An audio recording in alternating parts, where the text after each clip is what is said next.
Okay, it's 25th of March 2023. We're at Toevlug Camp and we are 3-2 Battalion's reconnaissance wing. My name is Peter Williams. We're discussing Ops Askari, which occurred in December 1983.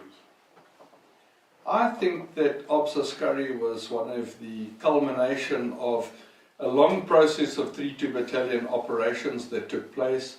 I think for the first time 3-2's reconnaissance wing was given the authority to be able to move the way they wanted to and in the manner that they'd been taught how to move.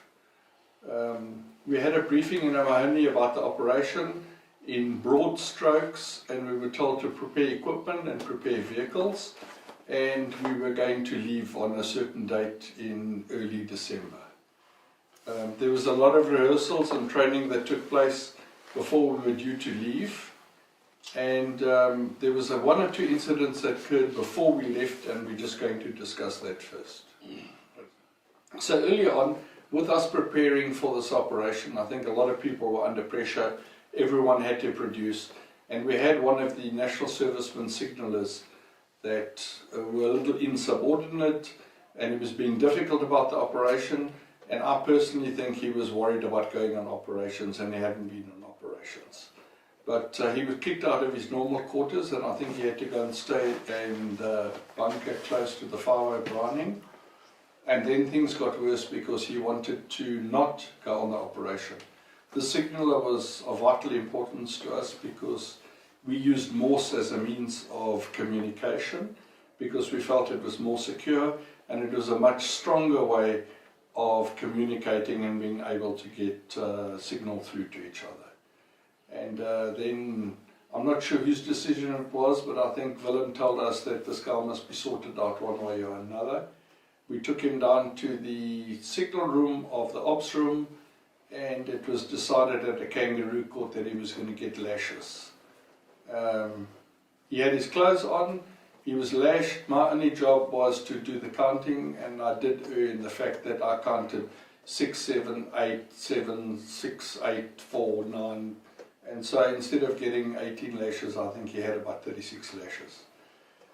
He subsequently did not go on the operation, and he went home on leave, and someone of his family saw that he had been lashed.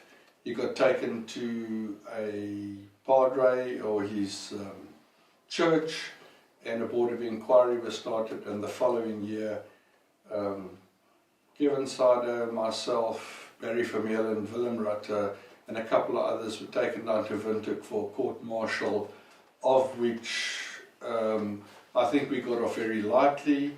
I got a reprimand, Kevin Sado got a fine, Willem Rutter got a fine, and I think when they got back to the unit in Rundu, they were given a loan, regimental loan for the amount of money it cost for the fine. So that all occurred before Ops Askari. I think that the difference with Ops Askari was that we were going to go in on vehicles, and I'm speaking under correction, but I think we had 4 Buffles and 2 Mogs. The one Buffle had a 5.0 Browning with an anti-aircraft mounting on it, and that was the vehicle that I was designated to travel on, and the 5.0 gunning was a guy called Corporal Fick. Just before the operation started, we were given a SWAPO capture that was the Northeastern Political Commissar, and his nickname was Johnny Skyhawk, and he travelled in my vehicle. When we left from Amahani itself, we went straight up to Ovekek, which was a known route to us, and then at the border we turned east along, and we were going to go straight along, and from there the plan was to go up to Lagouche de Elephant, which is a big watering hole, like a small oasis, which is west of Savati, and from there we were going to go further all the way to Yandi, which was the tactical headquarters. There was an automatic ambush arranged by Willem and Piet Nokia along the cut line itself, and it was obviously initiated with claymore mines, and there was mortar bombs going off, and I think everyone in the convoy thought that it was a real attack, and we all deployed in extended line. I know the 5 Browning went to the front, and although we weren't shooting too many things because we didn't have any targets, we did engage in fire and movement, and we were moving forward. So I think at this point, let me just introduce the other members of the panel and just see what their stories are up to the automatic ambush.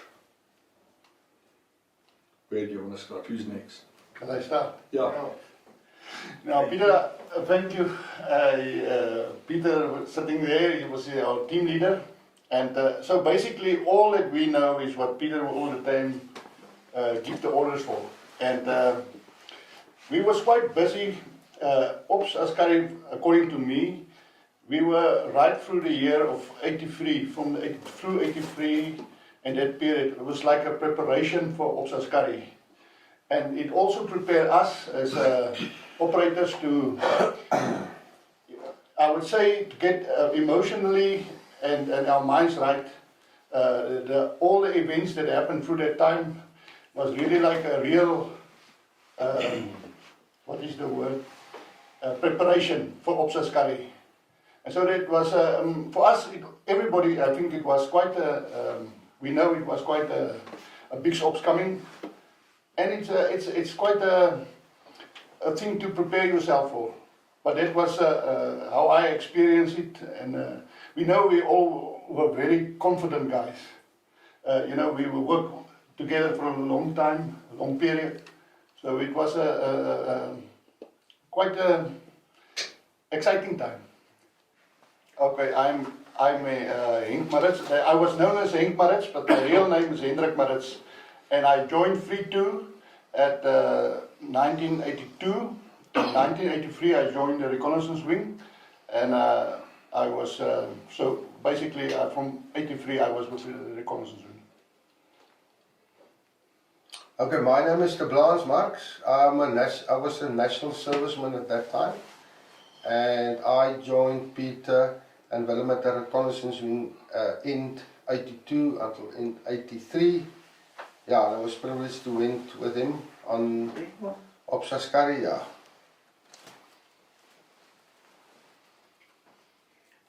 Ek is Louis de Lange, ek het ook as 'n nasionale dienspligtige aan die einde van 1982 by die toe aangesluit. En ons is direk daarna het ons by Omoni, die groep, die verkenningsgroep by Omoni aangesluit. En ja, soos van die vorige mense opgemerk het, was die hele jaar vir ons 'n ongelooflike voorreg gewees, baie geleer by mense wat uiters professioneel is, en dit was vir ons, soos in Engels mense sê, 'n eye-opener. En ons het aan die einde van daardie jaar Ops Askari gedoen, en ek moet sê van my persoonlike ervaring, omdat ons reg deur die jaar gereeld gekom het, voorberei het, operasie gedoen het, teruggekom het, voorberei het, operasie gedoen het, ek persoonlik nie noodwendig die absolute significance, dit was vir my nog 'n operasie gewees, want ons is gefokus, jy doen 'n sekere voorbereiding, jy berei voor vir iets wat jy gaan doen, en so daai voorbereiding gaan doen, en vir my persoonlik was dit nog 'n operasie wat opgekom het.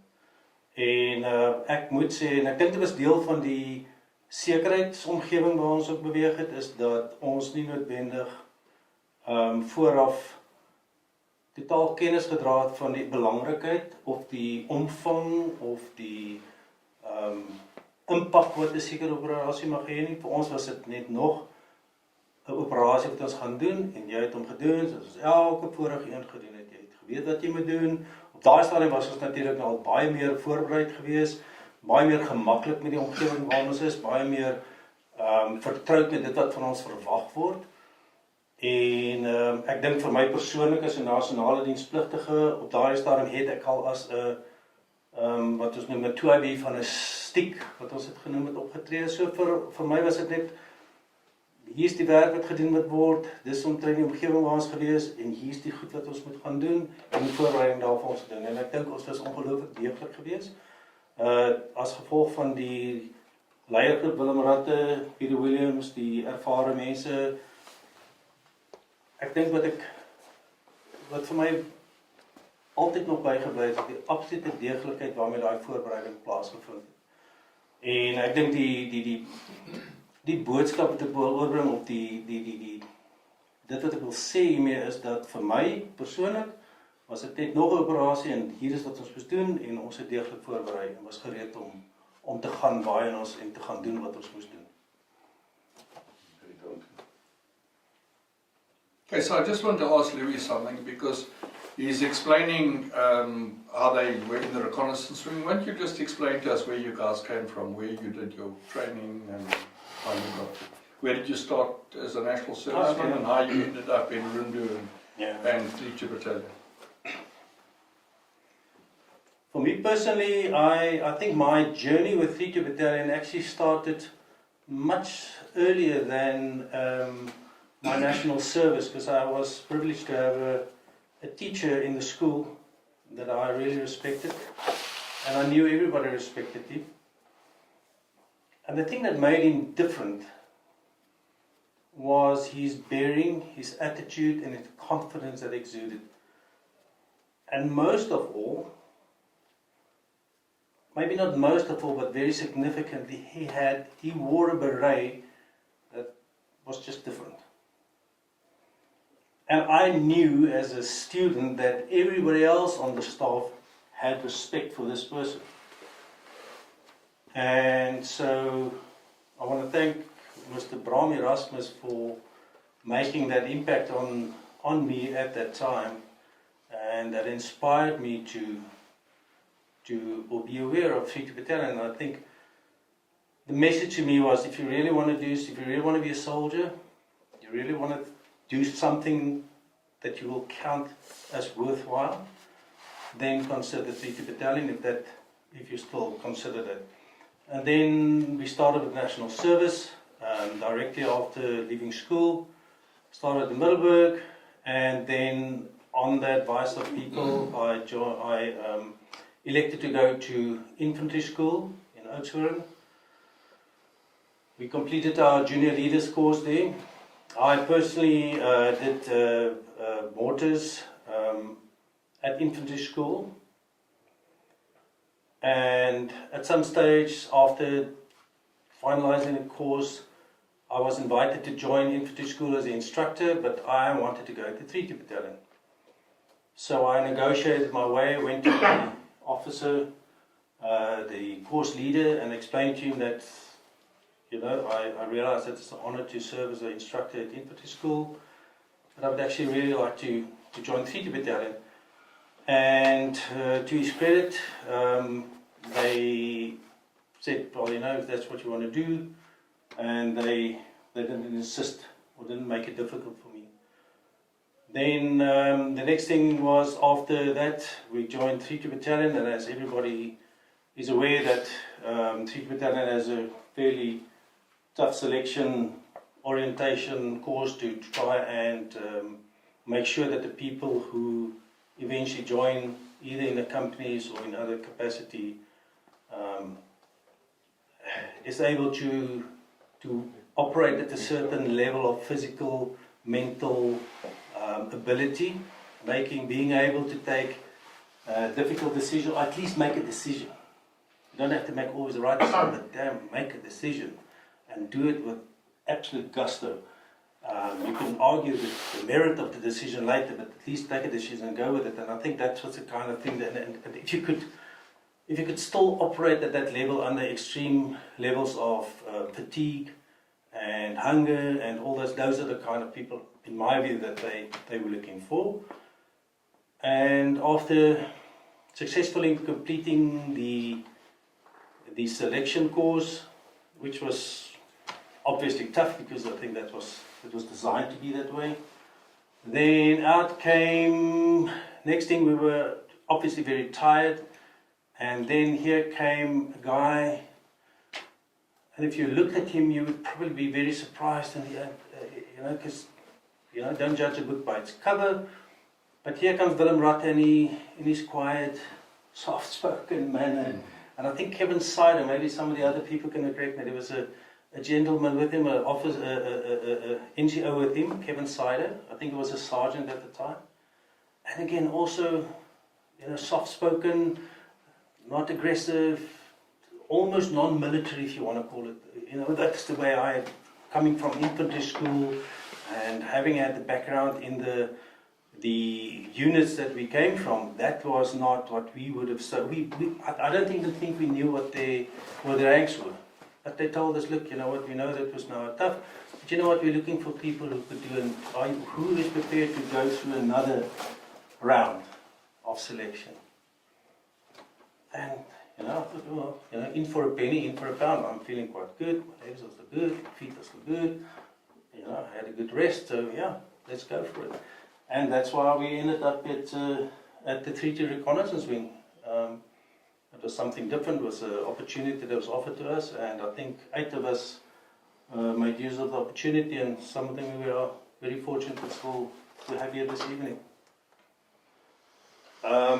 Thinking about whether we were prepared for what was coming, ek dink nie iemand wat daar gesit het weet regtig waarvoor jy inlaat nie. Jy hoor verskeie stories, jy weet van sekere insidente, en dis waarskynlik hoekom jy daar sit in die eerste plek, want daar's daai aantrekkingskrag van daai onbekende. Jy weet, hierdie is nou nie heeltemal die normale nie, maar jy weet nie regtig wat dit is nie. En so as ek die vraag moet antwoord, as jy my so vra, het ek geweet waarvoor ek my inlaat? Nie regtig nie.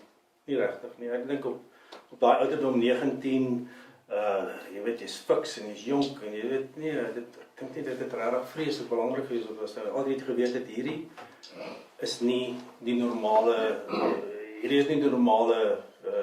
weermag eenheid nie, maar in terme van wat presies daar sou gebeur het, ons het glad nie, wel ek het glad nie geweet nie. Was hierdie vrywilligheid, was dit as gevolg van patriotisme of as gevolg van vertroue in die ouens rondom jou en jou offisiere? Ek dink op daardie stadium het dit glad nie te doen gehad met patriotisme nie, ook nie te doen gehad met vertroue noodwendig nie, want ons het niemand geken nie. Ek dink het meer gegaan oor 'n behoefte aan 'n ervaring wat anders is as enigiets anders. Ek dink dit was anders sou jy nie daar gewees het.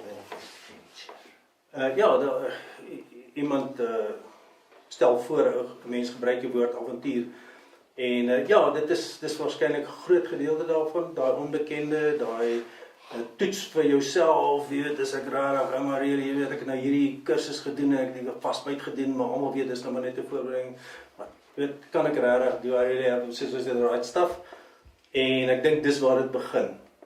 Wat ek persoonlik baie vinnig agtergekom het, is dat wanneer dit regtig moeilik raak, is volk en vaderland die eerste ding wat by die agterdeur uitgaan. En dan is dit oor hoe graag wil jy dit doen, hoe geniet jy dit wat jy doen, hoe bereid is jy om honger te ly en om daai doelwit te bereik, hoe daai behoefte om daai ding af te handel, die onbekende en so, en ek dink dit was daai toets vir jouself amper seker tot 'n groot mate. Ek dink dit is op die ou end wat die deurslag gee, dis wat jou daar hou, nie definitief nie geld nie, definitief nie, vir my in elk geval nie volk en vaderland en so, ja, natuurlijk is daar element daarvan, maar dit is nie wat die deurslag gee nie. So I think the big difference in retrospect that we can look at now, this is 40 years on, is that you must first of all look at the ethos of a person that volunteers, especially someone that volunteers and is not sure exactly what you're volunteering for, but you know there's a certain amount of adventure, and I think the other thing is that you're going to be testing yourself. You're not testing the group or anything else. So and all these guys have first of all volunteered from infantry school or from some other unit, and you actually have to go and put your hand up, and you have to insist you want to try and go there, and then there's a selection phase there, and you might not be chosen, and then you still insist you're wanting to go, and then you go, and when you get to the other side, you think you're going to be welcomed with open arms, and they say, listen, there's a whole lot of rucksacks, and there's poles, and you guys are going to go and do an orientation. They begin off with the word orientation, but it's actually a selection, and then it gets harder and harder. But with the ethos of the guy that is the volunteer and is involved with other volunteers, this thing is suddenly escalated. And then I think, so that is Buffalo 3-2 Battalion, and then you get asked, you've come this far, you've done well, but do you want to test yourself the extra mile? And then I think the urge for the real volunteer is, I've taken it this far, I'm in good shape, let me see, push the envelope a bit. But now you're out of your comfort zone. I think what attracts you to Amahoni when you first get there is the fact that it's a non-military organization. Because when you arrive there, you're dressed in your beret and your uniform, and you're wearing your balsac, and you've got all your equipment. And when you get there, I don't even think there's a front gate, with a guard or anything. Because you're 250 kilometers from the headquarters. The road has been swept with guys who've mineswept the road. So it's totally out of your orbit. You've learned things at infantry school like conventional warfare and coin operations. One of the first things they tell you when you get to 3-2 is forget everything you ever learned at infantry school. And then you go off to Amahoni and Kevin Sada meets you and he says, just forget everything you learned at 3-2 Battalion because we do things totally differently.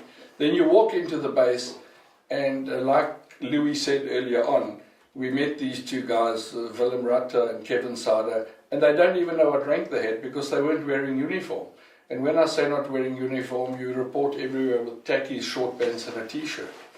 And you don't have to call anyone on his rank. You respect them for what they do and how they do it. And I mean, in any other army or defense force, you'd never, even today, you wouldn't be calling Willem by his first name, you'd be saying Commandant Rutte or whatever his name is. And there it was just totally different.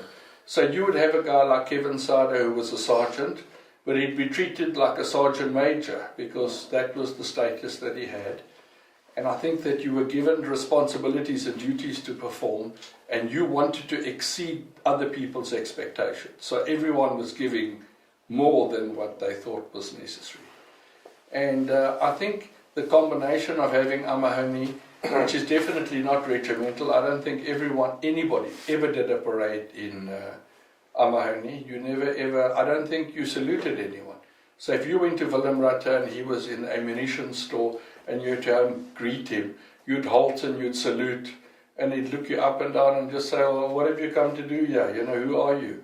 And you'd say, I've just arrived. You'd say, okay, well, go and get yourself a room and settle in and be at parade tomorrow morning. So I think that the volunteer ethos is such that you like infantry school, you like the discipline, you like the parade ground work and everything, but you actually think it's a load of hogwash, because you don't have to spend 60 days on the parade ground to be able to go and fight a war. And then suddenly you get to a place where they know that and they're not even asking you to do it. So it's almost like fitting in easily. So I think just being in Amahoni was totally different, and so different that you didn't actually feel you were on in the army. You felt you were like on a youth camp on steroids, and you don't get told to do things, you just volunteer. Like if someone says that stuff must be moved there, you all jump in and you fight over, I want to do it. So I think if we set the stage right, Amahoni was very, very unique, and there was lots of potential. And I think with time, this Ops Askari just showed what the potential was. The other thing I just want to mention, just to clarify so you quite understand. So 3-2's reconnaissance wing started in 1978. They got volunteers in 12 of them. And they signed non-short service, which is 2 years national service. And they did an extra year. At this stage of Amahoni, which is now when you guys arrived in early 1983, we had certain issues at Amahoni, and danger pay wasn't being paid to the SP, the special persons, the black Portuguese members, and a lot of them had left, and we were desperately short of people. And this was the very first time that national servicemen were actually allowed into 3-2's reconnaissance wing, because previously, like myself that arrived in 1979, well, I didn't know about the reconnaissance wing, but you just went to the companies for a year or for a long period before you could even knew about it, and then you'd actually volunteer to go there. So I think this group was very unique, and they were very privileged that they actually went from infantry school, they got into 3-2, they did 3-2 selection, and then they were asked if those who wanted to go could go. So I think it was a unique phase of Mahoney, and I think that there were advantages and disadvantages with having all, I don't say all white members in the reconnaissance wing, but I think that there were very few black people, and there was a lot of white people. And in previous years, as Noel can attest, and Kuni can attest, is that we used to have 3 white guys in a team of 12 black guys, so the balance was different. And it didn't make any difference that they weren't experienced or anything, because we started with a thing called cadre training.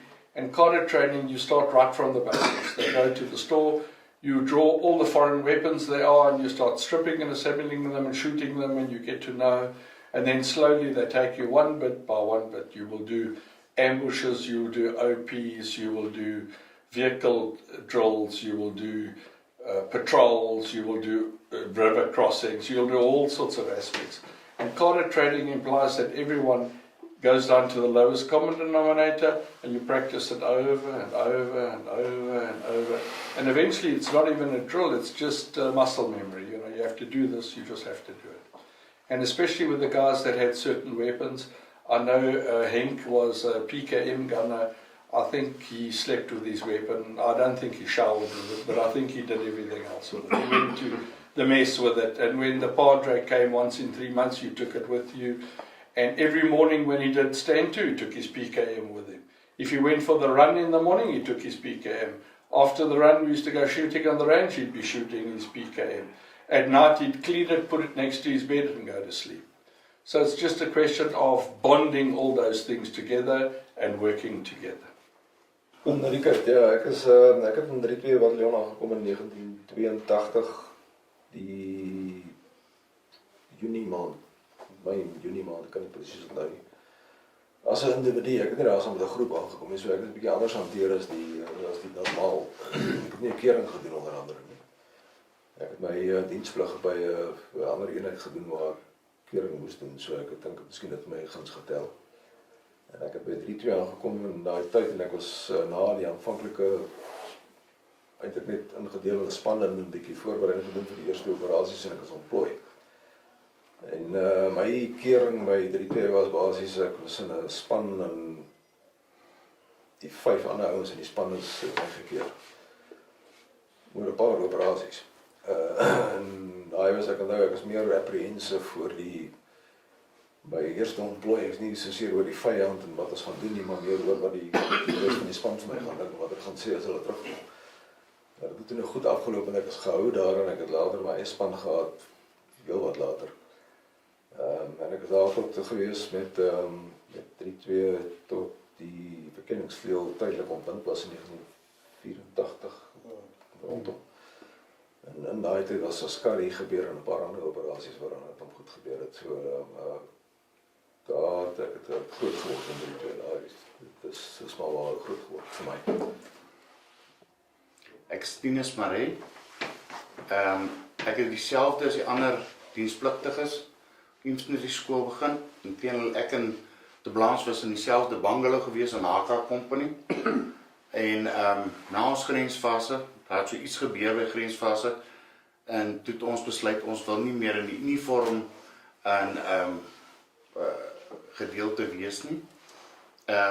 Ons wil in 'n gevegsbataljon wees. En ons het na ons bevelvoerder toe gegaan, company bevelvoerder, en vir hom gesê, maar dis wat ons graag wil doen. En hy het toe nou nie maar ons het nie geweet van die 2 Battalion nie. Al wat hy vir ons gesê het, die ander ouens gaan nou bietjie begin rustiger raak en goed, maar ons moet aanhou oefen. Want daar gaan binnekort 'n kering wees, en dis 'n strawwe kering, dat ons fiks kan bly. En ons het dit toe gedoen. Ek en hy het in die aande, het ons bietjie extra PT gedoen en goed, om reg te wees vir die kering, en op die ouend toe hulle daar gekom het, en het ons die kering gedoen, en ons het nou Buffalo toe, as hy vastbyt en al dit deur is, en by die training area, het hulle daar aangekom, kaptein Willem, en ek dink dit was stafsyde, en vir ons gevra. En ek dink dit is daai avontuurlustigheid en ja, die uitdaging wat ons gemaak het, en toe ek en de Vlaams besluit neem, maar dis die plek vir ons gaan dit doen. En ons het toe nou gegaan en ja, dit was vir ons 'n verrassing geweest. Daar's baie goed wat ek nie gedink het in my lewe ek sou geleer het nie. Onder andere morsekode en mekaar gedurig drips ingesit. Dit was interessant. Dit was 'n uitdaging van die begin tot die einde. Demolisie, sulke tipe van goed. En dit het in ons kraal geval. Dit was elke keer was net 'n uitdaging en iets nuuts die volgende dag wat jy na kon uitsien. Jy het nie geweet wat gaan gebeur nie, maar daar was iets nuuts en ek dink ons het vinnig ingeskakel en gewoond geraak. Ja, as maar baie kere wat ons maar skrikkerig was, dis vreemde goed en jy word in die nag afgelaai en dan moet jy op jou eie terugstap net op 'n kompas en op die sterre. Jy weet nie waar jy gaan nie, jy het net 'n kompaspeiling gekry en dis moet jy doen. Maar dit was deel van die opleiding en dit het ons baie ondervinding en ek wil sê selfstandigheid gegee. Om meer selfvertroue in jouself te hê en in klein groepies te kan opereer. En ek dink ons het die operasies wat ons toe in die Stiks aan deelgeneem het ons ook voorberei vir die groter operasies. En op die oomblik is ons toe nou op pad saam in Askari, ja, deur Lagoas Elefantos, Pomerinas. Ek onthou nog daai dag ons het daar oorgeslaap die aand in 'n lang konvooi. En die volgende oggend is die koudste wat ek nog gekry het in Angola. Dit was regtig koud daai oggend. Dit was 'n baie groot sonne met baie palmbome.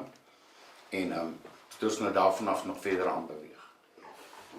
Kyk, is nou Viljoen. Peter Williams het saam by Britse verkenningsveld aangekom met 'n ander ouetjie, Engelsmaatjie, Gary Nettle. Wat vir ons baie pret gegee het. Nou dit is om te sê, dit was Augustus, September 1981. En die manne wat hier sit in die kamer, het Desember 82, November 82 in die eenheid ingekom. As ek reg is, Henk het dalk hier vroeër gekom. So ek was 'n ou man. En Willem het besluit ek moet die jong manne vat en 'n bietjie touwys maak. Hulle was so verskrik, verboureerd. Nie een van hulle kan regtig onthou wat gebeur het nie. Hulle het gestap in die nag. Pieter het voor in die pad gaan lê met 'n paar wapens, skote geskiet, hulle dekking gevat en ek het gaan sit en rook. Tot hulle Pieter klaar geskiet het en hulle tot verhaal gekom het en besef het hulle het nou onmiddellik al hulle drills vergeet. Maar hulle is nou onderoffisiere wat gekwalifiseerd is uit infanterie skool uit. En hier skiet iemand op hulle en ek weet nie of ek dit kan sê nie. Sê dit. Dit is 'n fok op. Hulle fok het op. So dit is baie lekker geweest. Maar ons het dit nie ingevryf nie. Ons het hulle eerder aan die hand gevat en die pad met hulle gestap. Ek en Louis het later jare goeie vriende geword. Vandag is eergister is die eerste keer wat ek in 35 jaar vir Mark gesien het. Laaste keer wat ek hom gesien het, het hy so 'n hoendereier op sy voorkop gehad. Laaste keer wat ek vir Henk gesien het, het hy gelukkig 'n bietjie verboureerd geraak en my nie doodgeskiet nie. Ek kan vir Tinus nie lekker onthou nie. En Tinus was 'n baie skraap mannetjie geweest. Ek kon nie baie goed onthou. Ons het baie pret gehad. Maar om terug te kom na die vorige verloop van die gesprekke. Daar is een belangrike ding wat mens moet verstaan van die werk wat ons gedoen het. Ons het nie geweet dit is die werk wat ons gaan doen nie. Ons het nie verstaan die omvang van die werk wat ons gaan doen. Ons het geleer soos ons aangegaan het. Party ouens het vinniger geleer as ander. Party ouens het Engels gepraat. 'n Gewone Engelsman kan ook nog vinnig praat as in die kak is. Boere praat 'n bietjie stadiger as hulle in die moeilikheid is. En vir ons moet ons dit nou gewoonlik ook oorvertaal in Engels in. Spesifiek as jy nou met 'n chopper pilot praat. So die video's wat 'n mens sien, die footage wat jy sien, wat jy dink dit is wat die oorlog was. Ja, dit is nie hoe dit gewerk het. Nie een ou in hierdie kamer gaan vir jou sê hy was nie bang. Nie een ou hier gaan vir jou sê hy het ooit amper in sy broek geskyt. Die realiteit is, ons het 'n fight gefight wat ons nie regtig verstaan het nie. Die verdere realiteit is, ons het 'n fight gefight met tools wat nie dieselfde was die vyand se was nie.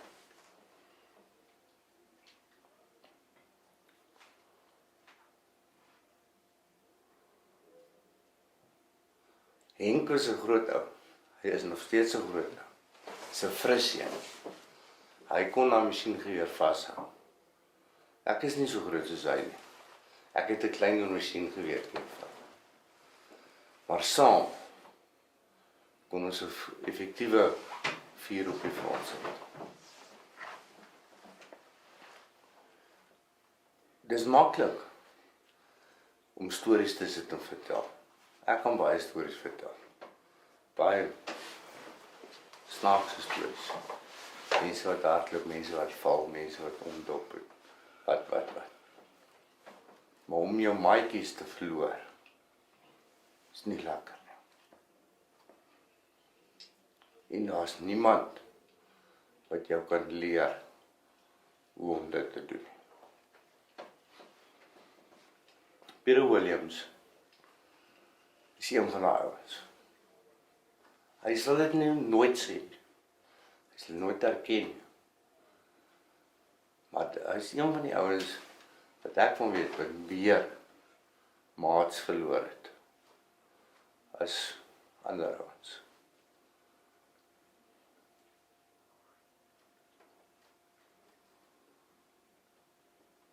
Ons het 'n prys betaal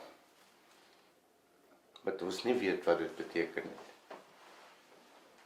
Vandag 40 jaar later lag ons lekker oor al die nonsens wat ons aangejaag het. Ons lag oor kanoes wat ons omgegooi het en lorries wat ons gestamp het en. Ons lag daaroor. En dit is ons manier om met daai goed te deel. Maar hierdie manne wat hier sit, as jy hulle luister wat hulle vir julle sê, dan sê hulle hoor hoe bang hulle was. En nie een van hierdie ouens wat vir my sê hy was nie bang. Good day, my name is Peter Williams. We're back to resume the ASKARIE program, and it's the 26th of March 2023, and we're at Orange Tree Game Lodge. We just want to make a correction on the last recording, which was the guy that was beaten with a sjambak was not a black SB member, and he was a white national serviceman who was a signaller at Mahoney. Okay. we're going to go over to Mr. Willem Rutter and ask him to introduce himself and tell us when his period of service was at 3-2's reconnaissance room. Yeah, I arrived in Amoni, or in 3-2 Battalion in 79, and left 3-2 Battalion because the battalion gave up our base in Amoni in the beginning of 84 after Askari. Yeah, that was my time in 3-2 Battalion at Amoni. Now, Askari was a unique operation, in my eyes at least. The best way to sum it up is what I told then CEO Commandant Eddie Viljoen. He became the CEO of 3-2 Battalion after Falcon, after Dion Ferreira left.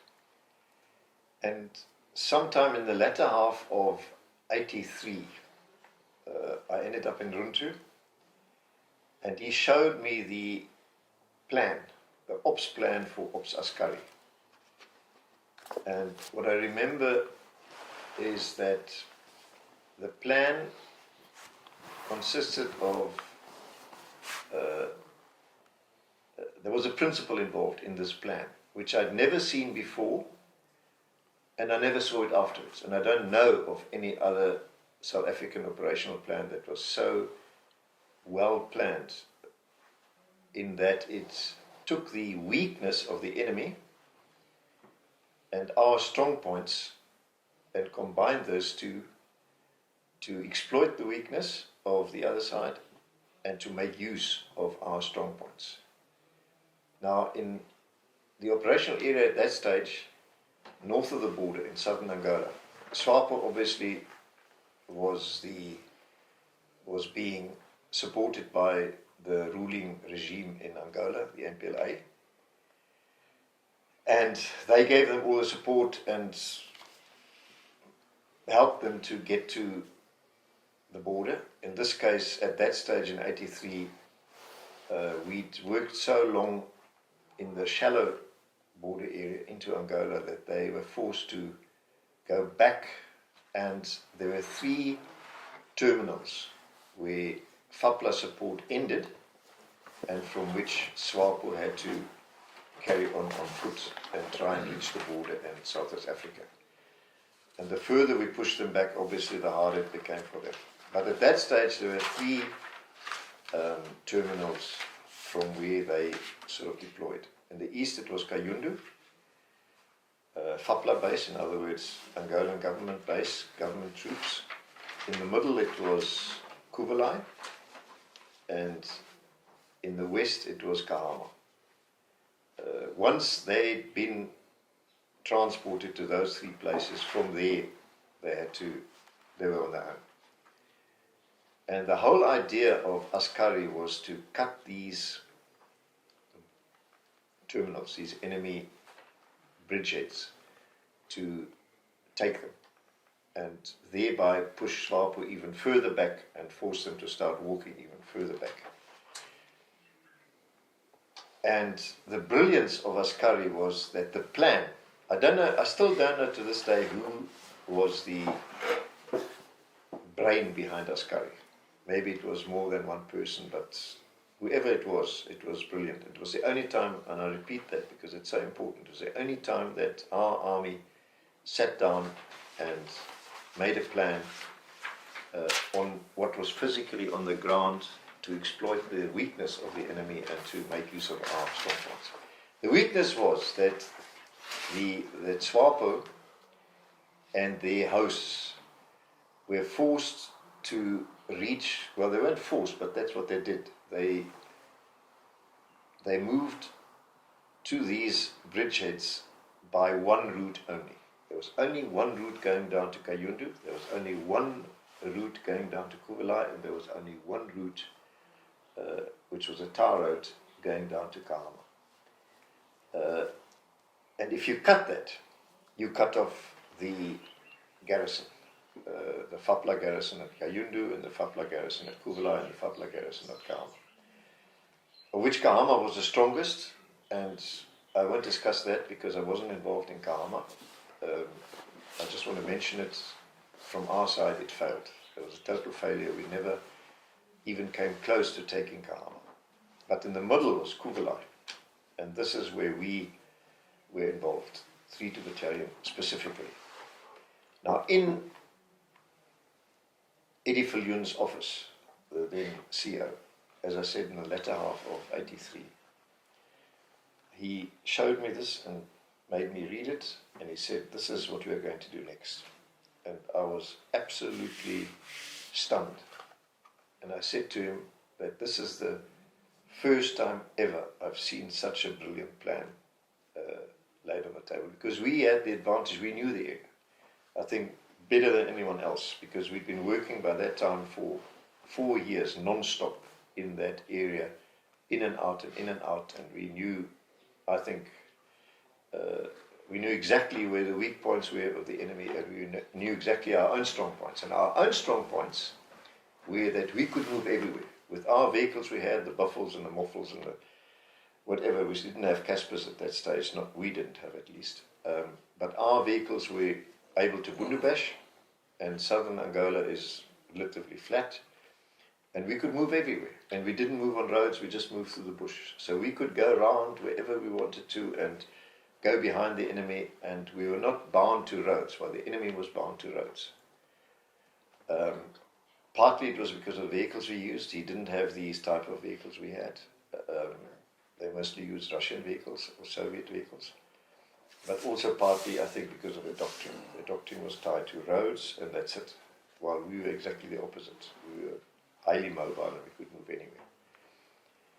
And the other part of this plan, which so impressed me, was that instead of attacking from the front, where the enemy expects you, and where he's dug in and where he's got all his defences concentrated, the plan said, don't go from the front, don't attack them from the front, because our problem, our weak point, as opposed to the enemy, our weak point was that we were very sensitive to losses, because we had a lot of national servicemen, and overall, our whole sort of mentality, if a guy dies on the border, the whole nation goes into mourning. Okay, so our government and our hierarchy was very much sensitive to losses. We wanted to keep our losses down. And so that's why the plan said, don't attack from the front, because you're going to have a lot of casualties. Because they're prepared for you, they're sitting in bunkers and so on, waiting for you.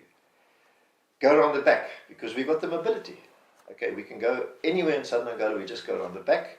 We cut the road, because there's only one route going in. We cut that, and then we sit back, because they'll eventually run out of ammo, and they'll have to give up that place. Okay, so we attack them from where they don't expect us, we cut them off, and then eventually the place will fall. So that was the picture I had at that stage, and that was the motivation to prepare. We prepared for that operation. Can't tell you exactly when we started preparing, but it was directly after, when I left Runtu and I came back to the base, that's when we started preparing. And there's a lot of detail involved, which I hope will come out with the other speakers. So I don't want to really go into too much detail on the preparation. But overall, we trained for, I think it was months, for this specific operation. To get our vehicles, we used Buffles, which isn't the best vehicle that we had, but it was the one we had, and it was able to bundubash. And the Buffalo normally has got high sides, which makes it very top heavy, but the sides, the armor plating was there to protect the people inside. We took them off. We just took the sides off, threw them away. And so you were sitting on the Buffalo facing outwards with no protection in front of you. But that was fine, because I mean, the idea is not to get shot at, the idea is to shoot. So that gave us the better view. We could point the rifle out and we could shoot. And we weren't planning to hang around and wait for the enemy to shoot at us. So we just decided, that's it. It's a lot of wastage. It makes the vehicle lighter. It makes it less top heavy, and it proved itself. We went through that whole operation for months on end, and these vehicles performed like anything.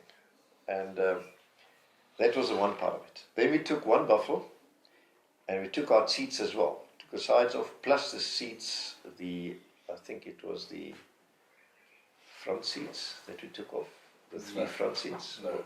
Yeah, we took the front We took seat. the front seats off. So there was now, it was, the buffalo in front was sort of, had nothing on it, and then we mounted a anti-aircraft mounting, which is a 360-degree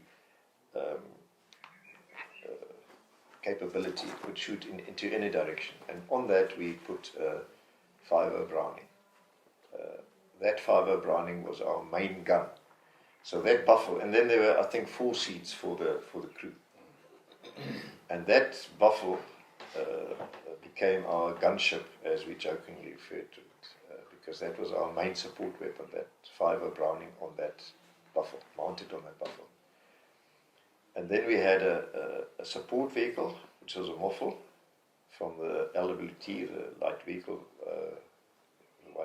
vehicle workshop that we had.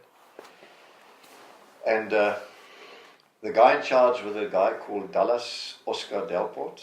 He was a big guy, but a fantastic mechanic. And he also a very keen guy. He actually wanted nothing more than to go into the bush and to fight. But he was our biggest asset as far as the vehicle's concerned. He did all the preparation on the vehicles and preparation to get the spare parts and his tools, etc. So the Moffel, which is a buffle without the personnel carrying capability. It was just the cab, mine protected, and then at the back a loading space. And he loaded everything on that we could possibly need. And in all those months, we stayed away for months from Askari. We never needed to have any spare part or any help flown in. Everything that broke, if it did break, not much broke on that op, but when something did go wrong, Dallas had everything in hand. He had the spare parts, he just fixed it there in the field. And just a small point, in case someone forgets, every buffalo had that was normal procedure was you had your spare wheel next to the cab. One spare wheel, that was standard practice. We put on another spare wheel, so each buffalo had 2 spare wheels, the one on top of the other tied on, just to give us an extra capability to replace whatever wheel then had a problem. And then we prepared ambush drills, anti-ambush drills, everything. Everyone was incredibly busy, and we had an aim and a goal, which we thought was very, very worthwhile, because this operation was the one that was the highlight. This was now, in one stroke, we could now eliminate the strong points of the enemy, because FAPLA was basically untouchable for us before. We saw FAPLA, the host country, supplying SWAPO and helping SWAPO, and SWAPO basically sitting there under their wing in these places, Kubalai, Kayundu and Kahama, and now we had the opportunity to take them out, to take out the host who was providing cover for them, and doing it in such a way that we could physically go around, cut them off, and thereby taking these places with minimum casualties. Yeah, and that was basically the period before the start of the operation. And when we went in, the day that we were given the go-ahead and said, right, we're starting now, our total convoy was 6 vehicles, the gunship Buffalo, the Tiffy's Moffel right at the back, and then 4 normal Buffles, as I said, with the sides taking off, and with a normal Browning, the 7.62 Browning mounted in front, which is not as powerful as the 5.0 obviously, but it gave each vehicle the capability to shoot while driving with these Brownings, because the Browning is a very, in my eyes at least, is a very powerful weapon. as a machine gun, as a mounted machine. It's heavy, but it was mounted on the vehicle, so it's no problem. And when we moved out of Harmony, we obviously had to drive to the border and drive along the border for a while and then take the road to Yaoundé. Yaoundé was our first sort of place where we were supposed to stop and go on from there. Yaoundé was basically already in our sphere of influence. And from Yaoundé we were supposed to go up north and then go past Kubalai and then cut across and get to the road that supplied Kubalai and then cut it off. That was our task.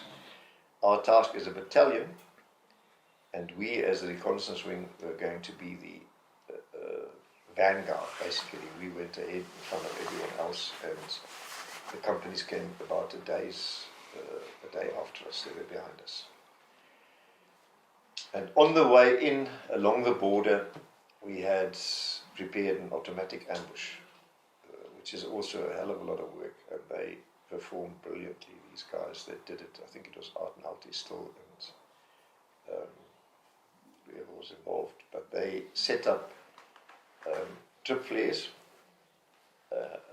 along the trip wire along the road that we knew we were going to pass, and the trip wire set off machine guns firing, set up in such a way that they're firing over the head so that nobody would get hurt, but it was close. They were set up so that it was firing just above even if they were standing up, just above their heads.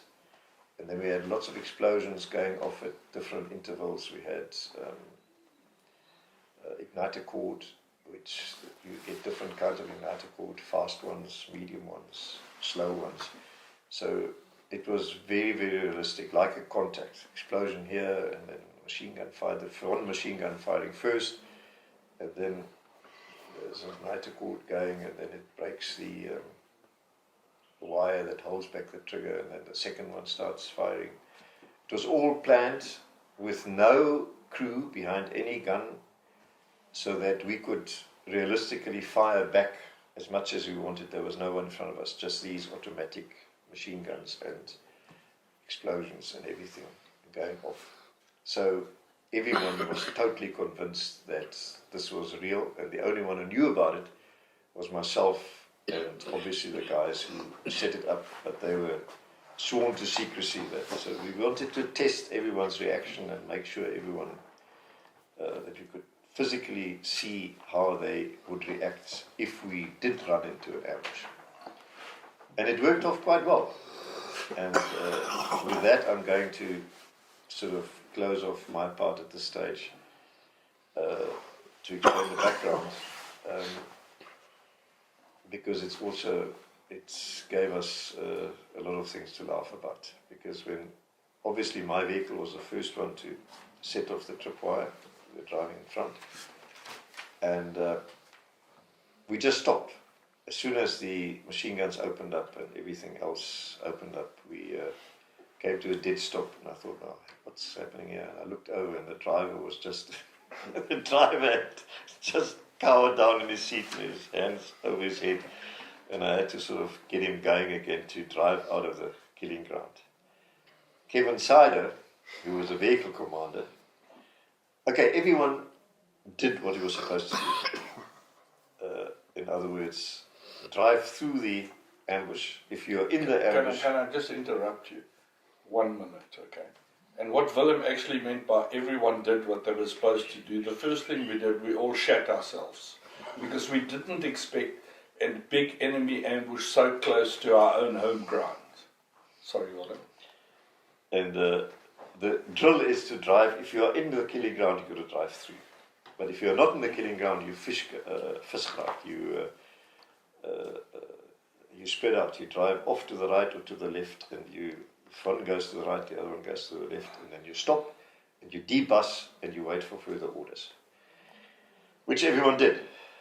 And Kevin, and every vehicle commander, the Browning was on the right, the driver obviously in front, and then where the cab is, where the personnel, each buffel had 10 or has 10 seats, so 10 troops at the back.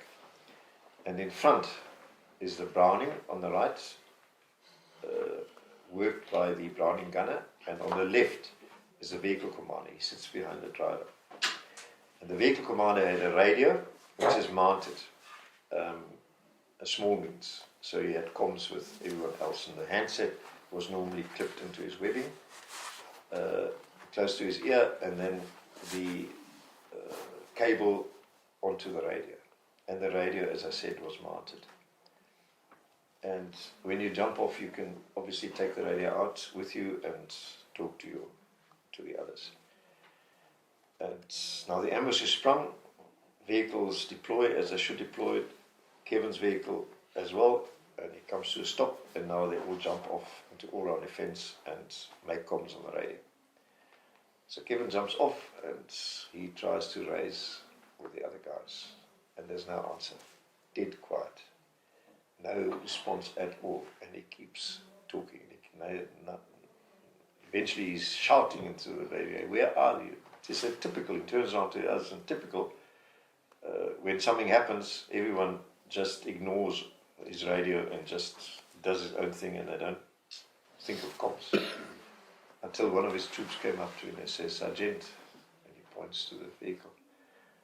And there was Kevin on the handset, screaming the odds and shouting and trying to get comms, and behind him there was a cable trailing and ending in loose wires, because he jumped off without taking the radio off, and obviously the cable had ripped out of the radio, and he was trying to get comms with the radio still sitting up on the vehicle with no connection between the radio and his handset. So obviously he couldn't get comms because his radio wasn't working anymore. That was one of the things that was funny. Yeah, and after that we did a debrief, I think, and then we carried on and went into Angola, and the op started. Oh yeah, another funny thing was that that year, I think, at some stage, we did an operation where we took far more weight on us than normal. And I'd just come off a course, wasn't really as fit as I should be. We all carried about probably double the weight we normally carry, and to cut a long story short, I had a hell of a back problem. And I was fortunate that the doctor said to me, "Listen, we can operate, but once you get operated in your back, you'll never be the same again."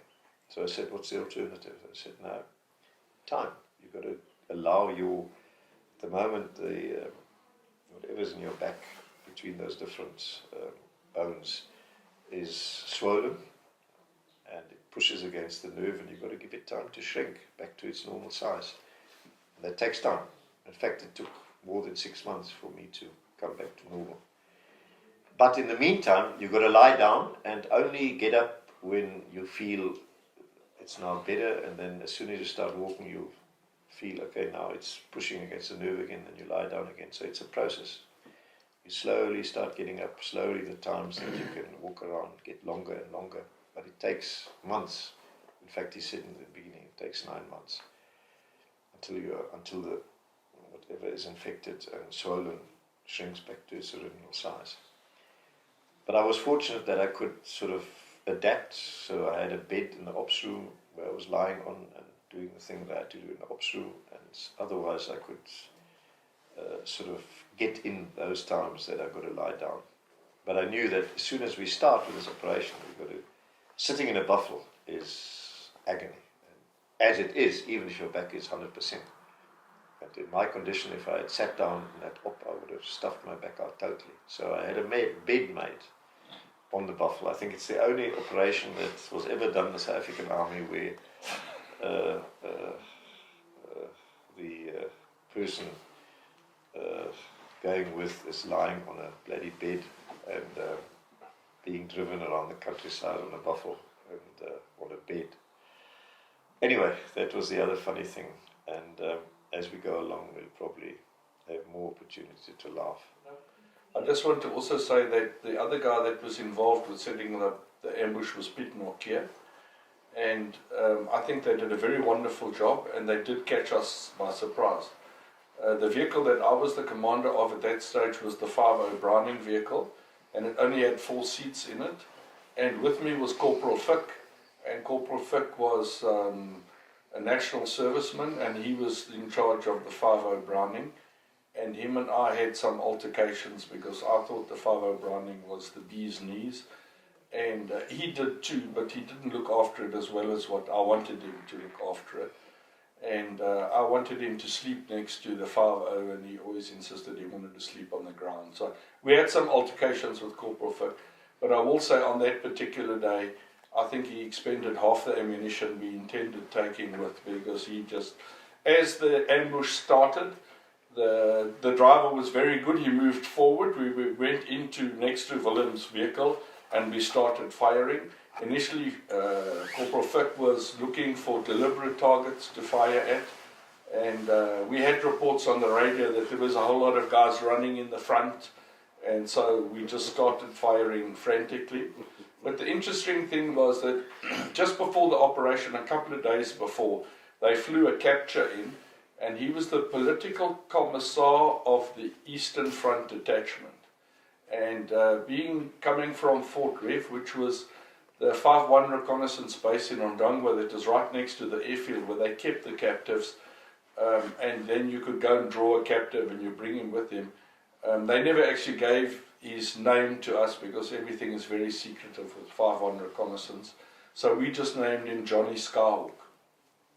And during this contact, we said that Corporal Fick's job is to make sure that Johnny Skyhawk is kept safe, and he must keep an eye on Johnny Skyhawk so he doesn't escape, because obviously if he escapes, although he didn't know what the plan was, he knew that we were going into Angola to cause trouble.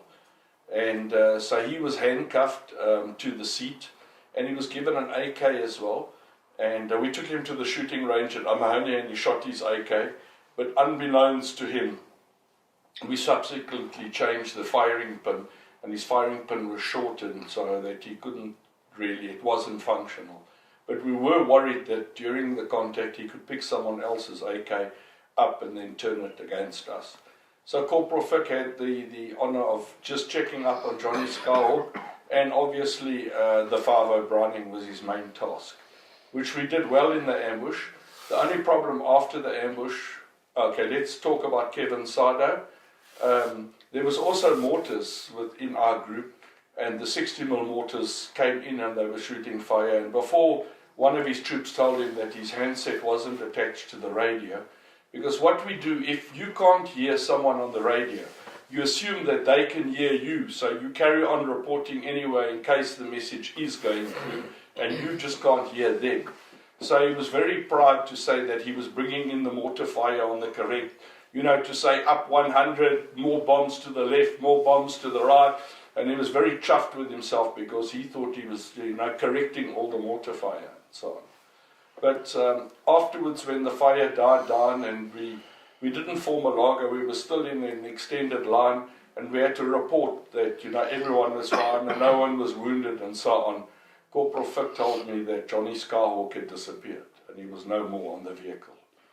And obviously we didn't tell Willem at that time. We started looking for Johnny, and Johnny was missing, he just wasn't there. And we started looking for tracks around our vehicle, and our vehicle was very panicking.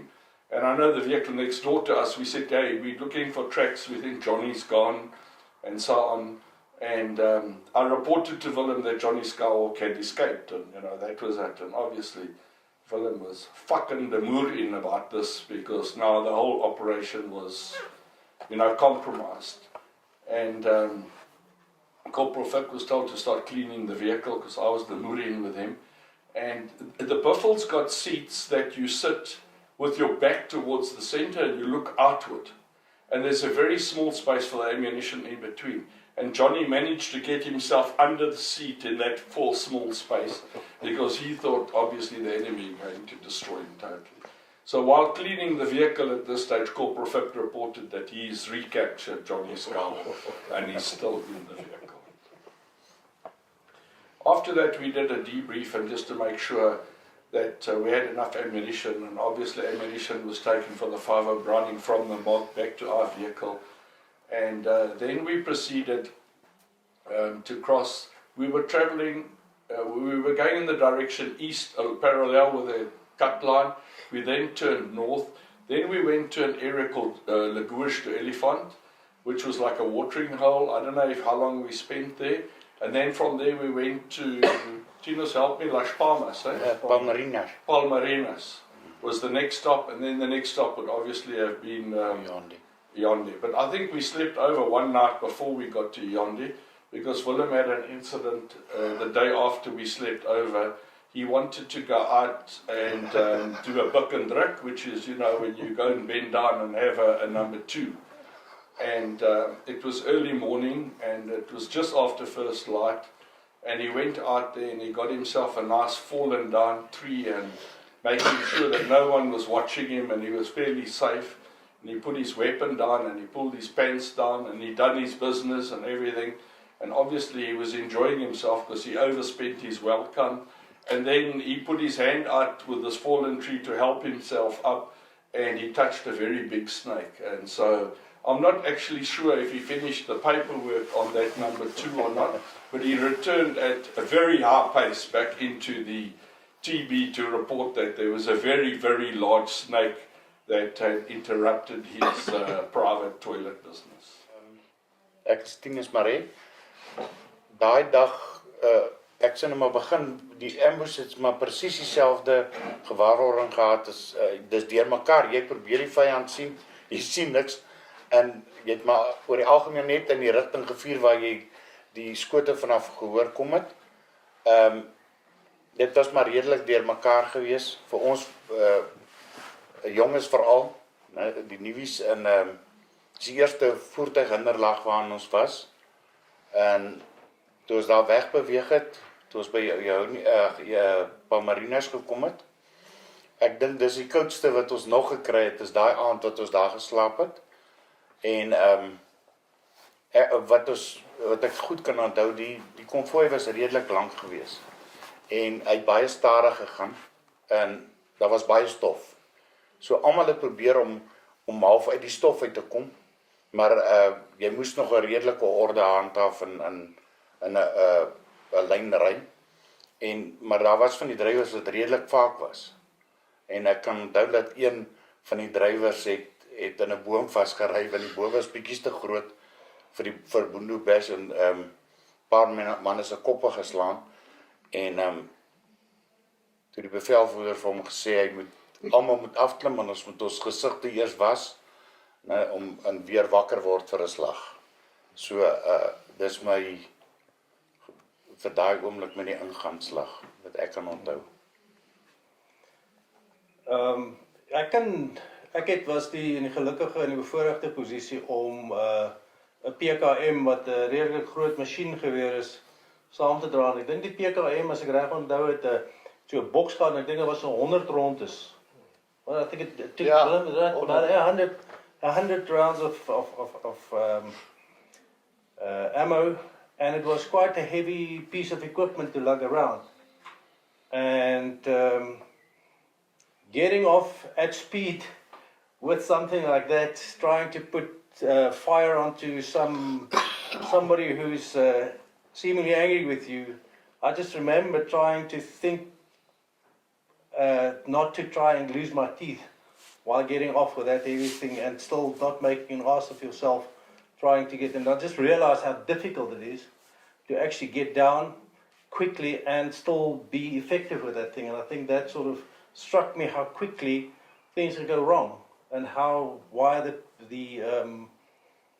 it is so important that one is familiar with the weapon that you carry, and having this concern that you're not being effective, and trying to maneuver that thing on your own and still get it effective fire on the front. That was, to me, reflecting back on that, I think that was something that I realized that, when things go south, you have to keep your head together and just try and focus on in the moment. And I think that was sort of something that I really realized then. It came home very quickly. Yeah, I think for me, the thing was, it's always a little bit of a mekaar spel, but the thing is, you get off the vehicle and you go into your drills. ambush drill.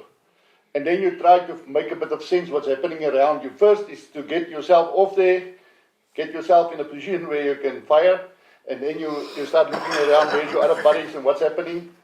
And but after a while you realize something is wrong here. It's not if you're used to a proper contact, then you realize suddenly something is not the normal contact here. And then after a while everything settles down and we get our orders. But no, I think we did very well. We were well prepared. We were well always in options, so the thing went off quite well. I just think that I just want to add on to what Henk said was that I don't often give credit where credit is due, but I think that it was an excellent plan of Willem Rutte to plan this automatic ambush, because I think we'd been working for weeks of planning and preparing and everything, and when we got on those vehicles that morning, I think we'd been driving for about 2 hours or even longer, and we just got into the position where you felt, okay, we're on our way now, we're going to spend 3 days on the road before we get to the target, and I think we were just totally exhausted, and I think a lot of us were just snoozing in our seats with our seat belts on. The one difference that Willem mentioned earlier as well is that the sides had been taken off, and there was just one piece of metal bar from the one side to the other side. Now normally when you get in the buffalo, especially when we went to Oikik, which is about 18 kilometers north of Amahoni, and it was a little satellite base where we had Bushman and Tiens Elof was the base commander there. We used to climb in and strap in, and although the buffalo has a very big roll effect, I think some of us mastered the skill of falling asleep with the belts on, and it was quite therapeutic, this like back rub and the motion and everything. So we're on this first trip now into Askari, I think we went into that half sleep mode and everything. But the difference here was we didn't have the protection of the side. So every now and again a hell of a big branch would come across and unceremoniously wake you up, and sometimes you'd have to be picking some thorns out your arm and so on. So it was like a new experience for us along the way. But let's go over to Askari. He was one of the vehicle commanders, what his experience was on the ambush. Ja, my ondervinding was 'n bietjie anders. Ek was van die een van die gelukkige ouens wat deel was van die om die ambush op te sit.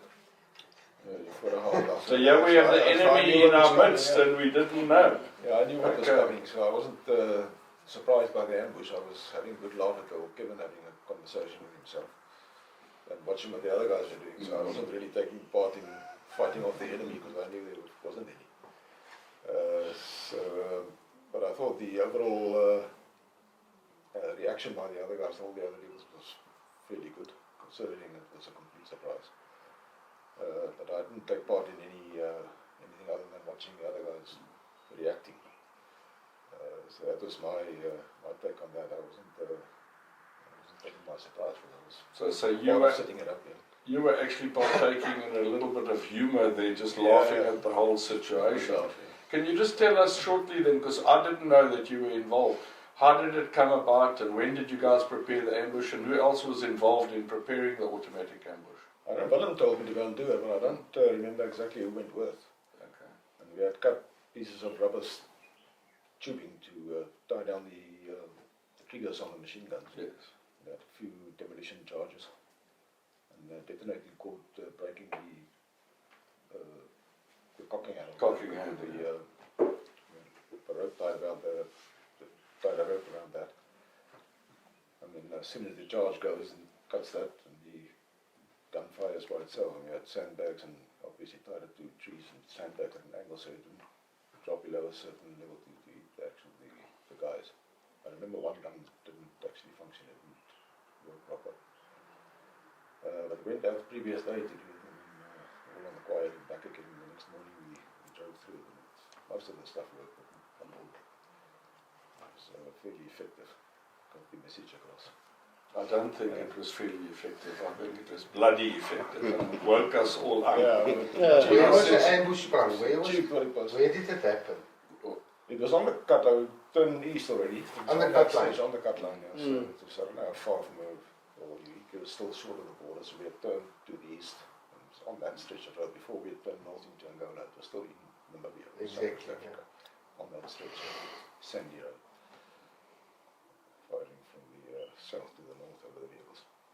And I suppose we better also thank Kuni, because if anything had gone wrong with that automatic ambush, one of those machine guns could have dropped and we could have actually been within own fire and got killed, So it was definitely not a simulation at all. It was, for us, it was the real thing. Okay, so we've gone off through the ambush. I think, here's your jammer. No, I am 100% sure. I was with Kuni. You were with Kuni, so you I were also am one of the Kuni enemy Could have guys. been, yeah. Because can't recall exactly. I had a laugh during the ambush. Oh, okay. And I can pretty much recall what Willem said, the driver that first stopped, that I can remember. Okay. And there was one guy, some or other way, I don't know why, because the size was down, but he got stuck on the buffalo while going down. And this guy, I don't know if it was the back or something, but he got stuck, his feet hanging in the air, and his gun fell to the ground before he got to the ground. And this guy was screaming for his fucking gun and his life. I can remember that. So was he hanging I had off the side of the buffalo? Yes, he was hanging somewhere on that buffalo. Because I can recall the ambush, in the ambush that you're talking about, I had a laugh. Okay, yeah. So I was with Kuni for some other reason when that ambush was set up, yeah. So the certain things did go very well, and there was one or two things that didn't go so well. The one for the one guy, and yeah, and the driver definitely, the leading driver definitely stopped, never. He definitely first stopped, yeah. So, but it was very effective. I know it was a very effective ambush. But I was with Kuni setting it up. There was just one other thing I wanted to add that maybe not be suitable for the video. But soon after we got together and we did the debrief and then we rode off, we asked for a smoke break from our vehicle because there was a little odd odor of feces in my vehicle.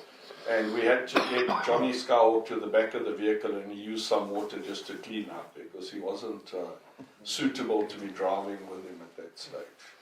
And so he did have a premature detonation on his backside. So we're going to continue, and we're at Palmarines, and we are moving from there. We're going towards Yaoundé, and where the TAC HQ was going to be formed. And I'm just going to give over to Tinus, who had an incident on our arrival at Yaoundé. When we arrived there, they didn't want us to drive on with the vehicles on the runway because they haven't suited for landmines at that time, but they told us it was clear on the sides and we have to drive on the sides and we have to park our vehicles on the sides. And so we were already parked and the Queerfoil came and tried park next to us, but there was two guys. One was on top of the, it was a sieve-like bonnet of the Queerfoil, and the other one was with his open door, the driver, and they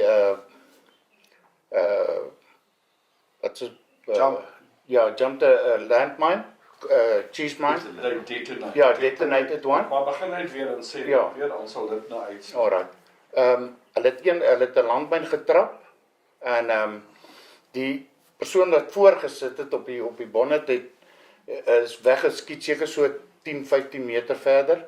Het hy geval, maar hy het nie so seer gekry nie, maar die drywer wat sy deur oop gehad het, sy sleutelbeen gebreek en hulle moes vir hom steke in die kop gee. Hy 'n groot knop op die kop gehad en hy was redelik doof en hersenskudding gekry. Ons was natuurlik onder die stof van die landmyn en daai reuk, die swart dings, maar gelukkig het net die helfte afgegaan, was hulle ou landmyn. En toe het hulle weer van voor af begin om die gedeeltes te sweep, wat hulle duidelik het hulle hom nie die eerste keer gekry nie, en ek dink was kort daarna, toe het van die company se, van een van hulle buffels ook uitgekom met troepe, en toe het hulle by die hek waar die geboue is, het hulle ook 'n landmyn gedetoneer, maar weer dieselfde geval, dit was net 'n gedeelte van hom van die kaas wat afgegaan het. Dit is nie die hele kaasmyn gewees nie. So daar het ook nie veel beserings gewees met dit nie. Okay, so thank you, Tinas. So from there, I'm going to ask Willem to tell us what the plan was, that we would be moving from there towards the UNITA base, and then we'll just talk about the exfiltration of the national services back to Yaoundé. Willem, you want to tell us what the plan was to go to the UNITA base? Yeah, it's very brief. It was all part of the right hook going up north until we were past Kublai and then swinging back towards the road. And we knew there was a big UNITA base there, and we obviously knew that once UNITA is involved, there'll be guides and that we can actually stop there and replenish and do everything from there, and from there go on and carry on. But at the UNITA base, we stayed there for a while. Before I give it back to you, Peter, one interesting thing that I remember from that UNITA base, it was on the River Kavanga, and at some stage I was walking along and I saw these youngsters. Well, many of the UNITA fighters were very young, but two of them were washing, and we knew that, I mean, they were in the bush, they didn't have a logistics system like ours, so they didn't have the things that we had, like soap and so on. But they were soaping up, and I didn't see any soap. So I said to them, "Now, where the hell did you get soap?" You know? And they said, "No, there's a plant there. There's a little plant that grows there next to the river, and it's got a kind of a fleshy leaf, and you take that and you rub it, and it foams, and it's like soap. You can use that as soap." So it's something, little incident I remember. Okay, we'll go back to you. Okay, but before we got to the UNITA base, we obviously rode for the day, and then we logged up, and then a signal came through to say that the national servicemen's time had expired, and then they had to go back to do their national service. And at that stage, because we were on the cusp of this very big operation that had been planned for a year, and we've been in training, we also in that time did other little operations, but we all had the eye for this big vehicle op that's going to take place. So I'm not exactly sure, but I think Willem called the national servicemen and informed them that that signal has come, but I think he was wishful thinking, because he thought they were all in for the fight. They all wanted to be there, and I think he was disappointed when only one of them, Ter Blanche Mark, said he would opt to stay, but the others were going to go back. So I think Willem was a little bit agitated with them, because he felt that there should be more folk and fatherland type action, and wanted them to, possibly some of them, to stay. So let's hand over to Louis, and Louis was one of the national servicemen, and he can just tell his side of the story about what happened. Yes, we were, as Peter said, we were logging up, and up to that stage we were obviously completely involved in the preparations and in the rollout of the operation. And then the signal came through, and Willem called us together, and we had a discussion around whether we're going to continue with the op or whether we're going to go back to South Africa, because all the national servicemen has to go back, and that in itself, I suppose, is some arrangement. But I remember that,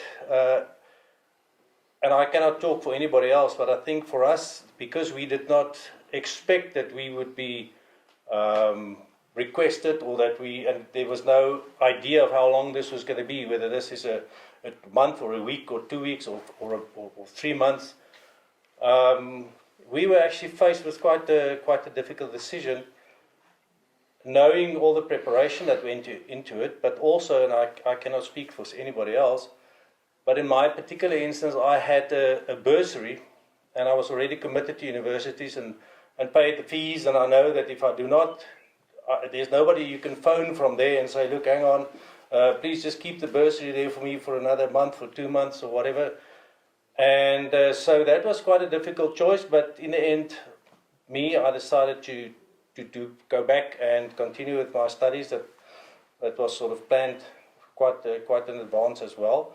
So we had this unfortunate situation with timing, where a lot of preparation went into it, and on the other hand, some personal situation also had a lot of weight, and it was really an extremely difficult situation, an extremely difficult decision. But in the end, as I say, in my particular instance, we decided to continue back to South Africa. And so that was sort of it. And from there, then we had and now there was the practical implications, because we had the weapons there, but they needed the weapons as well. So one of the things, but fortunately we had to walk back then to Yaoundé, because there was no vehicles, there's no logistics organized for us to be able to go back to Yaoundé. So in the end, it was decided we will walk back to Yaoundé. I mean, we were used to walking, so that was not really an issue. We were all very skilled in navigation, and at that stage, obviously, 100% comfortable doing that. That was it was not really even a challenge, because it's a route that we just came through almost. And so we decided that we will walk back to Yaoundé from where we had the air transport back to Rundu, and from there we went back to the States. And as I said, the conundrum was they needed the weapons that we were carrying. So the upshot of it was we went along all down the river, following the river without weapons. I think we had one knife between the couple of us there. And obviously a lot of speculation as to who's going to follow who where when something happens. But at least we knew we were lightly packed, and we could do a very quick getaway if that was ever required. But then nothing happened, and I just remember walking because we followed the river along, because now eventually it's going to come out at the Yaoundé. And I can remember the mosquitoes. There were a massive amount of mosquitoes. You would literally strip them off you in droves.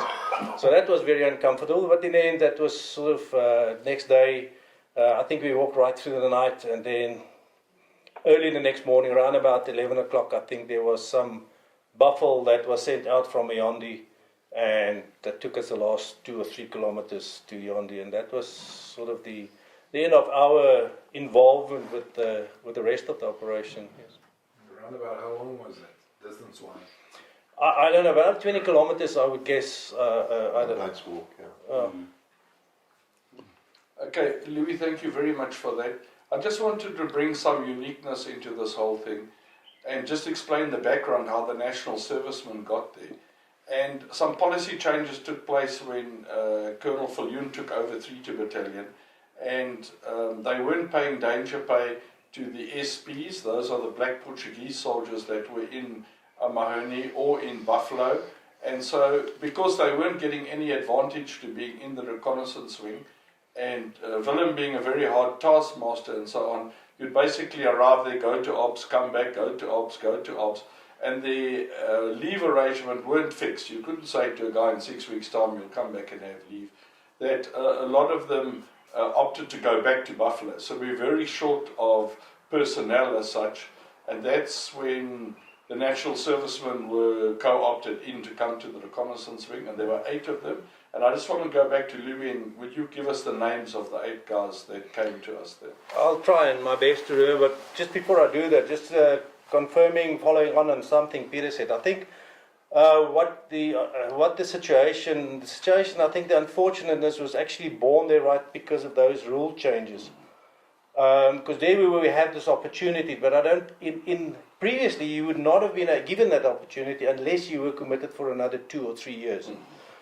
In our instance, we just were given the opportunity without knowing that at the end of the next year, you're going to have to make a choice suddenly overnight.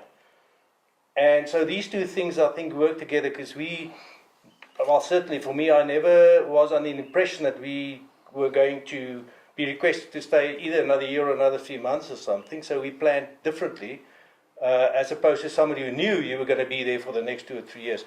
And then I think that is part of the reason why we had that unfortunate, and of course the timing of the operation. If it was a month this way or that way, obviously that would have been different in itself. Okay, just to continue with, after we've made the decision that we are going to go back to Yaoundé, and as we discussed, we left the weapons because you guys, they needed it for the op, and so we did the trek around about 20 kilometers. We walked all along a riverbed, and we eventually got to Yaoundé, and the guys that were the national servicemen that originally joined the reconnaissance unit towards the end of the previous year, 1982, was myself, Louis de Lange, and coming from Meyerton in the Vaal Triangle. And there was Nico Oosthuizen. He was from Secunda, if our memory serves ourselves right. And then Leon van der Westhuizen, he was from Cape Town. There was Tinus, or Tracer Maritz, I can't remember his first name, but Tracer Maritz, he was from Southwest Africa. And then there was Tinus Marais from Kuruman in the Northern Cape. And Terblanche Marx from the Parel. Kenny Kiley, who was from Johannesburg area, if I'm correct. And Peter Turner, who was from the Eastern Cape. He was there in the, I guess, from the PE area. And then there's one person that I seem to recall that he was with us that night walking out, but I have no idea where he would have fit in because he wasn't with our group. But he was also national service, but he was with the mortar. We was with the mortar platoon, and his name was Steve Du Plessis. And I don't know whether I may confuse him with some that I seem to recall very clearly that he was with us at that in that process walking down. But why I think so, I don't really know. But he was, just for completeness, sake of completeness. If I'm wrong, I apologize, but you know, that's what I seem to recall. Okay, so I just want to go over now to the one guy that decided to stay and just ask Terblanche Marx why he decided to stay and what was his feelings about staying. Well, what I can recall is by the time Willem asked us, I knew that I didn't have any, put it like this, I didn't have anything to do before February next year. And so bluntly, just at that stage, I just decided that that I'm willing to stay. If I had to do something else before that time, I most probably would have to leave at that time. But my studies only started in February the next year. So that's the only reason I decided to stay. Okay, so we felt that that was quite an honourable gesture of yours, even though you had nothing to do. Because I presume that you were aware that we were going to go into some serious combat. And there was a probability that you might not come back. Did you ever consider the fact that, you know, your life might have been in danger? No, not at all. We were all young, and we had good training, we had good leaders.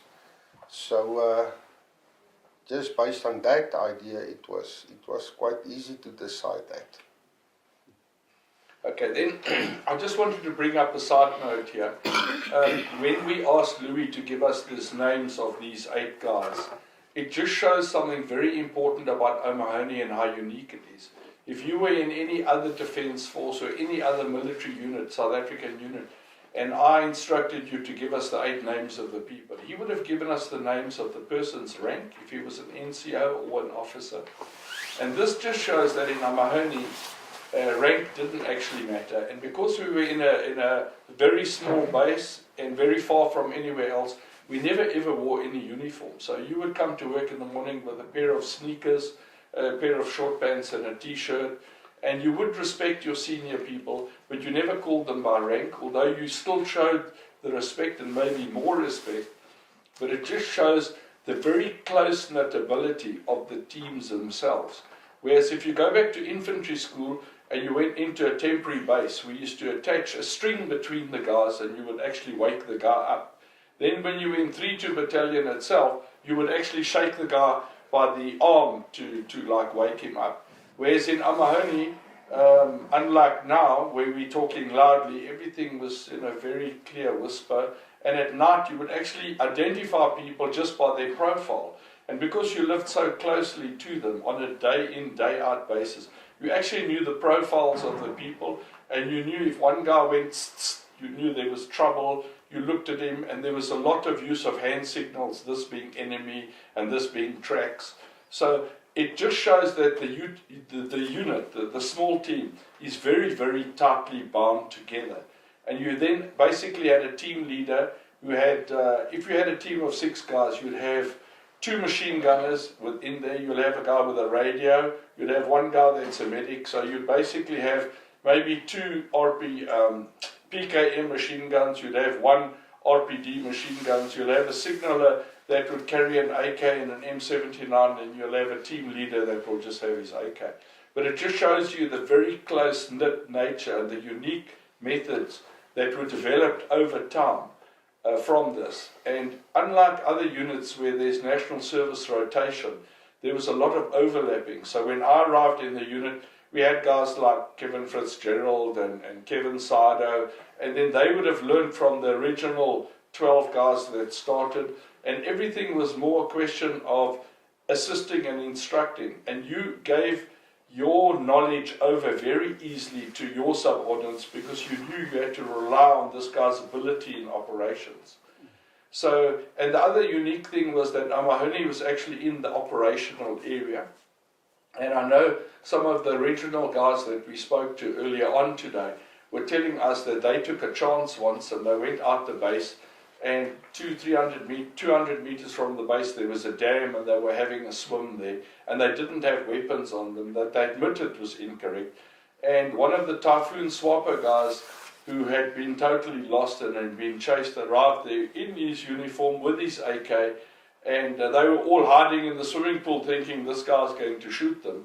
And one of the guys in a loud voice, challenged him, and he put his weapon down, put his hands up, and they captured a SWAPO right there next to the base. So the important thing there was that if you woke up in the morning, you went to stand to, you carried your weapon all the time. At night, the guys that had the PKM gunners slept with the PKMs underneath their beds. And if you had to go to stand to in the middle of the night, your webbing was next to your bed, and your rucksack was there. And your rucksack could have had explosives in, flapjack, mines, should have all sorts of things. So there was never a question of preparing yourself to go to war. You're always sharp, you were always prepared, and the teams did everything together. So once you'd been accepted in a team, you worked the whole time with that team. And the national servicemen, I think, got 10 days leave in the whole year that they were there. And so that's the only time that they would actually be physically apart. So the team was very, very tightly knit, and I think that made a very, very big difference if you compare us to any of the South African units that would have to prepare for operations, go into operational base, test weapons. There's another example, test weapons. We never ever had to test weapons because from Monday to Friday, we used to wake up, do stand to, straight after stand to, used to do PT and run some distances, do some exercises. And then straight after that, you go to the shooting range and either do drake shooting, target shooting. We had soccer shooting where they put a picture of a soccer field up with different players. And if you were the red players, you'd be shooting the black ones. If you shot your black player, you would shoot into the goal. And if you shot the goal, you'd get a point. It's just an example of innovative ways of doing shooting in different ways. But every single day, you'd be shooting. And then on the Saturday morning, just to make sure you were sharp, there was a satellite base to the north of us called Oikik that was 18 kilometers away. And then you would slip out of base and then you would run or escape and evade. And these bushmen that were real wild bushmen that lived in our area, they would track you, and if they caught you, they gave you a packet of BB. You had to give them a packet of BB tobacco. And inevitably he'll tell his mate, this guy's stupid and his left foot is slightly wonky and the track looks like this, and 10 minutes later you'll be caught again, you'd have to give another BB tobacco. So I just wanted to, from Louis said, just explain to you that this was a very unique group and they did things in a different way, and it was not uncommon as well to have a team leader that might be a sergeant and have someone who was a captain as one of your team members. And I know when Eben Bala came into the unit, that he worked under me and I was a sergeant, he was a captain. So ranks didn't matter whatsoever. Kunin Rickett next door to me was a corporal, and he was working with lieutenants under him, and there was no animosity because it went about ability and respecting the experience these guys had. What was stand 2? Oh, sorry. So stand 2, most enemy will attack you just before first light. First light is as the sun, just before the sun rises. You have the breaking of the dawn, and it's a little bit lighter. So every camp in the operational area would there will be a signal. You'd get up and go to your place around the perimeter wall itself. Each person had an allocated position, and you would lie there looking over your sides, checking your arc of fire in case enemy attacks. So if they attack you then. And at night the same thing. 15 minutes before it became dark, you'd be standing at stand 2, and you'll just check if anyone's going to attack you. And it was a favourite time for SWAPO to attack when things were getting dark, because they could actually attack you, and then when darkness fell they could escape and evade. And it was a standard South African practice. The other thing that also occurred though was used to shoot a fire plan. And a fire plan, our base sergeant major at the time was a guy called Piet Nokia, and between him and the base commander, now Willem Rutter was not the base commander, Willem Rutter was the reconnaissance wing commander. And we had guys from the companies that used to come in, company commanders, like Louis Heap, and they would come and spend 6 weeks at the base, or sometimes they would be spending 6 months at the base.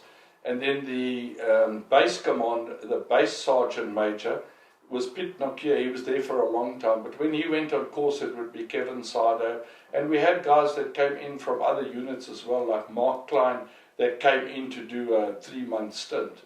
So between the base commander and the base sergeant major, they would decide we're going to shoot a fire plane tonight. And it would be chosen any time of the night, and you'd get the signal that the base was under attack. You'd go to your position and you'd start firing. Sometimes they put targets out and you obviously had to shoot the targets. There was a fire plan for the mortars, and they had registered targets, and they'd be told you're firing on target 1, target 6, target 7.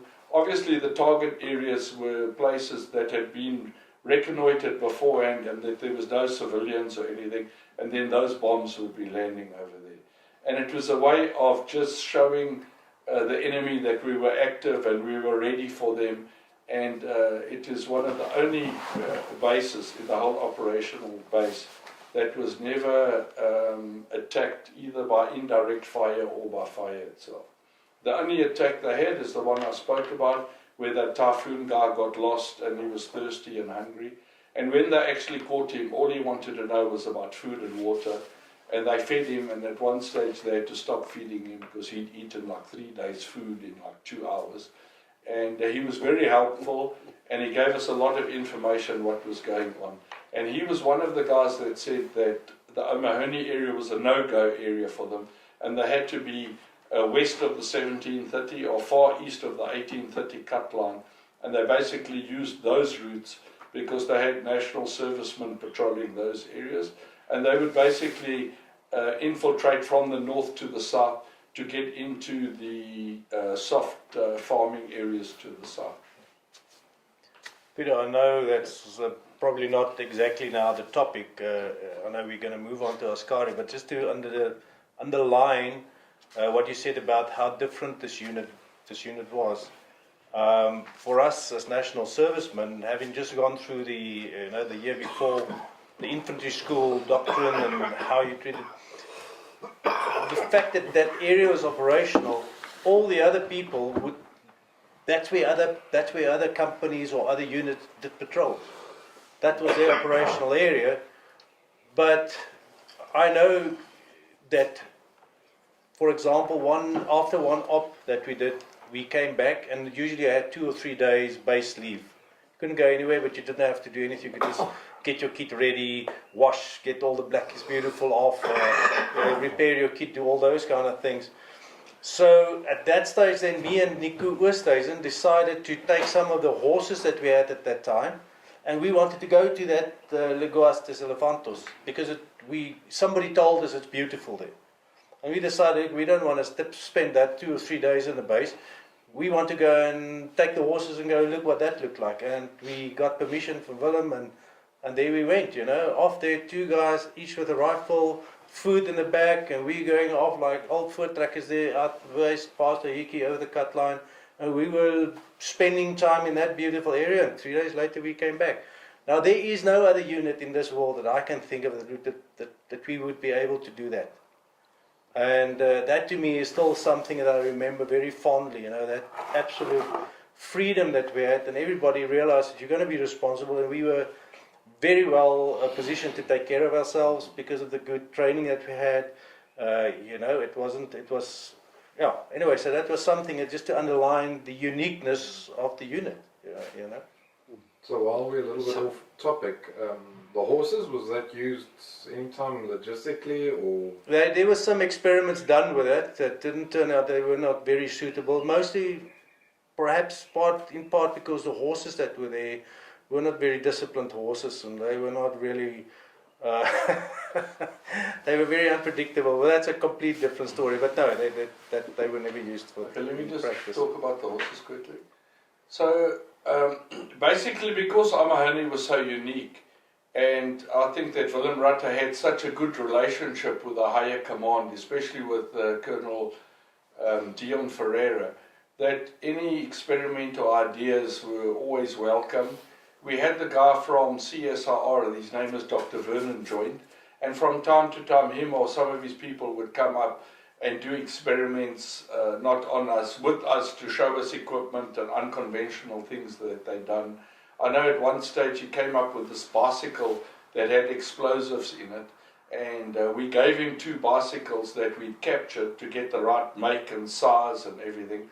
And basically we had to leave these bicycles behind, and then, if you did 600 kilometers on the bicycle, then a spark would go up your backside, or something would happen to the bicycle. And it was a while after that suddenly SWAPO just decided to get rid of all bicycles. They're not going to use bicycles to infiltrate. I'm just giving you an example of one such thing. But Louis is right, there was a lot of freedom for things to happen. And I actually think that Willem in that time had gone back to Zimbabwe, and he had married the love of his life, who was Zanzi, and that when she came to base, she lived on base, and she was a very ardent horsewoman, and she wanted a horse.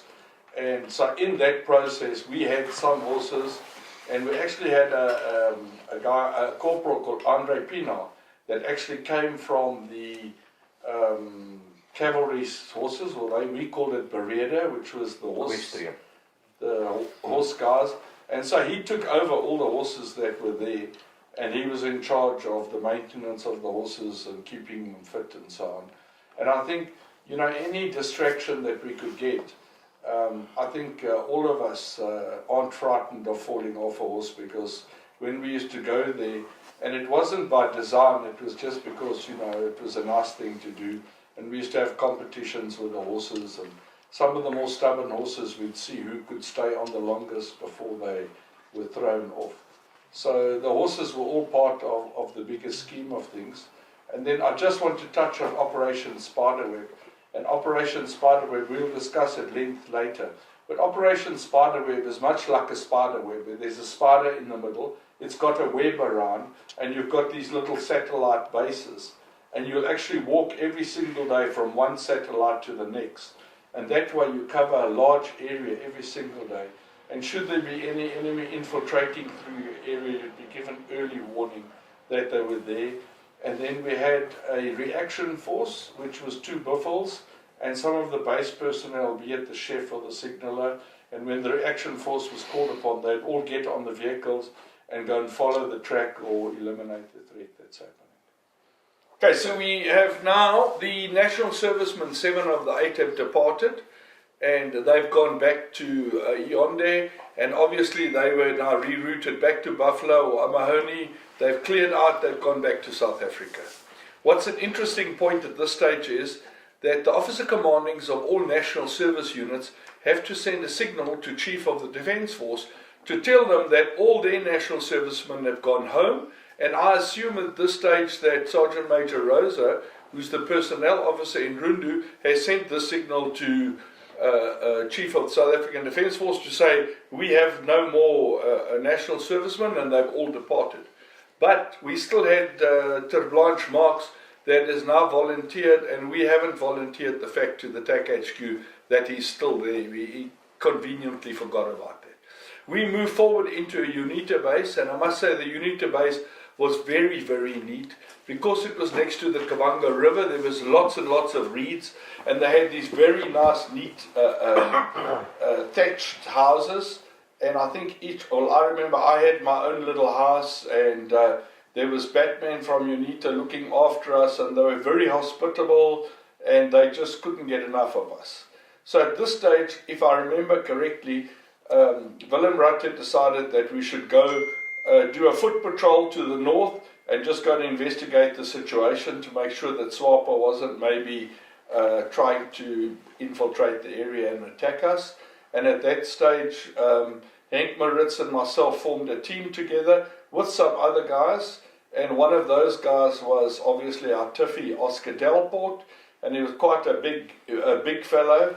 And during this time, he'd done a wonderful job with the vehicles, and we hadn't even had a flat wheel. And as one of the previous speakers said, we had 2 spare wheels on the vehicle. And then a most important thing that they will negate to tell you is that I actually live on my stomach, okay? And when we left Amahoni, I made a plan, and I took 2 RPG-7 boxes, and I put them at the back. There was a space between the battery and the water tank, and I put 2 of those big crates in there. And in there I put some tinned food, but there was a bag of potatoes and a bag of onions. So whenever we had an opportunity, we used to make some slap chips, and we used to entertain the guys with a little bit of food to boost the morale. I think at this stage we should just go back to Henk and let him just explain the morale after the 7 guys had left us.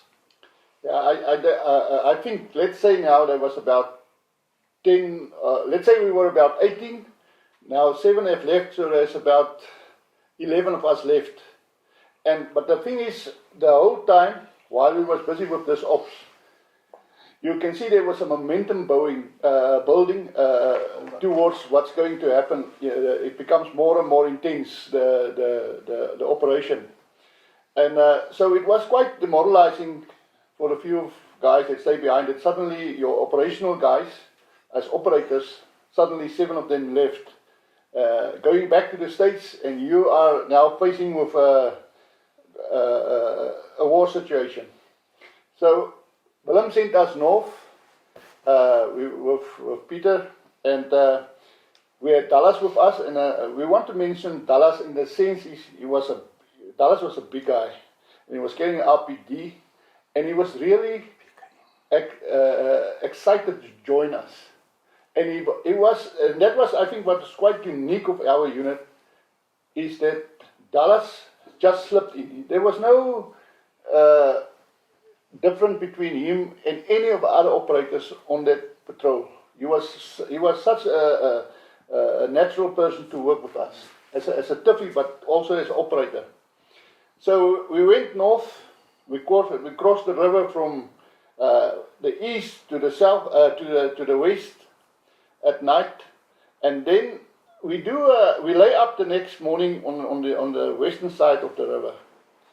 And the Blans remember something more about the comms that we had with SWAPO realized that we were in the area.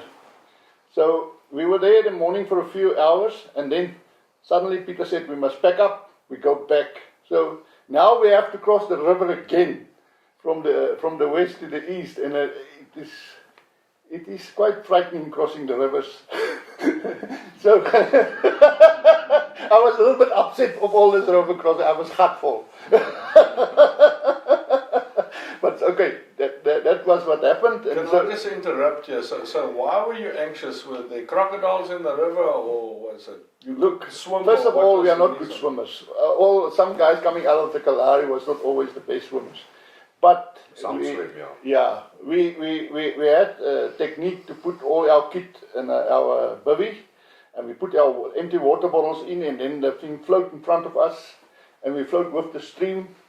And so it was not that difficult, but the fact that there was crocodiles make it more and more, to get your mind to that process, a crocodile can eat you. I think that was the most frightening of the story. And then it just had to cross back the next day. But that's what I want to say about Dallas. Dallas was really a very nice guy to work with. And I think that is the type of people that was in our unit, that it doesn't matter what task came up, we could do it. We could fit in easily. You can maybe mention about the next day when we have to go back. Well, I just want to say the river crossing, how I remember is why we had to go back across the river the next days, because, and that's only how I remember it, is because Peter picked up on the radio in some other way that SWAPO, whoever is really, they know about our position or that we're in the area, and that is why we had to go back just the very next day. How deep and how wide was those rivers? That river was a big river. I would say about 100. Yeah, it's about 100 meters wide. Yeah. And you have to drift behind your back with your kit, with your rifle on top of it, and you drift down this river. You don't know where the crocodile You start here, but you end there. So, but that is why I think why Henk was so upset, because he crossed the river, and then a day later we had to cross it again. And that was because what Peter picked up. And yeah. So I remember the river quite clearly. And after we'd crossed over the river, we were on the shallow side of the river, and it was still water. But the problem was when you got to the other side, there was a slight bend in the river. And when you got to that point, the eddies of the water would start pulling you and swirling you around, and you'd get that feeling of being a bit disorientated. And I think with the less competent swimmers, that part worried them a little bit. But fortunately, we made it over quite clearly. I just want to bring another point up that Henk has now spoken about. And although he said, Dallas was a tiffy means he's a mechanic.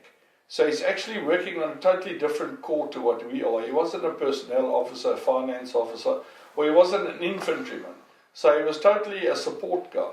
But in the South African Defence Force, unlike other defence forces, you have guys that are specialists in one particular thing. In America, you'd have guys that were just boat mechanics. Another guy would actually drive the boat.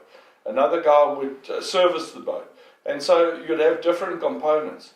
In the South African Army, it's very much, you'll have a team of, say, 6 guys in the team, but there'll be 2 medics in the team, there'll be 2 signalers in the team, and anyone can do any particular job, and you're all fairly competent at it. Although, obviously, some important jobs, like the radio man, we obviously took the guy who was best at Morse to communicate with the radio. And if there was a medic, we'd obviously have the best guy carrying the medical kit. But if that guy was injured or hurt or had to leave, we would just replace him with the second best medic. So I think in the South African Army, especially in the reconnaissance wing, we were jacks of all trades, and anyone was able to do any particular job.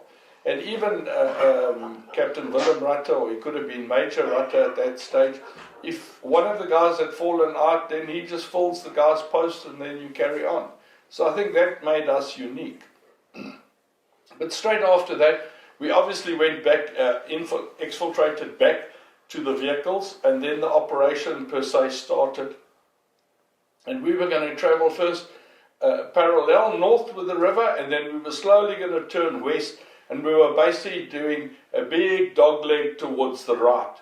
And from that point, to the west. And at that point, we obviously were going to do a dispersal point, where we left the vehicles behind that would be in tactical stage behind us, and then we would go forward and infiltrate one of the bases, and from there basically we would have support of the three 2 battalion companies, that would be airlifted by helicopter, and then we'd attack the base. So that was the phase that we were in at that stage. Yeah. Nog iets, hè? Yeah. The thing is, then we prepared now for what Peter said, where we are going to infiltrate and do a reconnaissance on SWAPO basis. And so we was now like, how many people we were? We were 10. 10. 10 that did the... Yeah. So to do, and that's now a walk-in, a reconnaissance, a proper reconnaissance. And so we... Armed reconnaissance. Yeah, armed reconnaissance, yeah. Yeah, and so it now is what we are trained for. What we are going to do is to do a proper armed reconnaissance. And we were, Peter was our stick leader. We had all the other guys there, and was very competent guys. And Dave van der Merwe, and Daisy, and Koenie, and Mats, the volunteer. And we had the UNITA with us, and we had 4 RPD machine guns. I was carrying a PKM, and UNITA was carrying a RPG, and Koenie was doing the radio and the snot news. And so that was now on our way into to the west, in the direction of the Kasinga Techimatet Road, is that right, Willem? Where we have infiltrate now. So Peter can maybe just tell us a little bit more about what our mission was on that trip. So at that stage we were looking for the 3 detachments. SWAPO had 3 detachments in the area. They had the Western Detachment, the Central or the Northern Detachment, and the Eastern Detachment. And sometimes these detachments were joined together, especially if they were expecting aircraft attacking them. Then for their anti-aircraft ability, they would join all the anti-aircraft. So we weren't exactly sure whether they had joined together or they were apart. At that stage, we didn't have a clue where they were. And from Johnny Skyhawk, we had gathered that there was a base on the northern part of the Bali River, which would have been east of Techimatet. And so we were going into that area, which was very much a traditional area for SWAPO, and we were going to go and try and find this particular base. At that stage, we were also informed by the Tactical HQ that there were three 2 battalion companies ready at the attack HQ at Yonde, and I think they had some parachute battalion companies there as well, so that we were basically cleared to go and do the reconnaissance. If we just look at the global area, so you have 3 SWAPO groups in the west, in the central area, and in the east. But they used to come down the road that goes from Kasinga to Techimatet to Mupa and Ivali, which is in the eastern sector of Angola. But since then, SWAPO had been trying to disassociate them a little bit from the FAPLA routes themselves. So they had 2 main routes that they used to come down. They wanted to infiltrate to Southwest Africa. They would use the river, west of that road I'm talking about, and that was the Mu River. So that was a traditional route. And then for heavier equipment and logistics, they used the Bali River.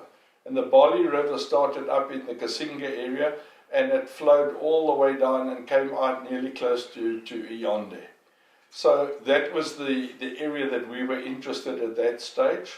And so we prepared the team. We disembarked or disassembled ourselves from the Tactical HQ, and we left them behind. And then we started walking in on this dry river bed called the Bali. But as you go higher up, there would have been water holes. And so we did, the going was very slow. We still had a lot of kit. We had lots of water with us, and we had lots of food, so we were just going very carefully. And we basically move only when after darkness, and then we move up in the darkness, and sometimes we would move a bit faster when the moon was out, and we would stick to the bushy areas. So in this particular area, the rivers flow, the perennial rivers flow from north to south, and you have what's called an Umaramba, which is a dry river bed, which is a slight depression with long grass, and you can see where the river is itself. And next to those you had small bushy areas of bushes. So we would stick fairly close to those bushes and then make our way up. Traditionally we would have, in this particular case we had 10 very well armed guys with lots of machine guns, and we'd just slowly be walking through the area, stopping often to listen, sometimes stopping to have a smoke break and just have a look at the area, and we also listened a lot to hear any sounds. And on that first, I'm not sure if it was the first evening or the second evening that we were infiltrating in, we walked into some SWAPO guys that were encamped in that bushy area next to the dry riverbed, and that's what we called an FCP, a forward control post, which normally consists of about 10 guys that make a temporary base, and they just having the eyes and ears, and they're looking for people like ourselves coming in. And they were fairly quiet, and we walked about 20 meters up to their position, and the bushes were short, half-meter high kind of bushes, and I think I was in the front at that stage, and I saw the enemy, and I gave the enemy sign, and everybody just went quietly down. And we stayed there for about an hour while the guys were just settling in to see what they were doing, and they were actually cooking food and getting ready for the evening. And so we just stayed there, and when they had finished eating and that they'd calmed down, we slowly went backwards, and then we retracted from there, and then we walked around. The thing that I also want to mention, when we go out on reconnaissance patrol like this, we always have gunships on standby for us. So although we're in an area where there was quite a heavy concentration of SWAPO, we always know that at least, say, 30 minutes, we got gunships on standby. So we walked that night. What I can remember now, we walked, and then at one stage, the bushes was now here on our side, and we were in a sauna here. And the next moment, Peter stopped and he said, "Listen, there's some SWAPO here." So we hear and we notice there's SWAPO here. And so we slowly pass. I will just tell my part of the story, I remember, but I would like the others also to tell how the thing played off, how everyone experienced the same thing. And so we walk down and we continue walking for about a kilometer, and then we stop in the bushes, and Peter contacted HQ and told them that we just walked past a SWAPO base. And according to what we see, it's quite a big base. What we see the tracks, what happened is normally they come out of the bush to a water where they collect water, and then they go back into the bush to where the base is.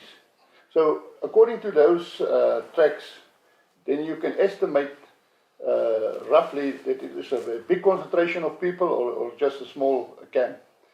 But what we have seen there told us that it was a big concentration of SWAPO. So Peter told HQ and that the next morning, he told them the next morning they will pick up our tracks, because you basically cross their tracks, and we were 10 guys, so you leave some spoor. So we continue for about another, I would say, 5-6 kilometers, and we couldn't find really a dense bush to lay up. So there wasn't really also a chance to do a proper dog leg. So we went into the bush, we make a line in the direction of where we came in from, that's what I remember, and we form up a line. We lay up in a temporary base. And I think maybe Kuni and you guys must also maybe just tell what you guys have seen there, or experienced the same night up to that point. Yeah, I remember we had varkies out on the track and putting the claymores out. We also blew that later when the shooting started. Okay. And that's pretty much it, but we were expecting them to find us. It was a matter of time. We were waiting for them. It came a bit sooner than we thought, and very suddenly. But it wasn't a complete surprise, because we knew they were onto us, and it was totally wet. I mean, the area had been raining constantly. So we were leaving tracks like 6 inches deep. So you couldn't anti-tracking was not an option, so they were going to find us, we knew that. But we were sort of prepared at least when we did arrive.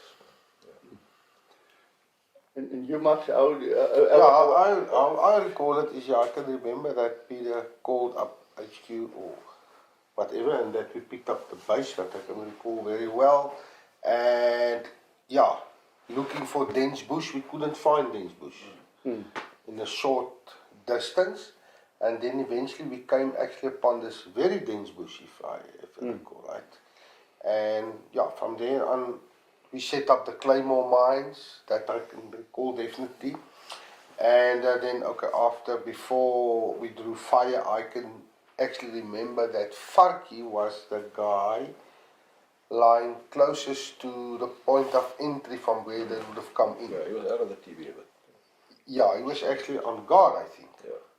So up to there, I can recall the same thing as what Henk says. Yeah, I just want to ask Willem. Willem, when Peter now contact HQ, and he explained to HQ, that we have just walked past the big SWAPO base, and the guys will pick up our tracks. Just for interesting, what was HQ thinking about the whole thing? Yeah, well, we weren't actually HQ, we were just our own little tactical HQ. The vehicles formed our, let's call it the reaction, our mobile force. We were the mobile force for you guys. Yeah. If all comes to the worst, we can rush forward to the vehicles and come and help. But the idea was, as soon as you pick up an enemy camp, the TAC HQ, the Battalion HQ, would then deploy the Pumas and the gunships and make it a big attack with everything that opens and closes. That was the idea, and that was what we were working on. Yeah. Okay.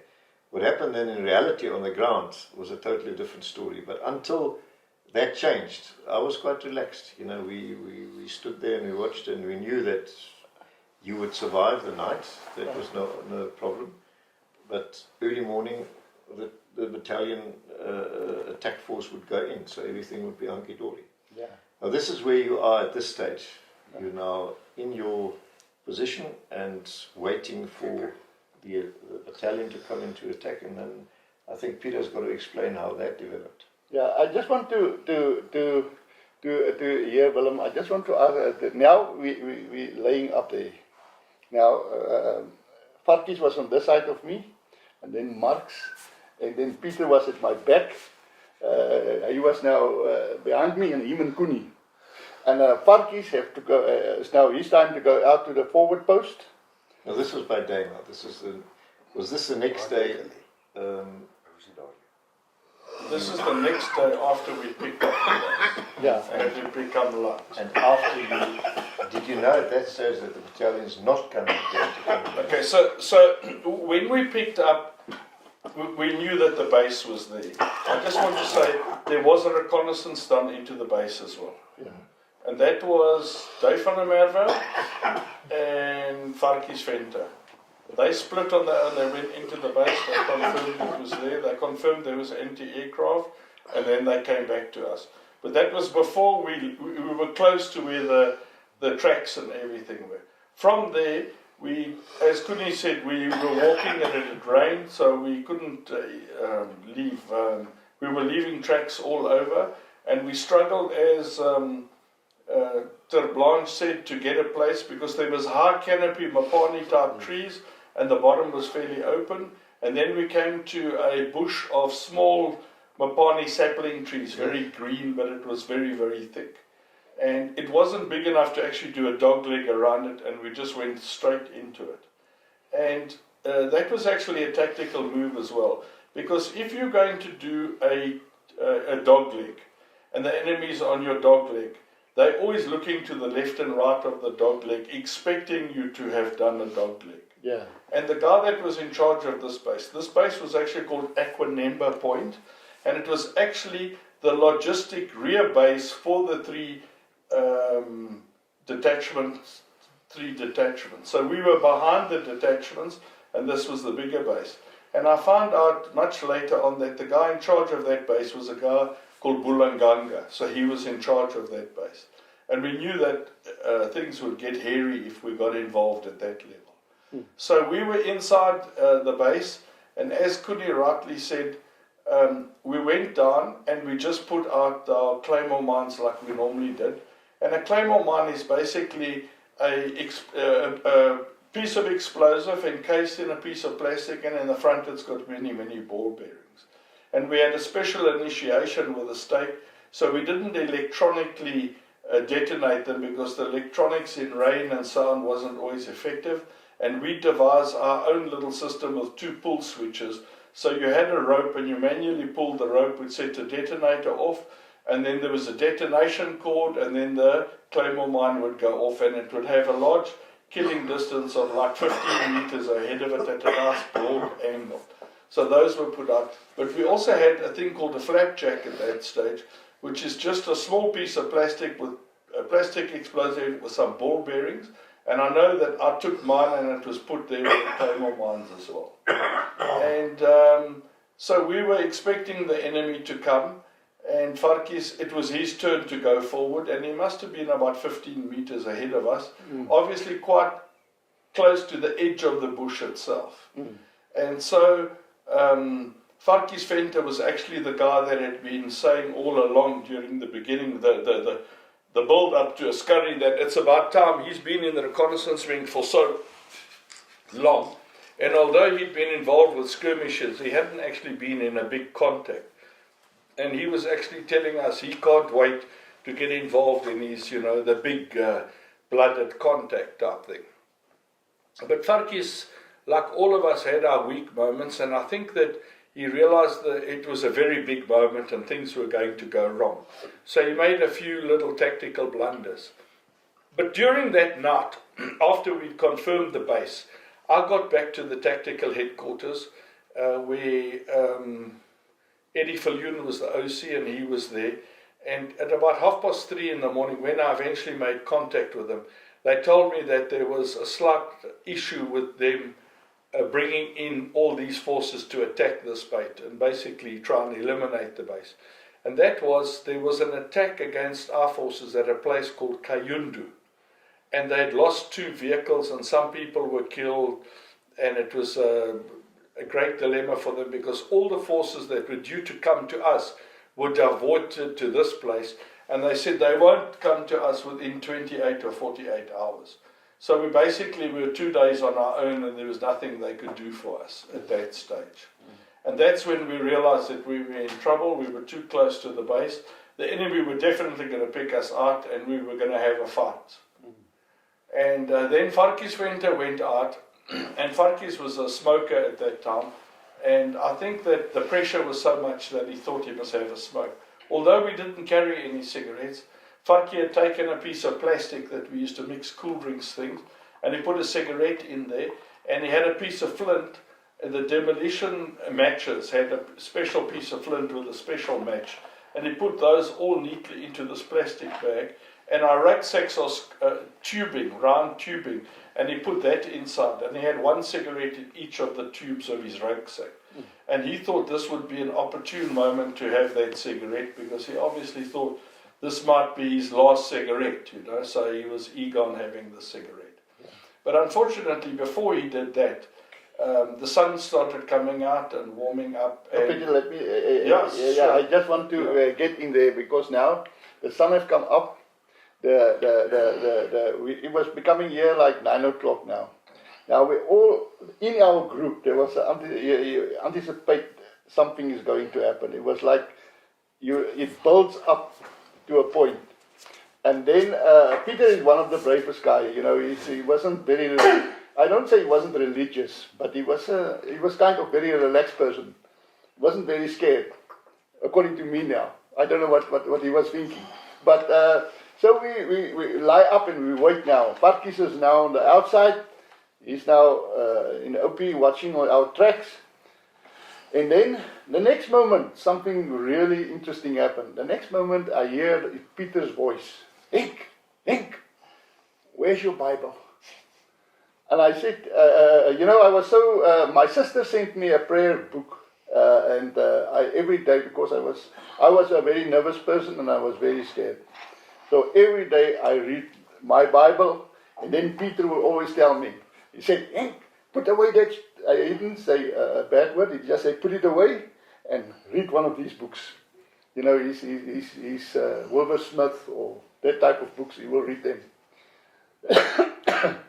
So I was quite shocked that Peter asked me my Bible, because if Peter asked me my Bible, he's also knowing something is going to happen. So I pass him my Bible, and he read a little bit, and he passes it back to me, and maybe you know, and so the situation, the whole atmosphere was that something will happen. Tense. Yeah, it was tense. So you want to tell Farky's story outside what happened? Yes. So, being a team leader in 3-2's reconnaissance wing is very, very easy, because all the guys support you, and you don't actually have to make a decision, because they know whatever decision you make will be the best decision. But should you do something controversial, they will question your decision, you would explain it, and you go. But because the team was so slight-knit, they basically could predict what you were going to do next. So there was a bit of a pregnant silence at this stage within the group, and the guys weren't cooking, they were doing nothing. And I saw that Henk also got the signal that with me reading the Bible to gain a little bit of confidence and get a little bit closer to my lack of religion, he started packing his stuff as if to leave in a hurry, you know, because I saw him unpacking things that were unnecessary, putting them aside. But anyway, Farky's Venter is out there now, and he's wet, and he decides he's got these follow me not tackies that have got no soles at the bottom because they're rounded, and he decides to take these 2 tackies out and just sun them a little bit. He then opened his shirt to sun his shirt as well, and he had his AK there with him, but he was now more concentrating on these other matters. And I think he lost a bit of concentration, but he eventually got his cigarette out, he put it in his mouth. He told me later he hit that flint, and he was worried because the flame was, you know, it's a bright flame with that particular match. And he sucked that cigarette smoke right into his lungs. And he said he must have sucked like a quarter of the cigarette because his lungs were now filled. And he said before he could exhale, he saw the guys, the bushing moving in front of him, and this large SWAPO guy was standing in front of him, but like 3 meters away. And the guy lifted his weapon very fast to his eye, and he was aiming at Farky's. And Farky's was that split second behind. So Farky's lifted his weapon up to get it in his shoulder, and when it was in front of his chest here, the guy shot the first shot off. And the first shot hit his magazine of his AK. And then Farky said he knew that he only might have 1 shot and the second shot might not be there. But I think that we were used to doing this movement where you aimed and then you shot immediately. So he was a split second behind, and then he shot. And he shot the guy in between the eyes, and the guy just dropped right there. Obviously, all the other guys behind that SWAPO guy then opened up fire, and we couldn't return fire because Farky's was still ahead of our circle as such. So we held back on the fire. But the guys with the machine guns, the PKM of the enemy, were shooting lots of lead, and it was coming through very, very low. And everyone was right down in the prone position. And soon after the fire started, everyone was worried about Farky's and where he was. And Farky's name is Daniel Venter, and his nickname was Farky's because he had a particular nose that looked like a little bit of a pig. You know, so it was called Pig Nose, Farky's. So Farky's came crawling in at high speed into the TB, and he had one tacky in one hand, and he had the other tacky in his mouth, and he crawled straight past me, and Kuni was slightly behind me, and he snuggled up to Kuni there in his little shell scrape. And I think an argument ensued immediately because he wanted Kuni's weapon. Kuni wasn't going to give his weapon. Eventually, Kuni conceded in giving the M79.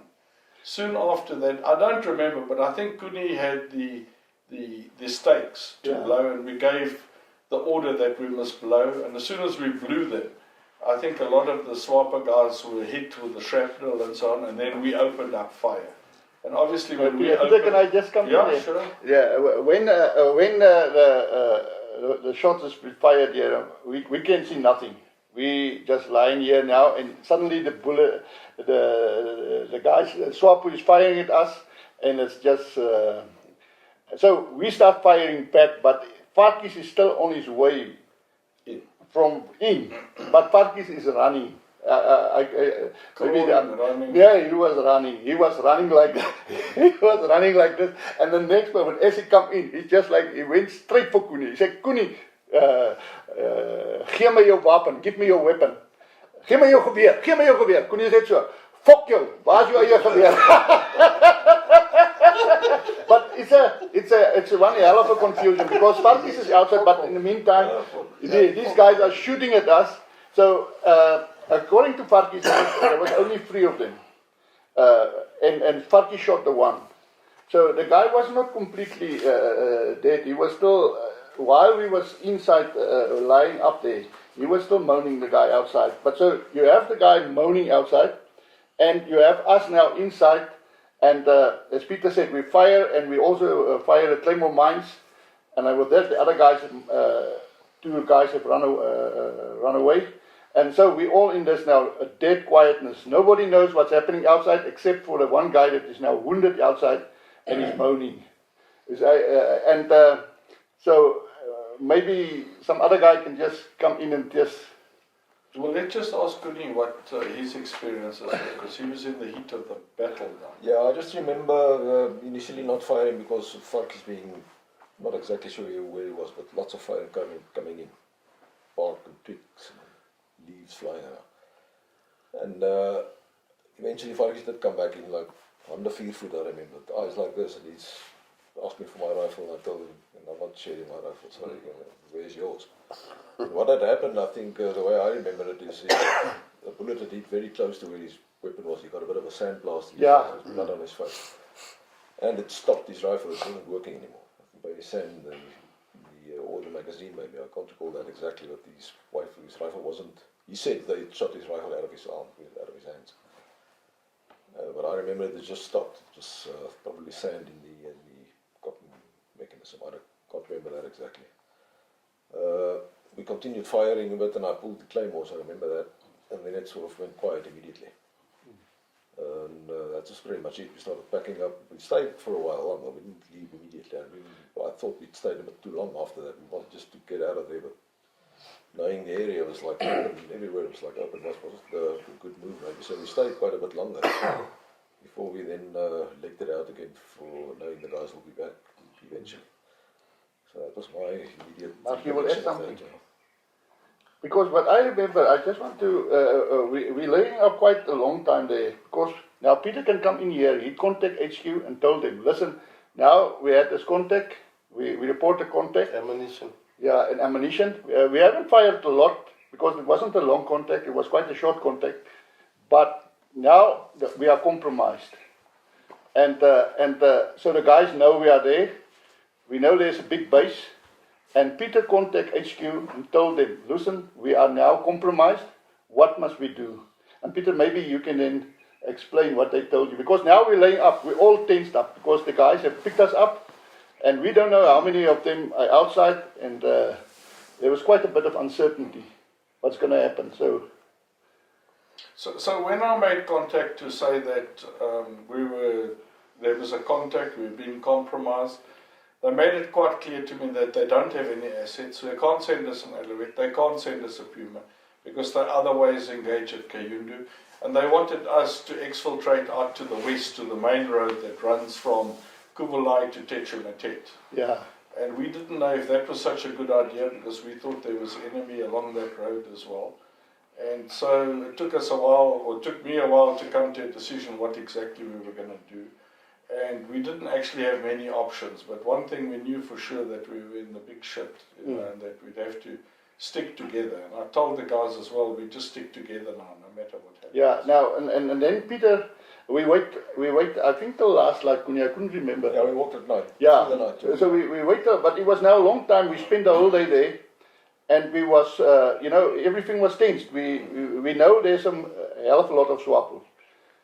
So after last night, we left, and we continue with what the HQ have told us. We must go west. And but we told them we're compromised, and SWAPO know we're in the area, and we walk.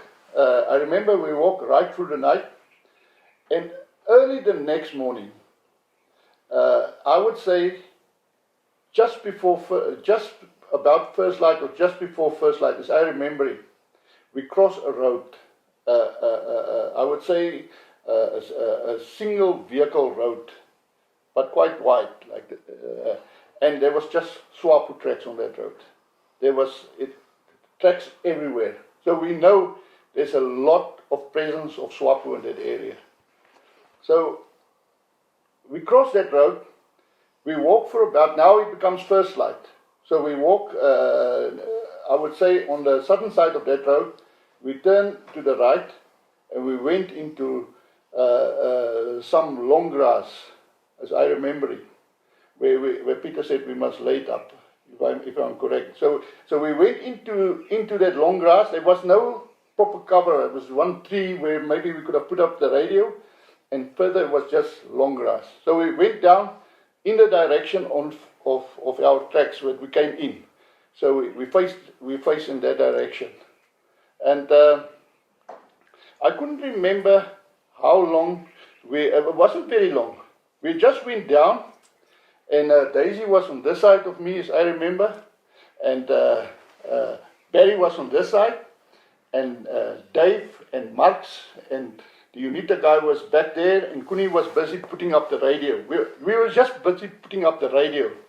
And so Barry was now crawling. We was lying with our machine guns lined up. So Barry now started crawling out to put up the claymores.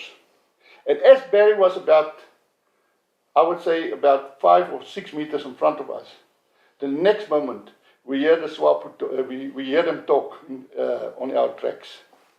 And as we now Barry also heard it. So Barry looked back at us, and I mean everybody is now nervous because we hear SWAPO talking there. As Barry crawling forward now, still forward, but he looks back at us and he smiles and he crawls and we went up and he put up the claymore quickly and he crawls back. And I think as he enters into the line, the next moment the firefight starting. If I'm correct. That's right. No, Yeah. that's right. And as the firefight started, the radio was not up yet. Kuni, you can maybe come in there. No, it was up because we, if I remember correctly, we put up immediately when we Yeah. decided to lie up and put the aerial up immediately to call for help because we knew the guys were going to Yeah. be arriving anytime soon. And what I do remember when the shooting started, what it was, I don't know, but the aerial was the first thing that was hit. RPG. Yeah. But the aerial was gone. We had no. Yeah. So we had a bit of a shootout, and then we could fix the aerial. I mean, we cut off a little piece and we fixed it, and we managed comms after the scrap, but not before. Yeah. We couldn't talk to the guys before. Yeah. The first thing that happened, the aerial was gone. Yeah. I don't know what, I can't remember this RPG-7 that shot it off, but it's. That's what I can I remember that was the aerial was gone there. And Barry firing, RPD crawling forward and firing, and crawling back and firing, and crawling backwards and forwards beside me. I remember that. And I had fired the AK-47 first, and then lobbed M79 grenades after them. Initial they threw a bit. I lobbed M79 grenades after them. And they withdrew. I can't remember how many. There was more than a couple of guys. I mean, from the voices, it sounded like a fair group. I can't remember how many. I don't think we killed any. Didn't find any bodies afterwards. We took a bit of a walk out and didn't see any bodies. There was like bandages and stuff like that. So that was my recollection now. Yeah. But can I just tell you about the aerial? So what happened is, as soon as we got in, Kuni had put the radio up, and he showed me the thumbs up that we've now got the aerial up and we're able to talk to the HQ. And then when the volley of fighting started, it shot the aerial down. Yeah. Okay. And then this UNITA guard of ours, what was the UNITA guard's name again? Ilyas. Yes. Ilyas, yes. Yeah. And he was a thinnish, tallish guy, okay? And if you thought that we had no fear, he had no fear at all. And I don't even remember if he had an AK. I think he just had his RPG-7 with the 6 bombs, and that's the only rucksack he had. And He casually got up next to a burnt out tree and he stood next to it and he loaded his RPG-7 bomb and he aimed it in the direction of the enemy and he let fly. And the second time the aerial went down was because of his back blast of the RPG-7. That shot that thing in the air. And I remember Kuni was the bliksem in with the guy and he had to crawl out there and put the aerial up again while the fire was going on. And then I think we got a message out and then I think the aerial went down again a third time. So it was like a comedy show with the aerial going down, people worried about the aerial because that's our lifeline to stay alive and so on. And I did get through to the headquarters and they just said there's nothing they can do for us. We're on our own and we must now escape and evade. Now what happened there is now we draw fire. So everybody, all the machine guns, our machine guns, then we shoot, then they shoot, and then we shoot. And then Max was shot through his area, through his head. And Peter shouted at him and said, "Laat sak jou donder se kop."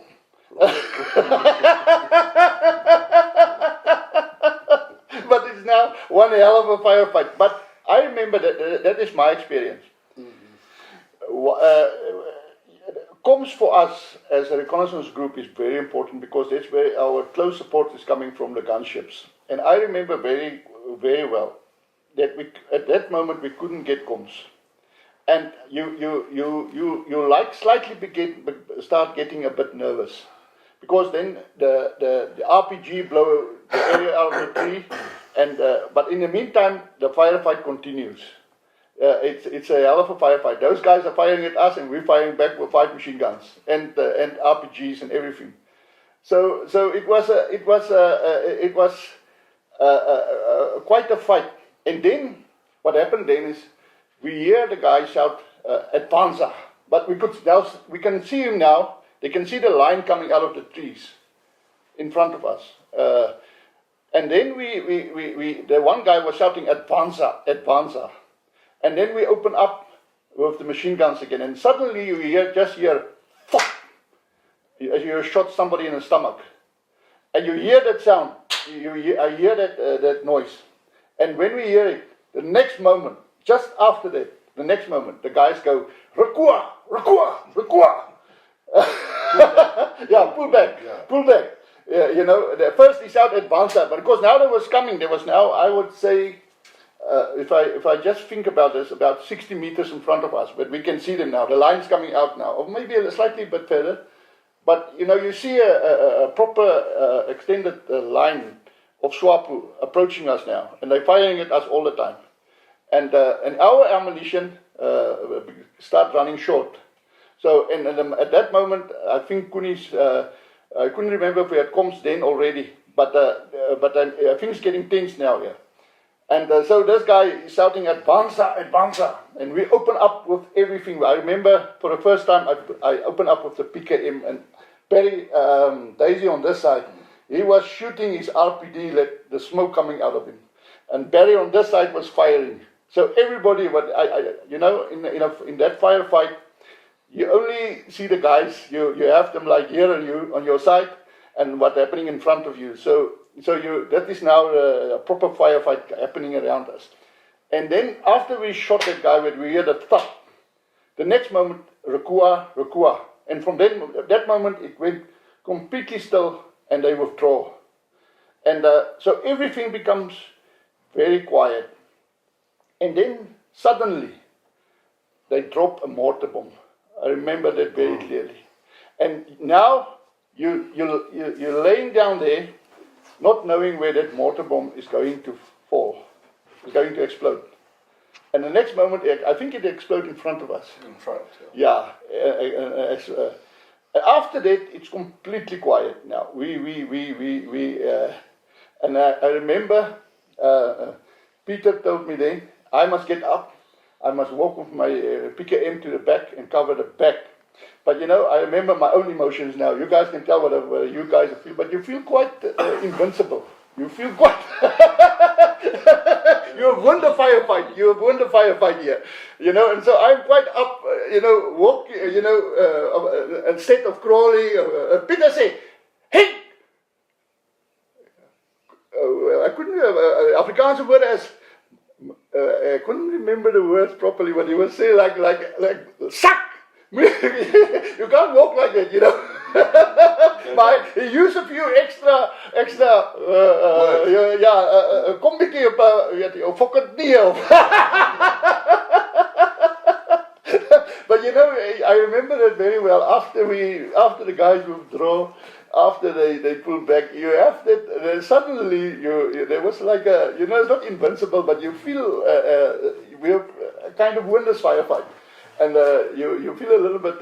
But I think that's where experience coming in. You know, I would say we're not always in that big kind of firefight. So you and then. You know, when Peter said, he knows you must get down, you can't stand up like that, they will shoot you, you know, or they will know where we are, or they will put more fire on us and stuff like that. But I mean, that's how I experienced it. And then we have to wait there.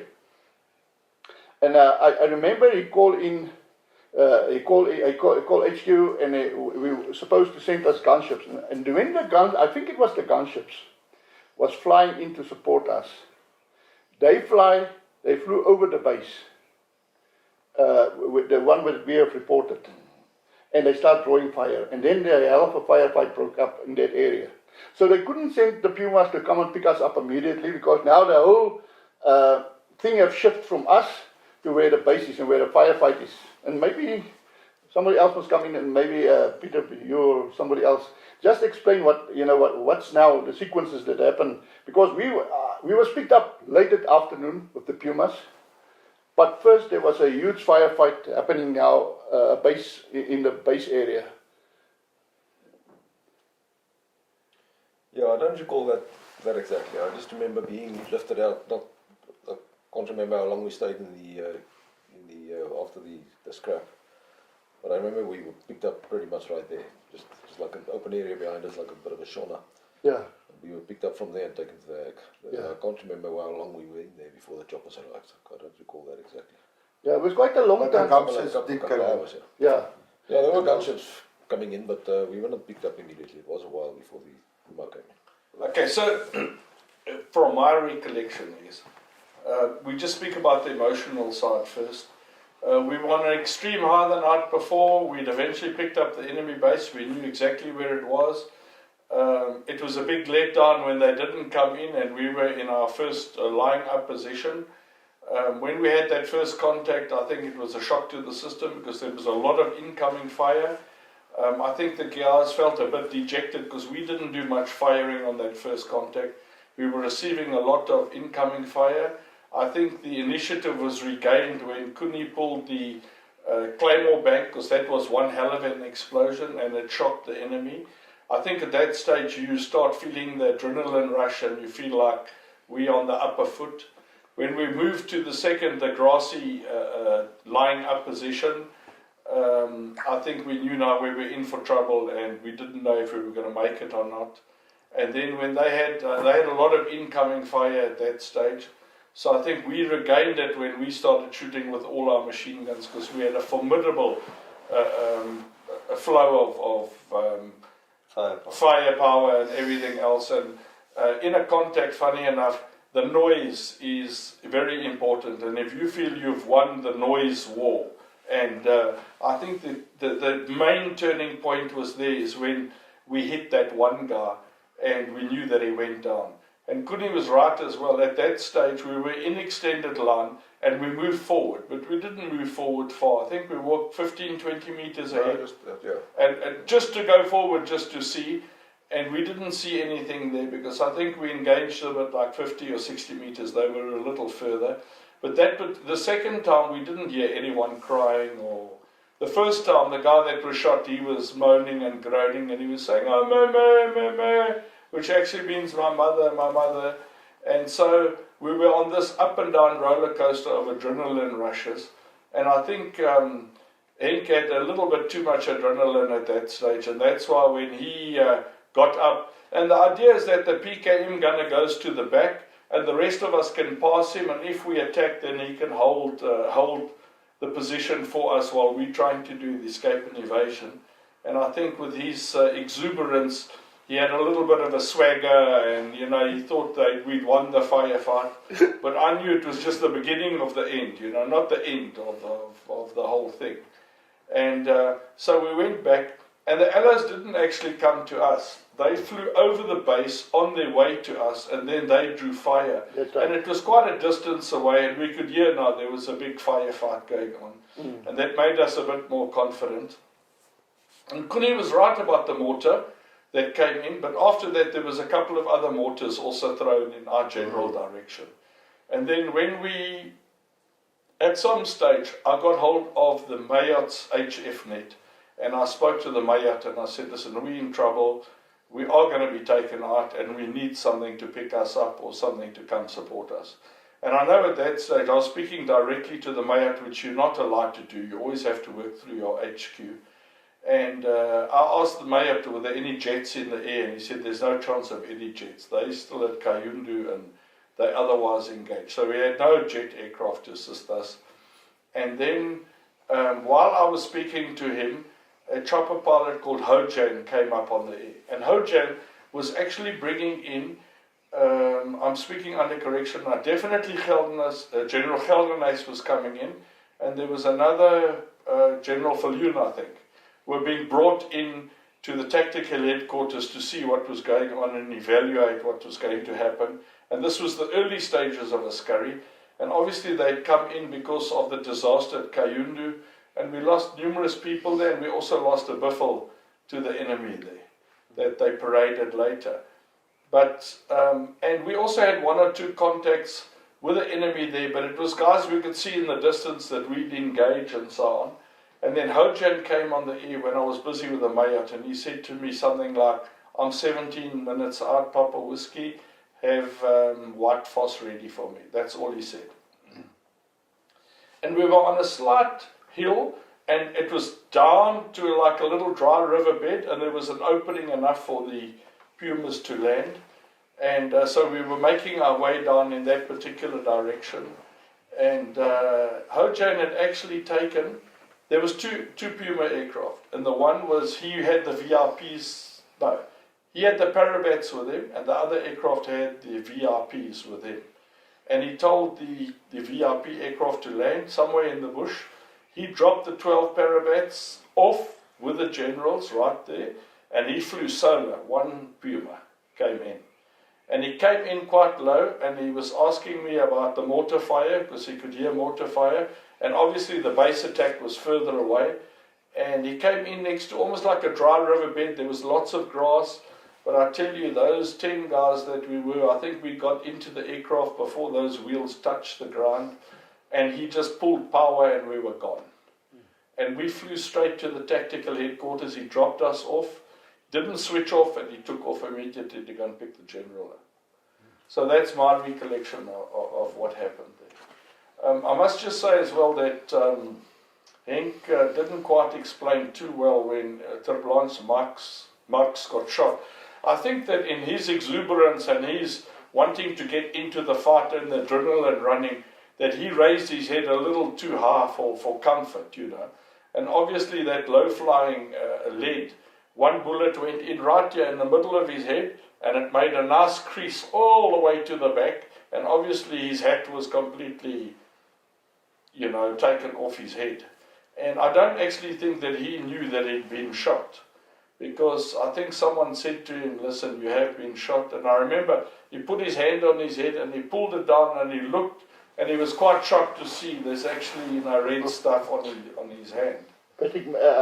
Peter, maybe he must explain. We'll put him on the spot shortly to see what he thought was going on. Dr. Blanche, tell us how you felt there and what happened. Yeah, I just want to fill up from the start. Before we draw fire, we actually saw them.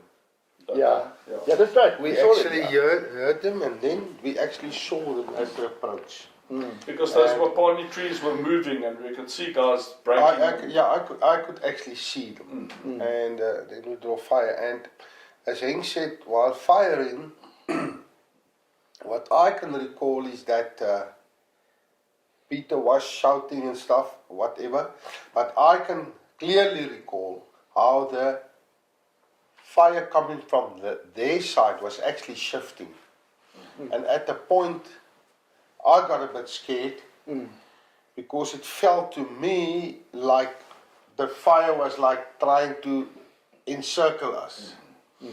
And I don't know if any of you recall that, but that's what I can recall. And I actually emptied my belt on my RPD. I can recall that as well. And and then during the fire, I wasn't aware that I lost my hat, but Peter shouted me, most probably after my hat was blown off, and I just felt something. I thought it was like maybe just something where they shoot a little bit low, something that came up, and and then when they lifted us, then I actually found out that I've just missed it with 1 inch. But More like a quarter. But you must remember now, he volunteered. And the day before, where Parky shot the guy that came in, I think they also shot his water bottle, just in his backpack, in Mashila in front of him. So they shot his water bottle. Now, on this contact, they shot very close. I mean, he must be very close. and he volunteered. And I think just after that, he also departed. then I was actually chased away. Yeah. I don't think you were chased, because look, we landed at the TAC HQ, and we informed them that were there any injuries or whatever, and we said, I know your serial number was 6, and we said it was number 6 that's been lightly wounded, and we said lightly wounded in the head. And I remember the guy came back to me and he said, there is no thing as a lightly wounded in the head. Head wounds is just a head wound, you know. And I know they came back to me and they said, that's impossible because you're a national serviceman and I've got the wrong number. So I said, no, that is the right number. And I know Hector Victor came out there and he said to me, are you effing mad that you've still got a national serviceman? And I've informed everyone that they're all home and it's the 26th or 27th of December already and he should be well gone. And then they left it there and they just said to me, tell him he must pack his stuff. And I went to see him and I said, are you okay? And I said to him, look, you on your way out. Okay, so when I informed them that serial number 6 had been lightly wounded in the head, they told me that there's no light wounds in the head. A head wound is just a head wound. I also went to the Blanche and asked him, is he okay? And he said, I think he was a bit shaken, you know, and he said, no, he's fine. And I said to him that they told me that he's going to be moving out, so he must pack his stuff and get ready to go. And with the 2 generals being there, they obviously realized that the war was getting a little bit too close for comfort. And I think within 20 minutes they flew back to wherever they were going to, and Marx was with the 2 generals in the aircraft when he left. You flew to Oshakati. You flew to Oshakati, direct to Oshakati. And then, believe it or not, it's been 43 years since then, and that's the first time we've seen the Blanche. Yeah, but I just, for me, I always felt after that team of people the 2 days that we, I feel very proud to be part of that team because it was quite it was from all the options that we did, that one was quite, it was for me, it was quite a significant one, with the real big concentration of enemy, and we were a very good team, and we had very experienced guys, been built up for 2 or 3 years, working together. And one thing I also want to mention is that we know him as Captain Willem Ratte. So when we get to, just to bring a bit of perspective to the thing is that there are 2 years that I was now there at Amuhuni that built up to this, I would say, this period of time of 2 or 3 days that we really had intense battle. every time we go back to base, we were trained. Every time we rehearsals, we do training, we anti-tracking, discipline in the bush. So it was, for us as a reconnaissance group, I think we were very well trained people, very competent, with very experienced leadership. And also when we go out in operations, it was also well planned. The main thing was always proper planning, proper communication, good preparations, and also medical. You was a well-trained soldier. So I must be honest as to say that I was, even today, I'm very proud to say I was part of that team. And I want to say thank you, Captain Willem, for, I think it was a little bit part of you that we survived. Not Captain Willem anymore, but for that day he was. And I will tell you, I was worried. Jeez, I don't know if you want to repeat that, but It was the only time and the first time, or the first time and the only time afterwards that I heard the fear in Peter's voice when he was talking to the HQ. Ek kon gehoor het, hier's groot kak aan die gang. and I was the Moeren for the HQ. And he just said, we can't do anything. The fact that they didn't say So you were actually at the other side. Listen. Yeah. You realize that it is for me when you do a base attack, or I will just do a little bit of when I was with the companies. You in that firing line, and you have time to think, and you're very scared, and it's when you in a situation like this, things happen so that I wouldn't say that I wasn't scared, but it was like you go through the motions. You are scared, but you're worried about, will we have proper comms? Will we make the comms? Will the gunships come? Because that's your lifeline. But the thing is, you go through motions because through the years that you have built up experience to that moment. It was an exciting moment, and I'm not sure if I'm expressing me correctly.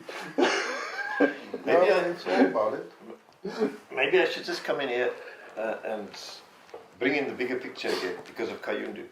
Now, the whole reason why this thing nearly went wrong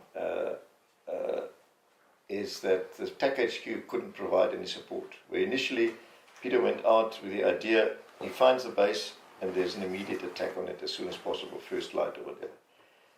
And this didn't happen because Kayundu had happened. And at Kayundu, as was said already, it was a bit of a stuff-up. And we had losses, Buffalo was lost, etc. A lot of people were shot and died. And that suddenly became priority and there was nothing left for us. But that brings me back to the original plan. Remember, we had 3 SWAPO jump-off points. It was Kayundu in the east, Kuvala in the middle, Kahama on the left and the west. And we were obviously doing what the plan originally said. Don't attack from the front, go round. This is exactly what we were doing. This contact with SWAPO was on the way to the main road leading down to Kuvalai. So we were going to cut that road and thereby sort of forcing Kayundu, Kuvalai to surrender or to evacuate. And we were on plan as far as, well, we stuck to the original plan. But what we didn't know at that stage, that we were the only ones to stick to the original plan. At Kayundu and at Kahama, they never did that. I don't know why, but Kayundu, for example, which was the first one to turn into a stuffer, they never cut that road. They never attempted to cut that road first and foremost. They ended up in a hell of a contact opposite Kayundu, and then they went across and attacked Kayundu directly and suffered losses. I mean, in the end, they didn't do too badly, but they were never able to take Kayundu. We, the African Army, was never able to take Kayundu. So in the end, we withdrew, and they sort of righted the situation and cut their losses, but we didn't succeed at Kayundu. Kahama the same. I wasn't there, so I won't be able to judge, but Kahama was never cut off. The only place that was physically cut off was the one that we were about to cut off at north of Kubalai. We aren't there yet. We are still east of the road. This is where the SWAPOs were, and this is where Peter and them had the contact.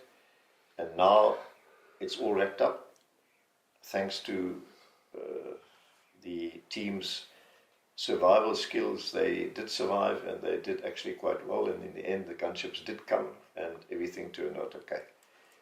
And from here on, then we'll carry on our way to the road, which was actually Kasinga. Kasinga was the place we were aiming for. Okay, so I just wanted to add a little bit in. Everyone was talking about fear and how you handle fear and so on. And unfortunately, fear is one of those things that differs from person to person. But I think the way that the reconnaissance wing diminished fear was we did these drills and we did these exercises. And I remember we used to do all these 12 different type of exercises. And then we had an exercise called a marrying up exercise. And a marrying up exercise is when you do all these different things. You do an infiltration by night. Some guys supposedly get casevaced. You take the leader away. The mission carries on. And then you'll do vehicle ambushes, or you'll do mining the road. Then you'll do a river crossing. And then you'll do a casevac. Then you'll do an escape and evasion. And in that process of the marrying up drills, it's important to know that eventually you're not doing a drill anymore. You can throw your aide-memoire book away, and it's now muscle memory. And when you come in a situation of we have to do escape and evasion, everybody just knows what you have to do. You don't actually have to think about it. And for the team leader, it's very, very easy, because if you see a mistake, you can just rectify it. But you know that the whole thing is choreographed and you're going towards a plan. And when we heard that we weren't going to get, first of all, the jets, strike aircraft in, and we weren't going to get Pumas, it was almost like another marrying up exercise, where with a marrying up exercise, Willem often played the devil's advocate. And, you know, when you knew things weren't going to go wrong, he'd say in the exercise, that goes wrong, the team leader is shot, the team leader is dead. And, I mean, the scenarios were endless. I mean, I know at one stage he used to say, okay, you two guys have now been shot, you must put your own drips up. And this isn't a toot. A toot is a tactical exercise with our troops. This is a real exercise. You have live ammunition shot over you. And if you're wounded and you have to put your drip up, you actually put the drip up on yourself, and the show just goes on. So I think that diminishes, it doesn't diminish the fear, but it negates the fear, because you're so busy sticking to the program and doing what you have to do, and just the show must go on. And I will say I was fearful at this stage, and my biggest fear was, it's quite simple. It was losing one of our guys, because I knew if you can't escape, especially, well, at that stage I was mean, lean, and I weighed 60 kilograms. Henk was a lot thinner as well, but he weighed 80, and I couldn't imagine myself carrying Henk for like a kilometer or one of those kind of things. And remember, if one guy falls in the team, the whole team is weaker. It gives the enemy the advantage, and then it's easy to obliterate your team. I must say one thing, though, is that we might have been fearful to a degree, but the UNITA guard, he showed no fear at all. He was just using the RPG-7 when he felt it was necessary. He stood up in the middle of the contact. He helped Kuni put up the aerial, so he was... And to him it was almost just like another day at the office. He was very casual about it. I'm glad you mentioned UNITA. Sorry to interrupt you, but I think it needs to be said. A lot of people have lots of opinions about UNITA, but my experience was, and I think we probably all agree on that, that the UNITAs we met, the UNITAs we worked with, I admire them, because they didn't have the support we had, they didn't have the training we had, they didn't have the weapons in a lot of cases that we had. A lot of them were far younger than we were, but they had guts. They did have guts, and And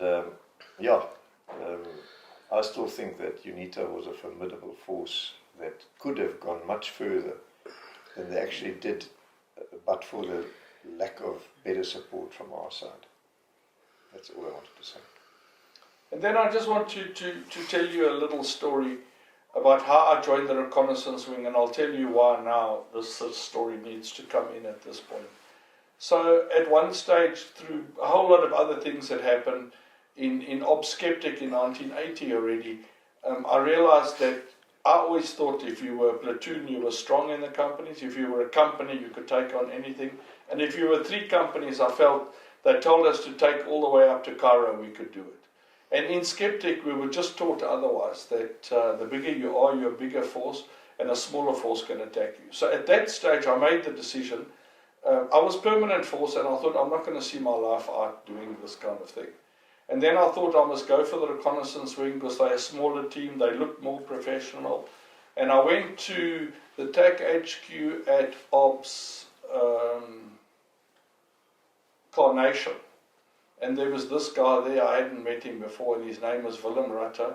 He was a tall guy, and he had these black 3-2 boots on. They had black with green inside. And he was lying close to the TAC HQ tent, and he was fast asleep. His mouth was open, he had his spectacles on, and he was having a good snooze. So I ventured and I woke him up, and I said, I'm Papa Whiskey, and I want to join the reconnaissance wing. And he looked at me and he said to me that these company guys are not the guys he wants, because they're into glamour and medals, and he wants quiet guys, and you must go the extra mile, and he doesn't think it's a good idea for me to come. And I was a bit dejected, and I was walking away, and he said, but listen, if you really want to come, you just have to go to the parachute course. So I said, what parachute course? I didn't even know. He said, no, Bloemfontein, you're going to do the parachute course. So Noel was one of those guys that went to do the parachute course with me, and we were actually 32 guys that applied to do the parachute course. And in those days we had a 2-week PT course, which was quite rough. But from that day I started doing press-ups in the bush and sit-ups and everything. And we had a lot of guys in Delta that went. I know Rapes Rabi went, Donnie Frey went, there was a whole lot of us. And when we got there, Donnie Frey was a little bit obnoxious, and he was like full of himself. And he actually told the instructors there they must stop necking us around and chasing us around. They just came there with his camo beret to get his wings, and they must just issue his wings and then he'll go. And they didn't like that idea, so they stuffed us up. And one of my good mates, Gary Nettle, was there as well, and he was super fit. And I think on the Friday, Gary Nettle he ran himself into a coma, and he was in hospital for a couple of days. And the only reason I made it is because I had a motorbike in Buffalo, and I drove my motorbike back after a couple of drinks too many on the Tuesday night. We were going on course on the Wednesday, and my nail was taken off completely. And the doctor said I couldn't go on parachute course, but he bound it up, and I went. And there was 2 instructors. It was Corporal Bolton and Sergeant Palmer. And they took a liking to me because I was bleeding during the course. So they would put me up next to a wall with my hands on the ground, my feet in the air. I had to do one of those press-ups every 5 minutes or so. And when the other guys were moaning and so on, he would say to them, listen, this Engelman is bleeding for his wings and you guys are just sweating. So stop moaning. And I nearly didn't make it because of the war, but I made it, and I was the only guy to make the course, on that particular course with all these 3 guys. And I went back to Sergeant Major Rosa and I said, you must now give me the papers, I'm moving from Buffalo to O'Mahony. And to my shock, there's Gary Nettle in the vehicle with me, also transferred. Noel Viljoen, who didn't make the course, also transferred. So I let it rest, but after 3-4 days I went to Willem and I said, listen, what's the story? Because you told me we must go to parachute course and then we can join. And these 2 other guys, they left early, took some leave and had a jolly good time. And he said to me, I never said you had to make the course. I said you just had to volunteer to do the course. And then after that, we often heard about this story, and this is an important story for me, is that we're not there for the medals. And during the earlier days, we had one of our guys, Piet van Eden, that was involved with Willem in a big attack and so on. And Willem was shot badly in the arm. And they had some SP members with him. And I'm not sure who told the SPs they can go, because I think Willem and Piet had almost given up. And those two SPs ran all the way to the cut line, and the one actually went to the TAC HQ in Inana and reported. And they couldn't believe that he was there, because they said, listen, this attack only happened 4 hours ago. They said, but we were told we could leave. And I just feel that Piet actually deserved a medal there, and he didn't get a medal. Yeah. And, just hold on a second. So after this, Eddie Viljoen, I think, called me into the HQ, and he said that Arsal Ratta will not set you up for a medal because he doesn't believe in medals. And so he wrote my citation for this operation where we lost, and they actually gave me an MMM, which is a military medal. Military what? Meritorious medal. Meritorious medal. And when I was told I was going to go to Rundu and get the medal on a parade, and I refused to go. And Eka Victor pulled me aside and he said, listen, you deserve this medal, we're giving you the medal. And then Sergeant Major Rosa said to me, listen, you don't want the medal, but you come into my office, I'm giving you the medal. So I actually received my medal. And I gave it back to Rosa. Okay, because I didn't want to be marked as the only guy getting a medal. So it stayed on my file, the medal. I never actually wore it or got it or whatever. And then after many, many, many years, I actually went back to 3-2 in Pomfret, and then they had the last medal parade at the end, the very, very end, I got received my medal. Well done, Peter. Yeah. And that medal's not mine, it's yours. My name is Peter Williams. Welcome back. We're busy with Askari. It's the 27th of March 2023. We have finished with the contact at Aquanemba Point. We've returned to the tactical headquarters. Ter Blanche Marx has fortunately got a lift with General Viljoen and General Geldenhuys, and he is on his way to clear out and go home. We later somehow meet up with our tactical headquarters of 7 vehicles under the command of Willem Ratta, and from there we're going to be travelling north and then west, and our destination will be Kasinga. So we hand over to Willem and tell us what the circumstances were when we drove into Kasinga.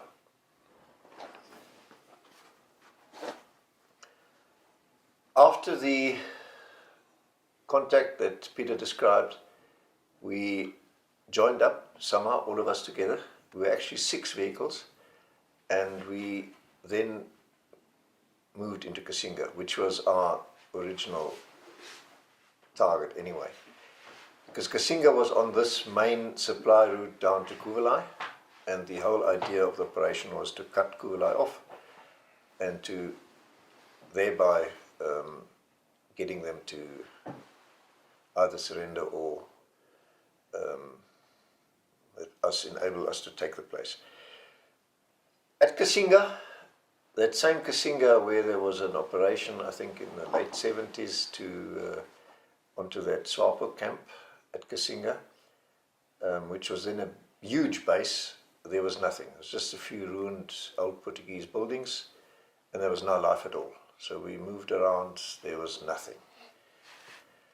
And then we sort of started moving south. We didn't want to move on the road for obvious reasons, because we're now at the back of the enemy and on his main supply route.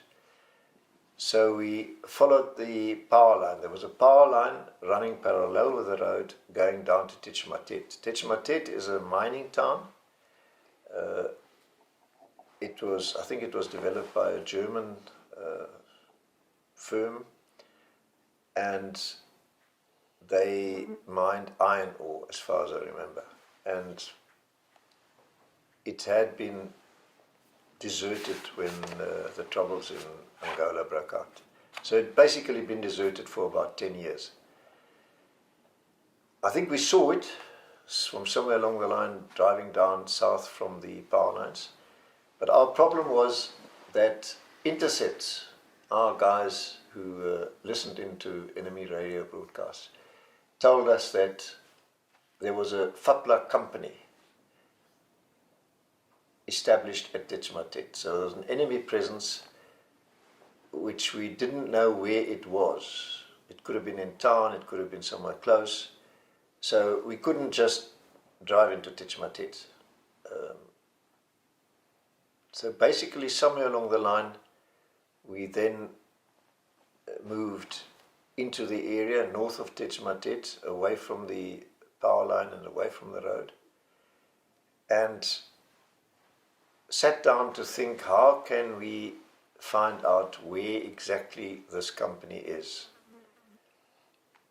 Remember, we still had the company battalion, the 3-2 battalion companies at our back, but we were basically on our own in front and trying to find out now where is the enemy exactly. The road came in from the north, and there was an old railway line, Portuguese railway line, coming in from the west, crossing the Kalonga River on a bridge and then leading into Tetshmatet. That was the original railway line, taking the ore out from the mine. Obviously it was now in disuse, there were no trains running, but the railway was there. And I think we first mortared the town to try and get some reaction. But it could have been the other way around, that we first attacked the bridge and then did the mortar bombardment. But I'll start off with the mortar bombardment. We put in our plan, it was approved, and they flew in 81mm mortars and a lot of ammo, which we then received and packed up and moved into a firing position from where we could reach Tetshmatet and bombard it at night. So it must have been 5 kilometers or even closer, probably 3 kilometers away from Tetshmatet, because that was the optimum distance for the 81 mortars. So basically we moved in, set our mortars up at night and stomped the place until we'd spent out all our mortar ammo, hoping that by this mortar bombardment the enemy would respond and thereby give his position away. But there was nothing. We did this bombardment and there was no reaction at all from anywhere. So that plan obviously failed, and then we also blew up the bridge, at least partly also to try and get a reaction and see what's going to happen. There were 2 pillars. The bridge was on pillars, I don't know how many pillars in total, but we tried to blow 2 pillars that supported this bridge. Leon Meiberg was in charge of the one team because he actually came from the sappers. He was a sapper, and I had the other team, and we prepared the charges. We didn't have any of the sophisticated support that the reconnaissance commandos had, so we just improvised. We got PE4, boxes of PE4, which came in bigger boxes and smaller boxes, and we had rope, ordered rope and detonating cord and everything else that we needed. And basically we prepared to put on charges onto these pillars and try and blow them. Leon attacked the one pillar and my team went and attacked the other one. I think it was one ring main set off both of these charges at the same time. We attached the charges by rope. We put it against the pillar and tied rope around it to make sure it didn't fall off. And and then the detonating cord to link everything together, and one initiation point, which we could use to set everything up at a safe distance. obviously we did the whole thing at night. There were guards on the bridge. They didn't notice us. They kept walking up and down the bridge, and we could hear them sometimes. And down below we were busy putting the charges on, and finished and withdrew and then blew it. Leon Myburgh's pillar went. It brought the bridge to collapse there by his pillar. My charges didn't blow. Something went wrong. The pillar just didn't break. But Leon's was enough to do the job, and and that was the bridge out of action. Still, no reaction at all. Now that kept us busy for quite a few days, the mortar bombardment and the blowing of the bridge, having to order and receive the supplies necessary, etc., etc. And then, at some stage, we decided to go around, because we didn't have any joy and we didn't want to openly go into Tetch and run into an ambush. So we decided to go around on the left-hand side, in other words, go round Tetch on the eastern side, all the way around, and then hit the road to the south of Tetch, in other words, between Tetch and Kuvalai. And there put up an ambush and see if we can catch somebody and find out where the hell is this company. That was the plan. And we actually succeeded in going around. There at one stage there was a bridge that was so rickety I never thought the buffaloes would be able to cross, but we did. Crossed it. And eventually ended up in the area south of Tetchamatet on that road.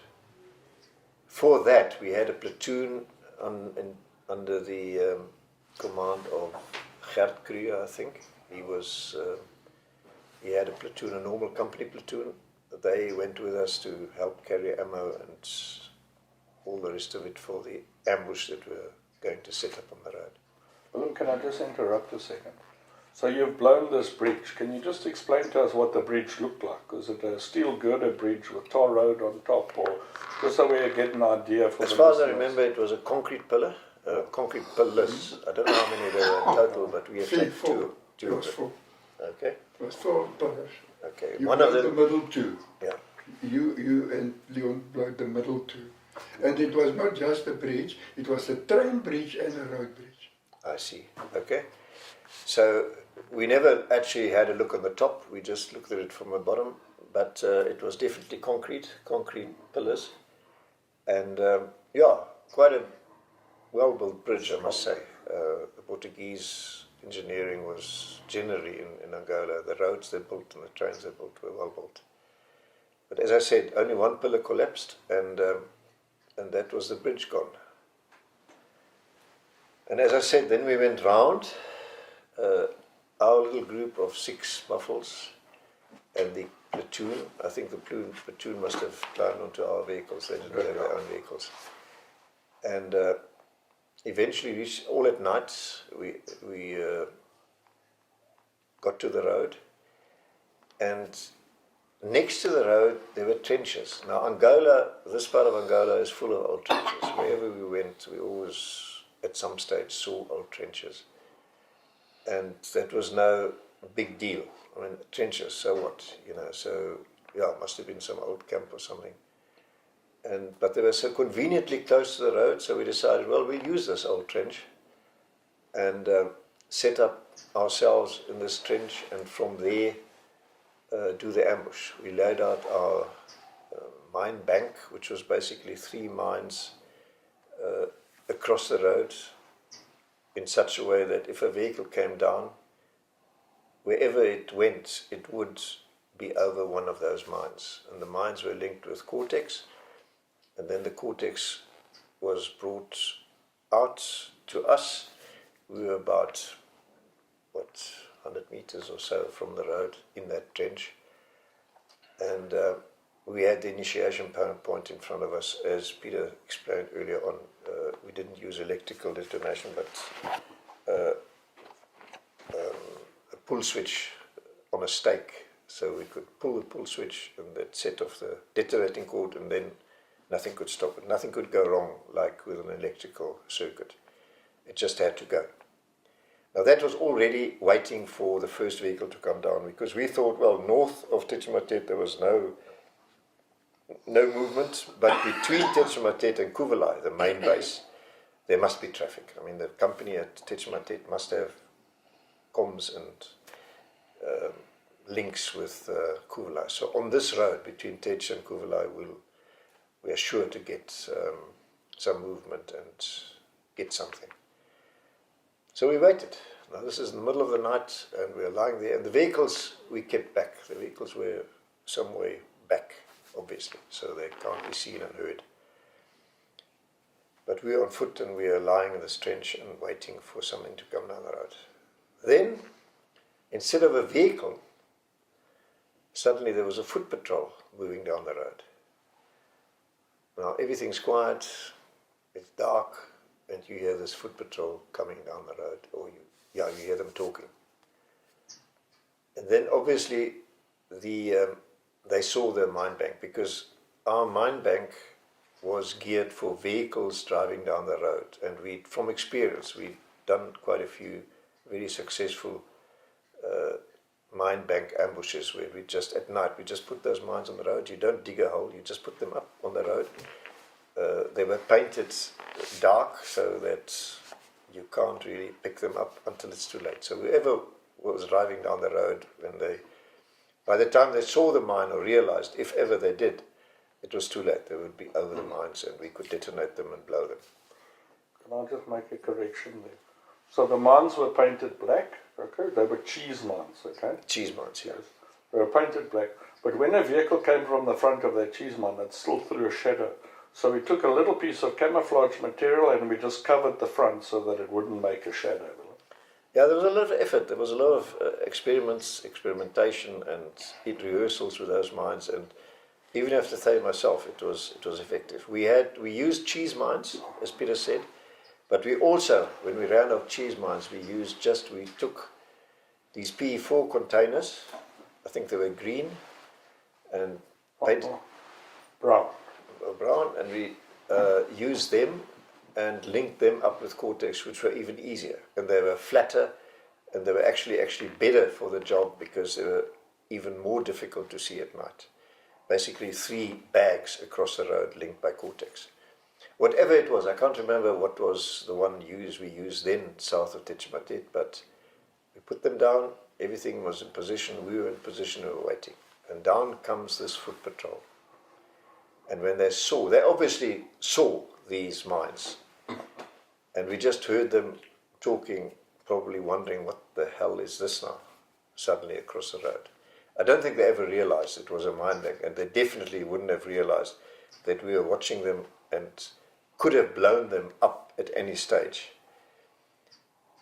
And I was going to pull the trigger, so to say, but for some reason we didn't. I don't know who was actually at the stake, but we held back, listening, and then instead of continuing, they stopped at the mines, talked about it in Portuguese, and then instead of carrying on, they veered off the road and came straight at us.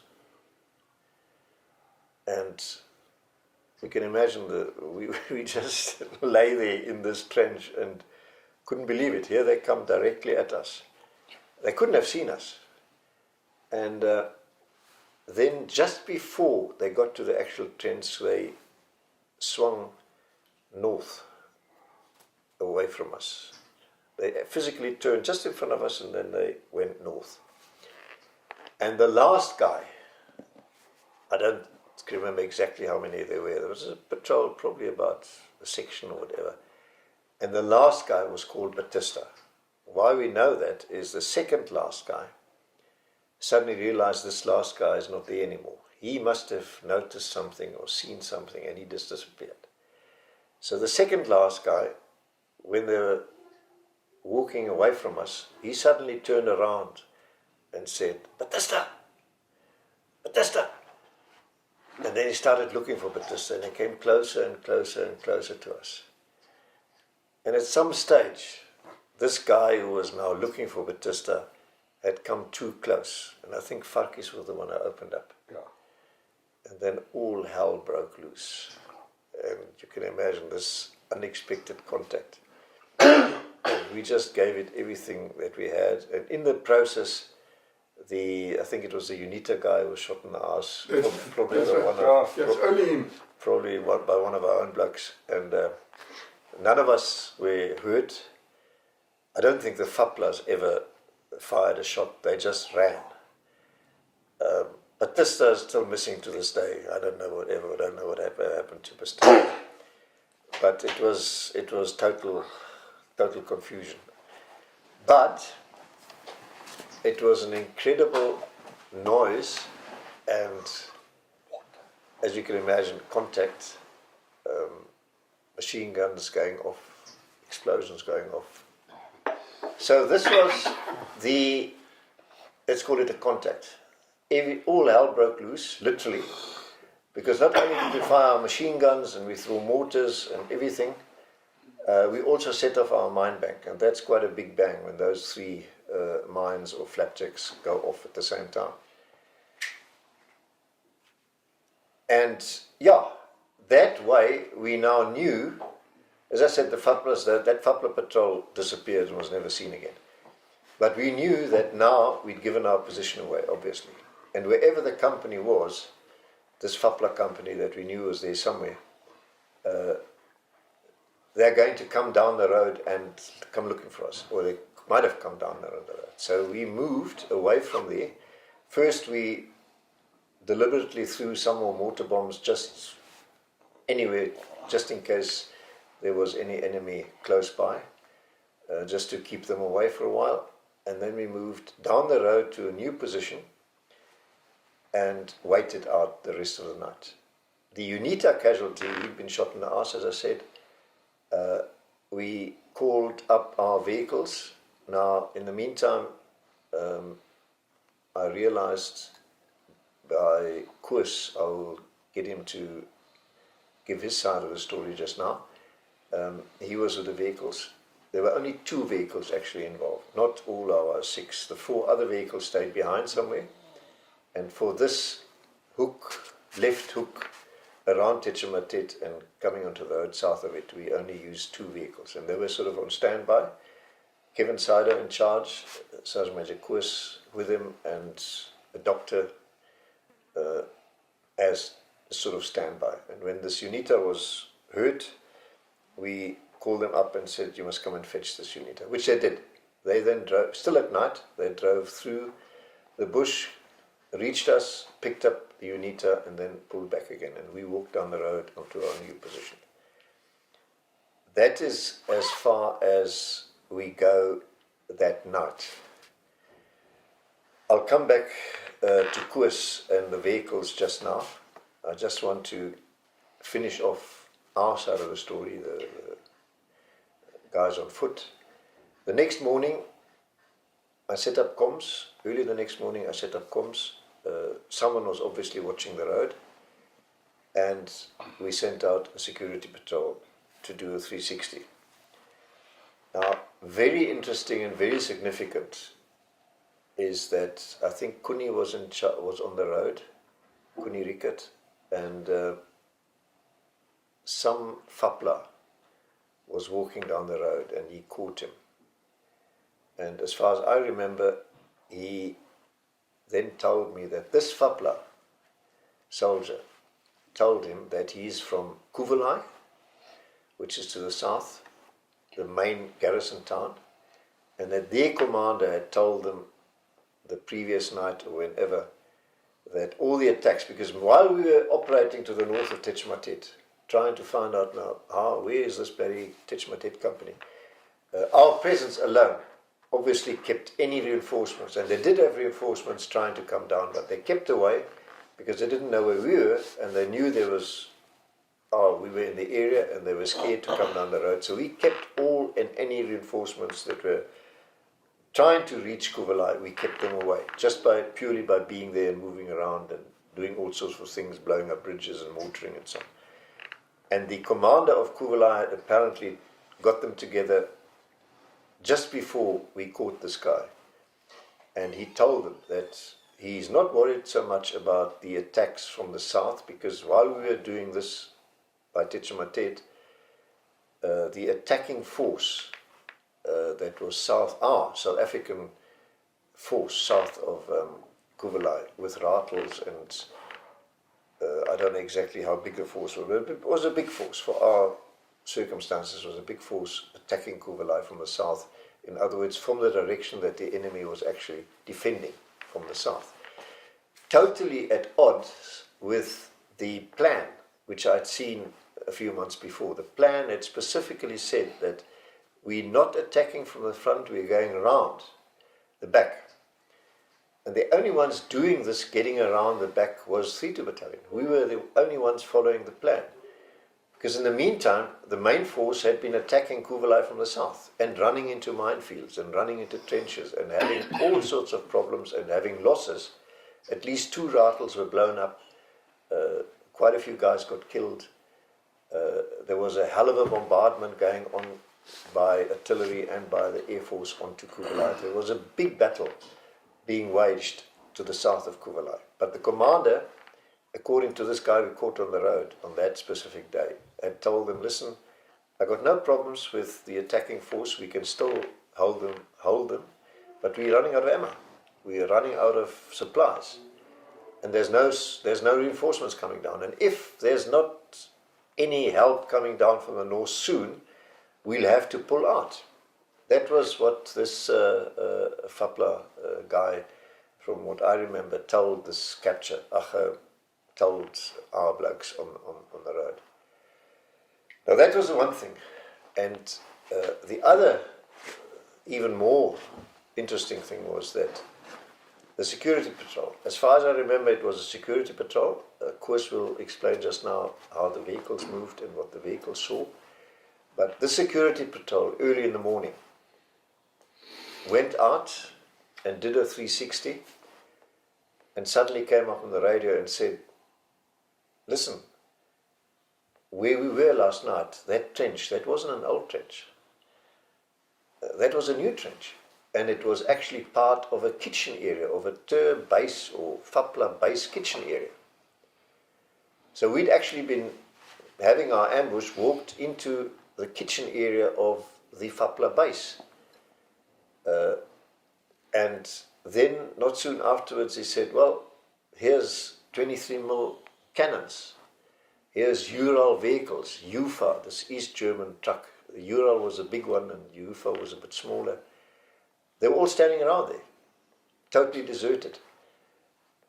There were food supplies, all these Scandinavian countries supplying them with tinned fruit, and Holland supplying them with tinned cheese, and everything was there. And ammo, there were actually 2 trucks just with reserve ammo, reserve barrels for the 23mm. It was, we suddenly realized that we had been sitting in the middle of that very same FAPLA company that we'd been looking for, which was equipped with 23mm cannon, with vehicles, with everything that opens and closes.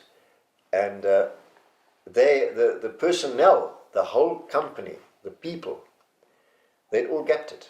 Because when that explosion happened, when we set off that mine bank and the firing at night, in the middle of the night, that made that whole company take to their heels and run away.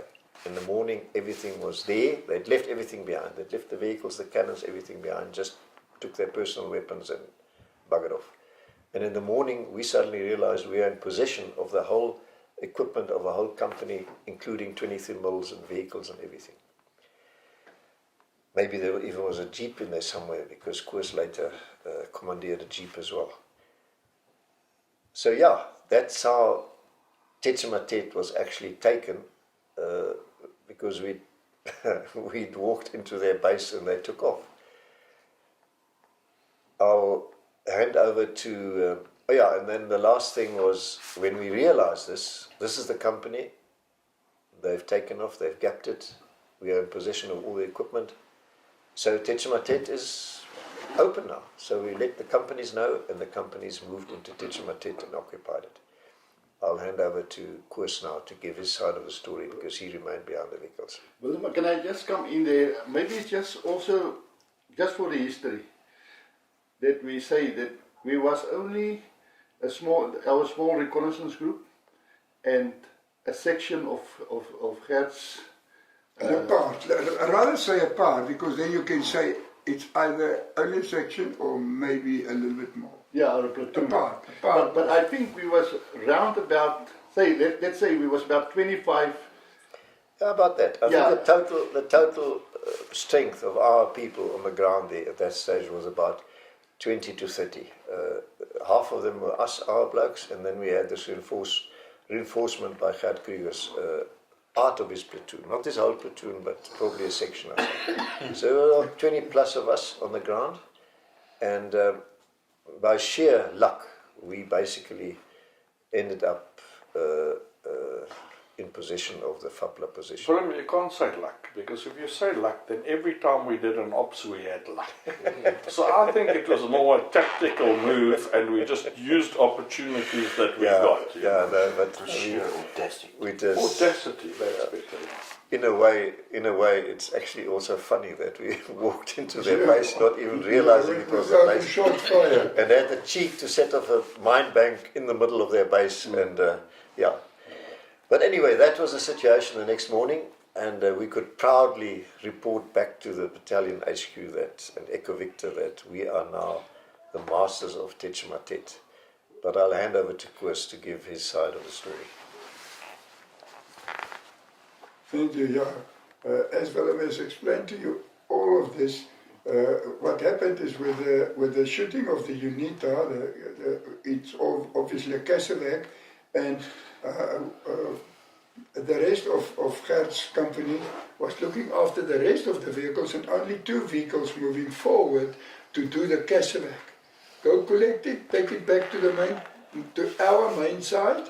We didn't move any of the people that left because, as Willem has explained to you, that Leon Nijberg with his butterfly, with his 360s and things, picked up this kitchen. Now, Willem says a kitchen area, but it's actually the tactical HQ of the FAPLA company that was in position there. Yeah. Because I mean, a kitchen is not a temporary thing. It's rather a little bit. They were staying longer. The trenches was dug, so everything there. You could have seen that was one of their best positions for a big force, not just a little small group. Yeah. And the vehicles that was also found inside there were the 4 Urals with 420 double barrel 24 millimeters. The 23 millimeters. Pardon? 23 millimeters. 23 millimeter, yeah. Then 4 gases with 4 14.5s, and the 2 EVAs, or what? How you say? What is it called? IFA. IFA. IFA. Okay, IFA. IFA trucks. Okay, IFA. That looks more like Mercedes-Benz with white tackies. So then they were the transporters, and then the small command jeep, who was full of Russian radios and things, because you can see, it's bigger than just a normal, simple little group of FAPLA that was lying there. And yes, obviously with the movement of collecting the cash back, with the blown of the flapjacks, the mines in the road, and the rest of the movement, they probably thought that they are going to be attacked. So they booby-trapped the vehicles and just left. So we lifted the booby traps, collected all the vehicles and the equipment, load all their stuff, because they left it on the ground, load it on top of the vehicles, move it back to Techimatet, put it up on the top of the mountain and use it as part of our defense system. Of course, but explain to us, when we call you now, because this is quite an interesting story, when you came with the 2 buffels to fetch the Cassavac, yeah. How many people were you with that vehicle, and how did you move when you moved from where you was waiting for us towards us? Yeah, well, okay, obviously in the middle of the dark, Willem was talking on our sound that the buffels made. Willem talked Kevin Saido in. I was on the ground, there was no lights being used, with a firefly on my back, walking in front of the buffalo to make sure, we don't get into tree trunks or ditches or whatever. Walking, obviously, through part of the base without even knowing it, or very, very, very close. He didn't go and check our tracks, especially the next morning.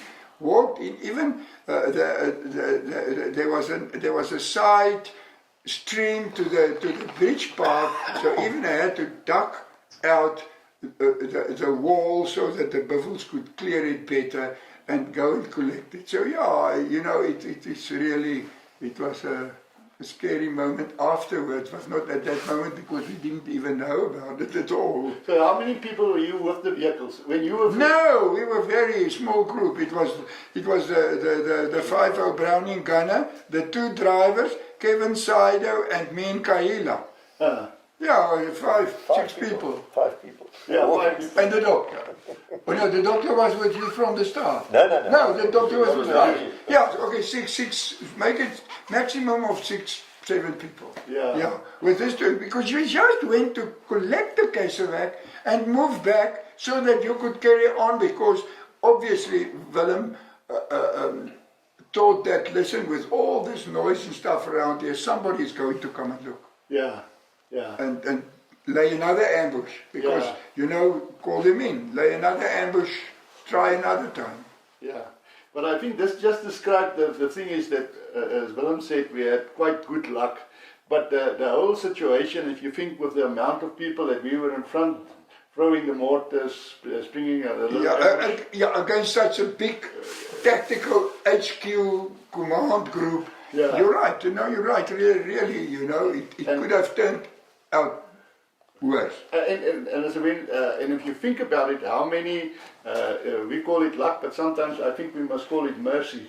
Yeah, that's very true. How many mercy to us. No, that's very true. No, really. So that's it all in a nutshell. So, by us ending up in the middle of the FAPLA base at night and setting off all this firing and the mines, etc., and the FAPLA company taking off, leaving all their equipment behind, we basically ended up in possession of Techimatet, and we're now the masters of Techimatet, which sits right on this resupply road, the only link that Kuvala had north for reinforcements and so on. And I'll just reiterate the capture that was made on the road by Kuni. According to my recollection, this guy said to us that the commander in Kuvala told them that unless reinforcements reach him soon, he will be forced to evacuate. That as a background. Now we obviously chuffed as anything, quite apart from the food that we discovered in this FAPLA base, lovely food, fruit from Brazil, cheese from Holland, fish from Norway, all those countries shoving all their supplies into our enemies' backsides. We had a very nice time and a nice change from our rat packs. But the main thing was that Techimatet was now open. We moved in and set up in Techimatet and around setup and around Techimatet, waiting for what's going to happen next. Now, because of the info we had, we were expecting something to move up from Kuvalai. Both because they obviously now, at the latest, realized that to get supplies, they must reopen their supply route, so the only way to do that was to attack us, both either from Kuvalai in the south or by reinforcements from the north. So, in other words, our main task was now to defend Techimatet for any counter-attack. We set up a TAC HQ, our own little TAC HQ, which basically was in charge of everyone who was involved in Tetchmatet, including the companies. Our main support weapons were the 81 mortars under Buddies Barnard. He set up in Tetchmatet town, and his registered target was a road just south of the railway. In other words, anything coming up from Kuvalai at a certain point, at a specific point on the road, that's where the mortars were registered on. Then, as Koos already mentioned, the 23 mills were sent up the mountain. There was a road leading up. Tetchmatet, the mining town, sits right next to the mountain. I think the mountain was actually the source of the ore, of the iron ore. But there was a road leading up to the top, and on top they'd set up the 23 mil cannons under command of Dave Light. Dave Light was an ex-Brit. He was a Brit himself. He came out to Rhodesia, served there, and then he came to South Africa. Very, very nice guy. And unfortunately, he was killed later in a contact, in a quite a remarkable contact in that same area, actually, after South Africa had pulled back, and then they tried to get hold of SWAPO at that stage far behind enemy lines, and they ran into a big SWAPO camp, and we had a lot of losses, and Dave Light was one of the guys killed there. But Dave Light was in charge of, I think he was in charge of a platoon, and he took over the 23 mills. He was now on top of the mountain, and he registered the same place there south of Tetchmatet, which we'd plotted as being the place where, if anything comes from Kuvalai, that is where we're going to hit them with our support weapons. So those are the two main support weapons we had, and otherwise we had no troops on the road, because we knew Kuvalai had tanks, we knew Kuvalai had everything that opens and closes. We also knew that anyone coming from the north also would have everything that opens and closes. But our main threat was Kuvalai itself, because we expected Kuvalai to come north. And as I said, the TAC HQ was inside. The mine had, I think it was the ore that was put in on the top, and then they worked it down. There were different levels, platforms on the side of the mountain, built with concrete, and it was like a bunker.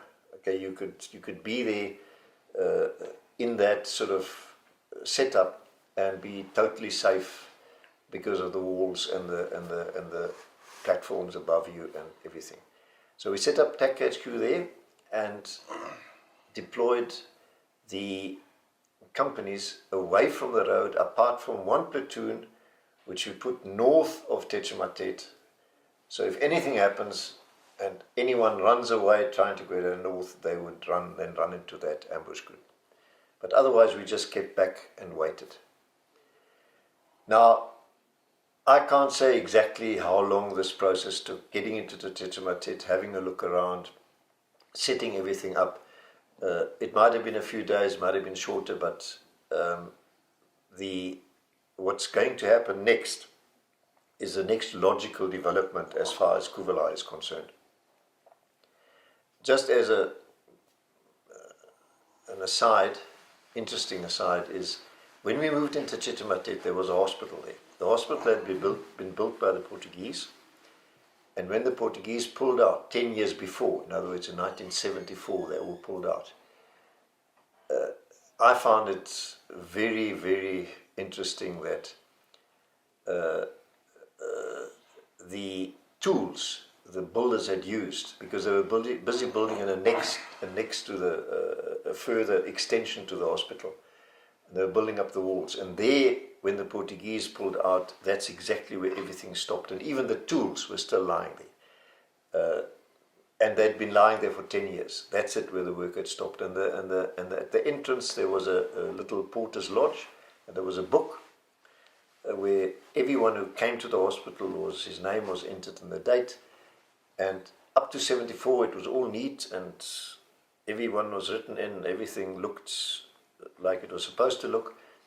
And after 74, for a year or two, you could still have entries, but it sort of got more raggedy and deur mekaar as it went along, and then after 1 or 2 years it just stopped. So the whole hospital came to a grinding halt, and everything that was there just stayed there for a decade. And when we came in there, it was exactly like that. There was no war. Tetramatet had been totally untouched by the war, and it had been lying there like that until we basically came there. Now, that specific night that I'm going to talk about, it was a dark night, there was no moon.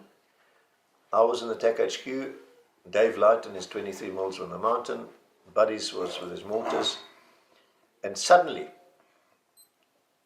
I think it was in the early part of the night, Dave Light reported from the top. I couldn't hear anything from where I was. He said, there is a noise coming from the direction of Kuvala and it sounds like tanks. So obviously I was shitting myself immediately, and I asked him to take a bearing. So he took a bearing, and I had my map in front of me, and I knew where he was, and I put the bearing onto the map, and it crossed the road just north of Kuvala. In other words, it's still far away, close to Kuvala. Okay, no reason to worry about it.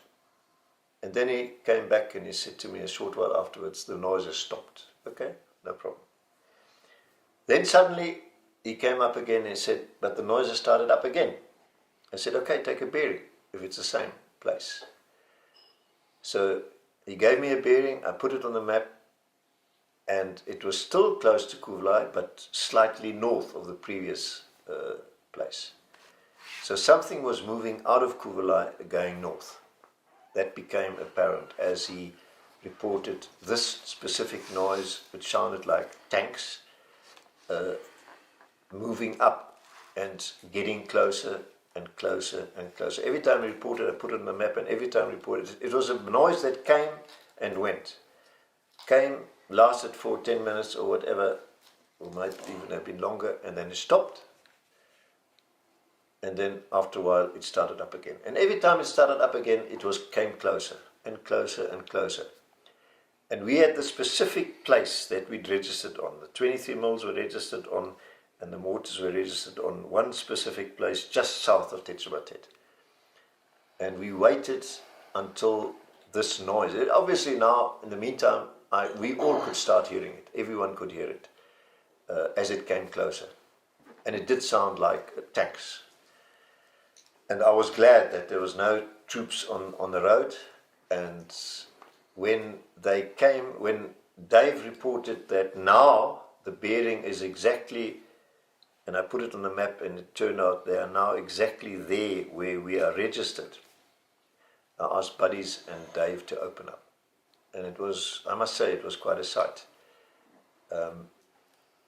Dark, totally quiet, because by that time the noise had stopped again, and the next moment the 23 mils opened up, and they were on top of the mountain. It was like a flash rolling down the mountain onto the ground. And these 23 mils opened up on the road in that place, and at the same time the mortars opened up, and obviously the mortar bombs landed in that area.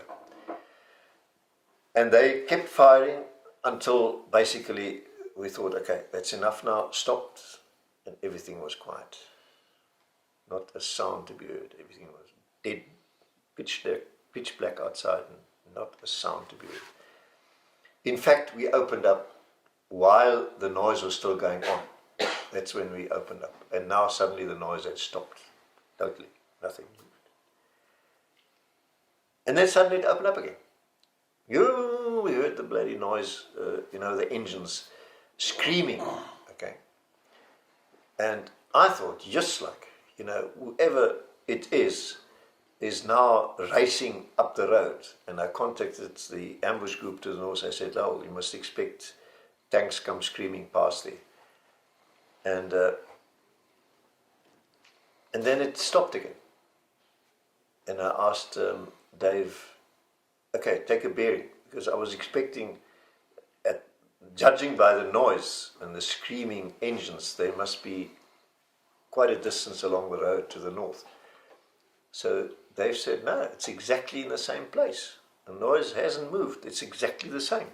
The whole time we heard these engines, it was still in the same place. But it became quiet. Oh yeah, and when this noise started up again, the screaming engines, we obviously opened fire again. Buddies with his mortars, Dave with his 23 mils onto the same place. And everything just in the same place. And that happened another 2 or 3 times.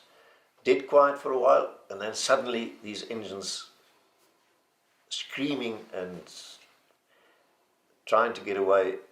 Well, that's how it sounded to us. But they still stayed in the same place. And this didn't make sense to me. I couldn't understand what's going on. And all the time, exactly the same place, hasn't moved, in spite of all the engine noise and so on. Okay, at some stage, it stopped totally. No more noise, no more movements that we could make out noise-wise on the road. And we just stayed where we were and waited for daylight. Now, when daylight came, it started raining.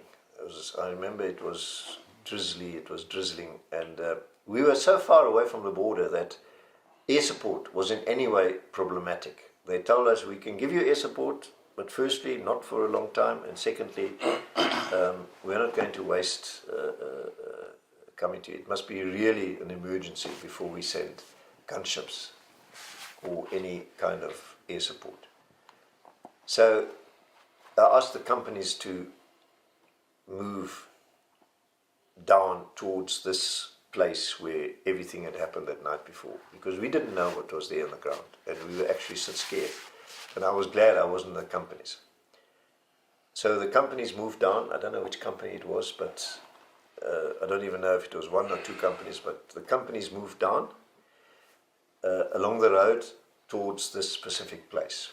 And according to what they told us afterwards, at some stage, the troops just started screaming, tank, tank, tank, which is tanks, and then the people in charge got them all together again and formed up again, because it became clear that one tank that they'd seen was stationary. And this tank was sitting in the middle of a flay type ground, because it was rainy season and the roads, the Portuguese roads, were safe to travel on it. But if you go off the road, you get into this muddy ground where you sort of sink in and you basically get stuck. And this tank had got stuck, and suddenly it all became clear. It was only one tank that had moved out of Kuvalai all the time. It was one tank and a lot of infantry. And the tank and the infantry moved forward, which afterwards we should have realized what was actually happening, because that was an old FAPLA tactic to, if they moved at night, they put infantry in front and they swept to a certain distance, stopped, and then the tank caught up. Then when the tank had caught up, the infantry went forward again, and the tank sort of moved to catch up again afterwards. So that was all the noise was about. A tank following the infantry extended line as they moved along. Every time infantry forward, stop, wait for the tank to catch up, the tank stops, infantry moves forward again. Until they hit that specific place where we had registered the 23 mils and the mortars. And when they opened up, obviously on the ground, to the infantry and the tank crew, all hell broke loose, and the tank veered off the road, tried to get away, but it got off the road, and it actually, there was a report that I remember that they went through a hut, actually rode somebody's leg off, one of these poor staying there, whatever, and went out the other side and got stuck in the mud. Obviously they got stuck and they realized they were stuck, so, and also they were in this bombardment, and they stopped, switched off and stopped. And then when the bombardment stopped, after a while, they decided, okay, we'll try and get away, switch on the engine again, and now try to get out of the stuck position. That's where the screaming of the engine came from. But they didn't get anywhere. They just got stuck further and further and further in the same place. And they tried 2 or 3 times. That's what the noise was all about. And then they just abandoned everything, and they also took the gap. So the whole infantry that was there, the whole infantry contingent that was there, plus the tank crews, left everything as it was, left the tank stuck in the ground there, and they took off. And that was how the company found it. There was no FAPLA left, just the tank with its main gun and with its, I think it was a 14.5 secondary armament, everything just as the crew had left it that night. And that was the attempt by Kuvelai to open up a route to pull out in force. And that's when they realized, okay, we have to leave everything behind. That's where Kuvelai started withdrawing, but only the infantry got away. They left everything in Kuvelai. They left the tanks, they left their vehicles. Nothing from Kuvelai escaped to the north because we were sitting there, and this one tank and the advance party had run into this bombardment and just took the gap. So that was how this story of ours, our part in this whole battle of Kuvelai ended. And I'm still convinced that if it wasn't for the cutting of the road to the north of Kuvelai by 3-2 Battalion, it would have at least have been far more difficult for the main force to take the place. Because only when they realized, and when they were running out of ammo, I believe, did they sort of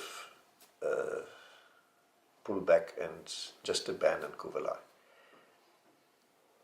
The aftermath of this, what happened at Tetchematet, basically was Echo Victor coming in as the battalion commander. He came in and took over the TAC HQ in this sort of makeshift bunker we had in the mine, and from then on the whole situation changed to the extent that now we basically reverted back to our role of the reconnaissance wing of the battalion, and we did a few more tasks in the area, in and around the area.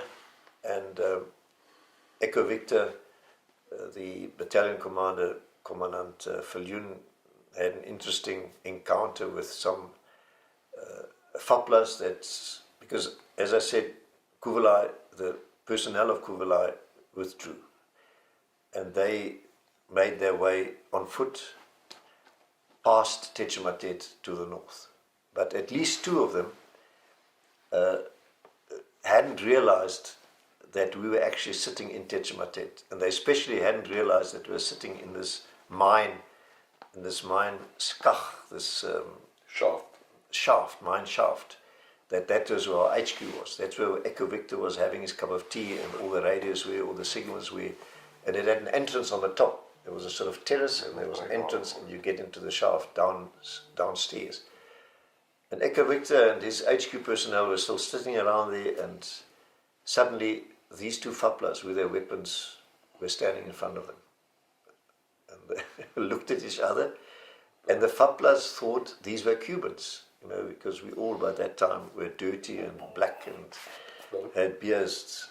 Koos was there, let him tell that story. I'll leave it to Koos to tell that story because it's quite interesting. And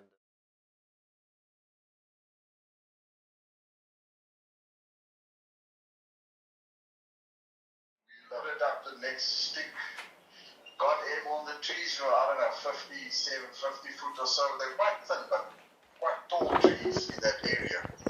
Almost looked like extended bamboo stuff. And I was flying, got airborne, got out above the trees, about 15-20 foot above the tree line, started committing forward, and then all hell broke loose. Something gave in on one of the edges. We tried to fly it out. Teddy took over and tried to get flying speed, but we were just going down to, we didn't get enough forward speed to get out of it, so that.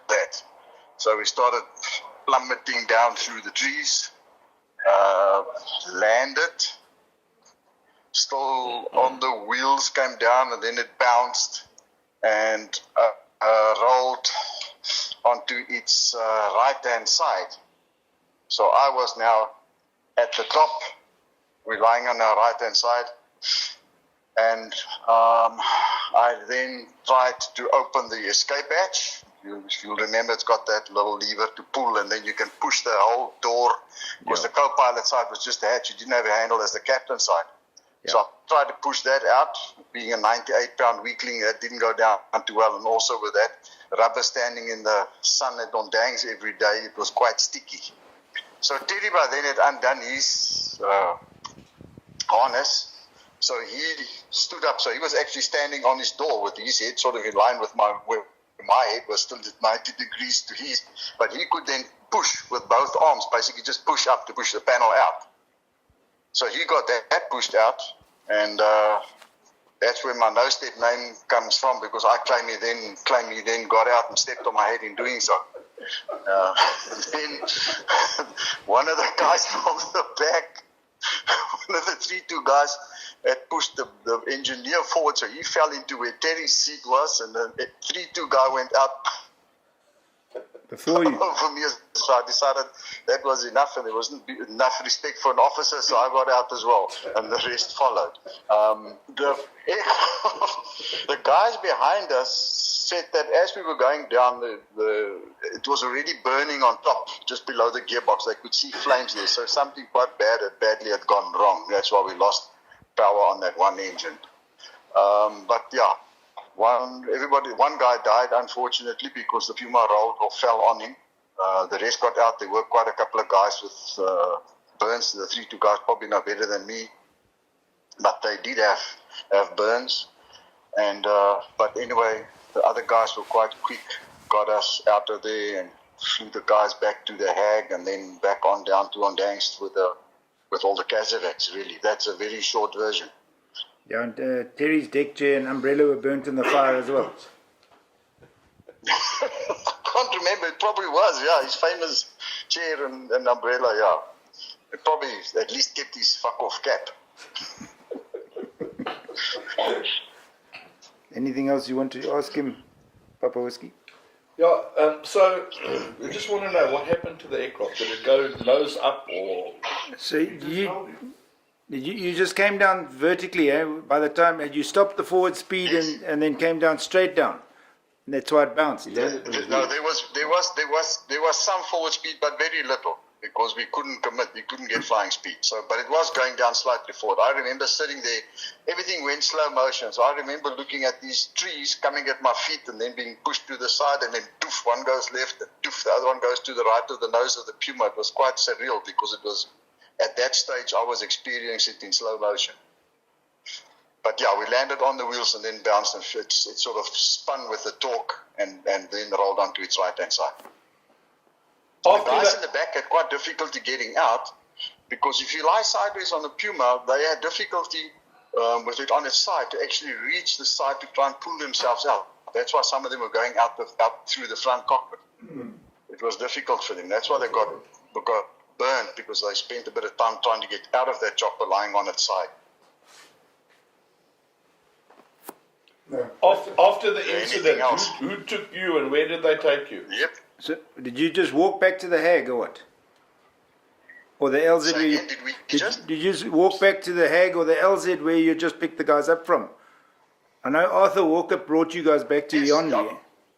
Yes, Arthur, and I think Johnny Lang or somebody was there with him. But we were like maybe 100 meters from the LZ that we were operating out of. The Hague was quite far from there. The Hague was probably 20 minutes or so away, or something like that.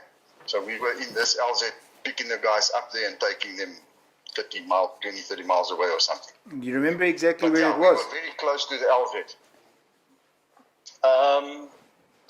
I have it as to the south east of Kasinga. We were trooping them sort of, I think, southeast to a northwestern line. Dis to the south of Kasinga. noordoost van Tetshematet. Northeast of Tech. Suidoost van Mani? Kasinga. Die kraglyn. I know the guys talk about Tech. It was close to Kasinga. Noordwes. Yeah, northeast of Tech. That's right. Yeah, northeast of there, that would make sense. Ja. Ja. Suidoost is noordoos van Kasinga. Thanks. Okay, Moni, thanks very much, eh? No, you're welcome. And my regards to all the guys there once more. I'm glad you guys seem to have had a great time. And my respect to all of you guys there. Thank you. Cool. Just Thank you. All of them are coming to our reunion, so we'll see you there. That's going to be fantastic. Fantastic. It'll be good. Okay, Moni, go well. Okay, guys. See you, man. So keep well. Thanks for the call. Keep well. Bye-bye. Good afternoon, my name is Peter Williams. Welcome back to the briefing about ASKARIE. It's the 27th of March 2023 and we're an orange tree farm in the Kalahari. At one stage we're going back to Johnny Skyhawk and we had picked up, he had actually told us about some caches that he had built and he was the commander and he was going to show us where these caches were. We got into the area. And I know that Delta Company was with us because Frans van Staden was quite close by. And the recce group had formed a small little temporary base within a much bigger company base area. We approached this cache and it was very, very well hidden. And it had grass all over it. And you could only see where the depression was where you actually walked in. It was quite a big cache, I imagine as big as this room, which is about 5 meters by 5 meters. And we told Johnny he must go in there, and he didn't want to go in because he said he was actually the commander, and the commander, he basically sat under the big tree that we were with at that time, and he said he just told other people to dig, and they spent days there digging the hole and bringing the equipment in and placing it in, and towards the end they obviously got some of the engineers to booby trap it, so he knew that it was booby trapped. And we took our own engineers to help him, and they went down this little, the steps that went down into this bunker area, and obviously at one stage the engineer said, look, everything is clear, and Johnny ventured down the hole. I remember they had torches as well as they went down because it was getting dark, and then there was a relatively big explosion that took place, but it was more whoop than an explosion, and Johnny had actually detonated the booster of an RPG-7 and it's got a lot of propellant in it, so it was more flame than an explosion. But Johnny obviously came running out and he ended up at our feet. And he just said no more, he's not going back. And he'd lost his small little moustache that he had, his eyelashes, his eyebrows, and all the hair on the front of his head was totally scorched. And he actually didn't smell too good at that stage because you could smell the burnt flesh.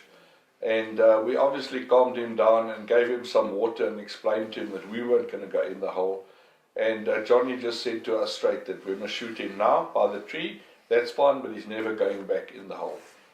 I remember Frans van Staden came over and he was worried because this guy was almost suicidal. And we said it's not a problem, that we'd handle it. And with a little bit of gentle persuasion, we managed to get Johnny to go back into the hole with a stick that he was prodding along to have a look. He got a little further and he found something else, and the engineers came in and they had a look, and it was, if I remember correctly, it was almost blue in color. It had a dome on and it had these little stick things sticking out of it, and it was known as a jumping jack. And they managed to disarm the jumping jack, and then we actually got into the bunker itself. I don't remember exactly how much equipment was in there, but if I could guesstimate it, it was probably a SAML 50 full of equipment, and lots of RPG-7s and anti-tank mines and all sorts of ordnance. After that, we continued on our journey, and we're going to tell you about the attack on the Soviet or the Moscow base itself. So I'm going to call on Henk to tell us how the march into that camp took place. We was linking up with the companies, and we walked at night now with two in a single files, and on the left hand side, one of the troops accidentally fire RPG-7. But we're all now tense. We're on our way to this base, so we try all to have very silent and everything must be quiet. And as we walk into this base, and the RPG was fired with one big noise, then the whole thing was blown, our whole cover was blown. But in this whole thing that happens, as we walk, everybody is now more tense with this accident that have happened. Our cover was blown, and as we keep walking, one of the troops... I just want to explain something to you that Henk is negating to tell you, and that is the RPG-7s we used in those days were proper Russian RPG-7s. And for that RPG-7 to go off, the RPG-7 would have been on fire. It's got a very strong spring on a hammer at the back, and obviously it caught on a bush or something, pulled the hammer back, and then it ignited the booster charge. From the booster, it will ignite the booster charge at the back. All the propellant will go into the RPG-7 rocket, and then the rocket will be forced outside of the launcher itself. The fins will come out, and then the rocket travels very fast, and at 920 meters it will self-destruct. So you would have heard this hell of an explosion on the ground, and then a couple of seconds later you would have actually heard the detonation go off in the air as it exploded. So it's not a small explosion or anything, and anyone with any military knowledge will know that it's an RPG-7. And I assume that then this the SWAPO in the base would have been on high alert. Jammer, Henk, gaan aan. Yeah, no, what Peter said is true. Then it was one of a hell of a bang. But now we're all more tense now with this thing that have happened. And as we walk, one of the troops shouts, "Cobra, Cobra." And the next moment, I feel the cobra going around my left leg, and I was jumping. But now I'm shouting, maybe a little bit louder than the RPG-7. So now it was more of a scrambling around. And but I think not very far from there, we say that we went into a layout position, and we wait for first light before we continue with the attack. And then as we walk in an extended line, the companies, one of the companies in front, we were quite in the middle of the thing. They walk into a recce group of SWAPO, and then a little skirmish broke out. Not long, about maybe 30 seconds or so. And one of the troops that walked in front of me, I think it was one of our recce group, the round went straight through his backpack just in front of me. So they was firing from the left side, and they was firing through the lines. And then basically we continue in the direction, but now all cover was blown. And we're on the way to attack this SWAPO base. And maybe Koos can explain where the stopper group in the north was with the vehicles. And what happened there? What happened is Willem Ratte said, okay, because part of the recce group was with companies for the main attack, and we are supposed to went north on the road to lay another ambush for the stopper group. What happened? Two Alouette attack aircraft, the gunships came in. They fly over the base, also about 17 kilometers north of the real area where the attack was supposed to be, and then we went to help them because the fight broke out. Obviously, with the distance and the miscalculation, the gunships run out of ammunition. We only had two buffels with us, and me, Farkies Venter and Kahila were on the ground, while Willem and Fik and Fernando Gordina was on top of the buffels. Well, you know, and we walked into this camp where there was about 250 40 plus people, because the papers that we did and the caches showed that was a lot of people. There was also vehicles there, but we couldn't take them out, we bring them back. So, yeah, you know, on the one hand, Farkie shouts, vandag is ons dood, and on the other side, old Kahila is mama where, and in the meantime, some of them shoot the daylight light out of us. But in the meantime, it really went well. We didn't have any casualties or any problems there. So we captured some of their stuff. We couldn't take the vehicles because we are just too weak and too few, and the gunships couldn't come and assist us anymore. And then there was vehicles. It was picked up on the radio system that there is vehicles coming from the north to come and help the enemy vehicles. That's all that I can say about that attack there. All I can say from that is that I will say Unkoos here, because at that stage he was very young and we was much younger than him. But let me tell you, then Unkoos said, but he was never, he said he's not a scared person. He's not that type of person. But then he said today, for the first time, he got very scared because Captain Willem Rutter decided he was going to go north. I remember the gunship said there's some vehicles escaped to the north, and they decided to follow those vehicles only with the two buffels like of course explained here. And as they drive north, they came to this big SWAPO base, and he said it was the first time in his life that he was scared because somebody went a little bit mad and he followed him.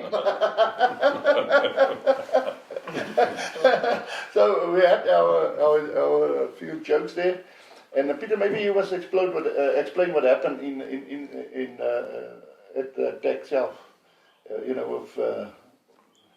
The attack is standard procedure with the reconnaissance wing. We know where the base is. We take the companies in. When it gets very dark and the guys are falling apart, they come into single file or maybe two single lines. Then they move forward and we come to a dispersal area, and at the dispersal area the companies are formed up together and they all come into extended line, and then we keep the line and we slowly advance. As we slowly advance, we obviously hit the forward control post, which is the section of SWAPO that is the early warning for the base itself. We went through that and then the attack started. Obviously, when the attack started, I mean, there's a lot of confusion. No one knows what's going on the left flank and the right flank. Each company commander is responsible for his company, and then each platoon takes control of their own platoon.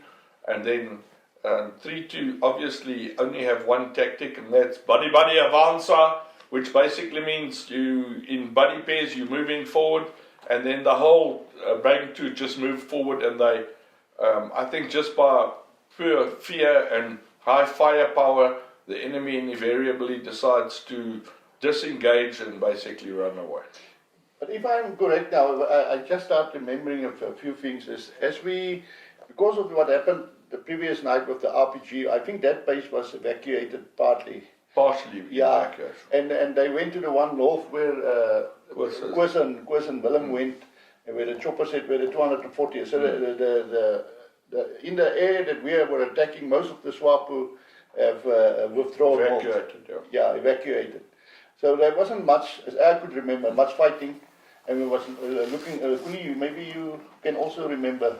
I don't remember detail there, but there wasn't much return fire or anything. They must have withdrawn. Yeah. That early warning or something, because it wasn't a fight. It wasn't a big fight. Yeah. It was a series of small skirmishes that were taking place as the guys were going forward. Yeah, that's right. Section I was in, it wasn't much coming. But the interesting part is when Henk gets to the vehicles and he gets to this one particular vehicle. Henk, tell us about the vehicle you came to. Yeah, that was now, as I couldn't remember much what happened between this attack, but as then we went, as I remember, down south to Tetsematet to blow the breach, and as we withdraw from the breach, as we walk back, just by first light, we walk into a gas truck, was standing there. And underneath the truck was a pomze near the axle. And as we take that thing off, I walk around to the door, and you know. Couldn't you just tell us what a POMZ is, please? POMZ is a tripwire operated shrapnel mine, anti-personnel, anti-group actually, because it's designed to fire in 360 from a central position, and it's lethal up to maybe 10 meters or so. Tripwire operated. Tripwire, and how is it initiated? With a detonator from the top. Tripwire, And so you've got a tripwire through a little hole. Oh yeah. And then how would you disarm it? You unscrew the detonator. Okay. If it's a tight tripwire, you don't, because there might be a tension release mechanism on it, but normally it wasn't that. It's just a pull action. So you can cut the tripwire, wrap it around the detonator, and unscrew the whole thing. Okay. So it's just TNT in a metal sheath. Now, but it got blocks, it got shrapnel blocks on it. So we dismantle it and make it safe. And now we thought that was now safe. So I walk around to the left door, and as I open it, the wire from a trip wire that came from the direction of the engine underneath, there was an engine cap over the body there. The trip wire came out to the door handle. But as I opened it, and when I looked, the trip wire came loose. So it was stick between the engine cap and the body, and you know, the bonnet and the bonnet, inside the cap, So it was tied to the door handle, and as I pull it, it came loose, and then as we follow the wire, but you know something very interesting. At that moment, you didn't realize really how what I would say. What could have happened? You know, I don't know really to explain it, but at that very moment you just see the wire came loose, and it doesn't suddenly strike you how serious it is. But then as what they have done, they have clipped, instead of just leaving the clip loose, they have clipped the engine cap to the bonnet, to the body. Yeah, and then as we unclipped it, we left the thing off, and the wire was between those two. And so when we looked, there was a POMZ right on top of the engine. So now we could have armed it. But afterwards, many years after it, I was sitting one day, and I was just sitting by myself. And I thinking about this again, and then suddenly I realized that you can be seriously injured or dead. It strikes you when you start. Sure. Yeah, at that moment, I think because of all the sequences of things that happened. Yeah, you didn't really realize what happened at that moment, how lucky you were. But that was just, so we disarmed it, and I think we took the vehicle with us, if I remember correctly, or we blown it. I couldn't remember what happened to the vehicle. But then that was now after we have blown the bridge and is going back to the vehicles, our vehicles. We're going to go over to Koos Crocodile that was sitting happily in the mine area in the mountain itself with Colonel Eddie Viljoen, and they had an incident there with 2 lieutenants. So let's hand over to Koos.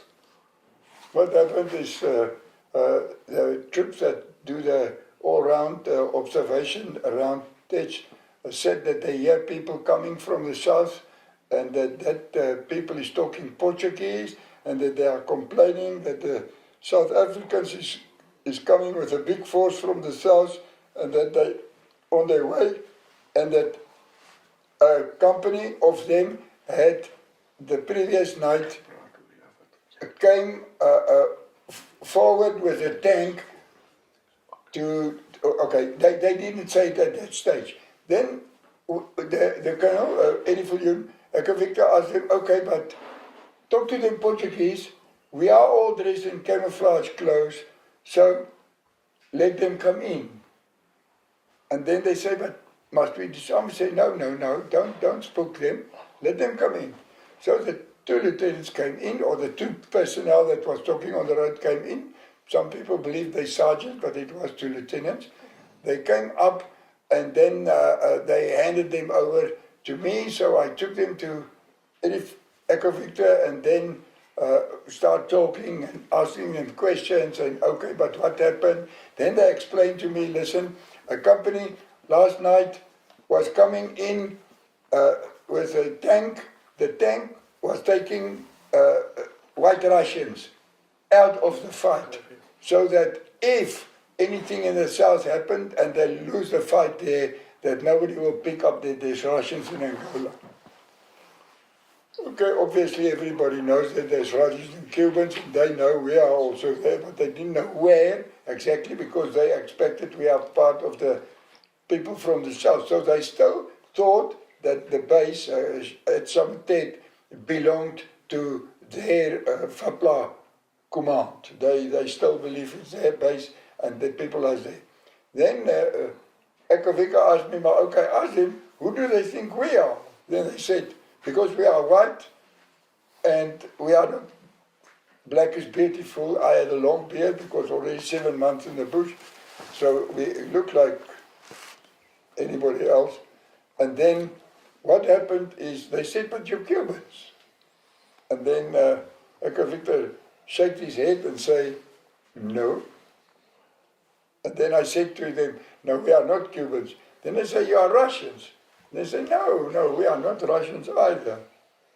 Then a light starts shining and they say, okay, you definitely East Germans because the DDR was also part of the German contingency because some of them get training in Eastern Germany at that time and everything.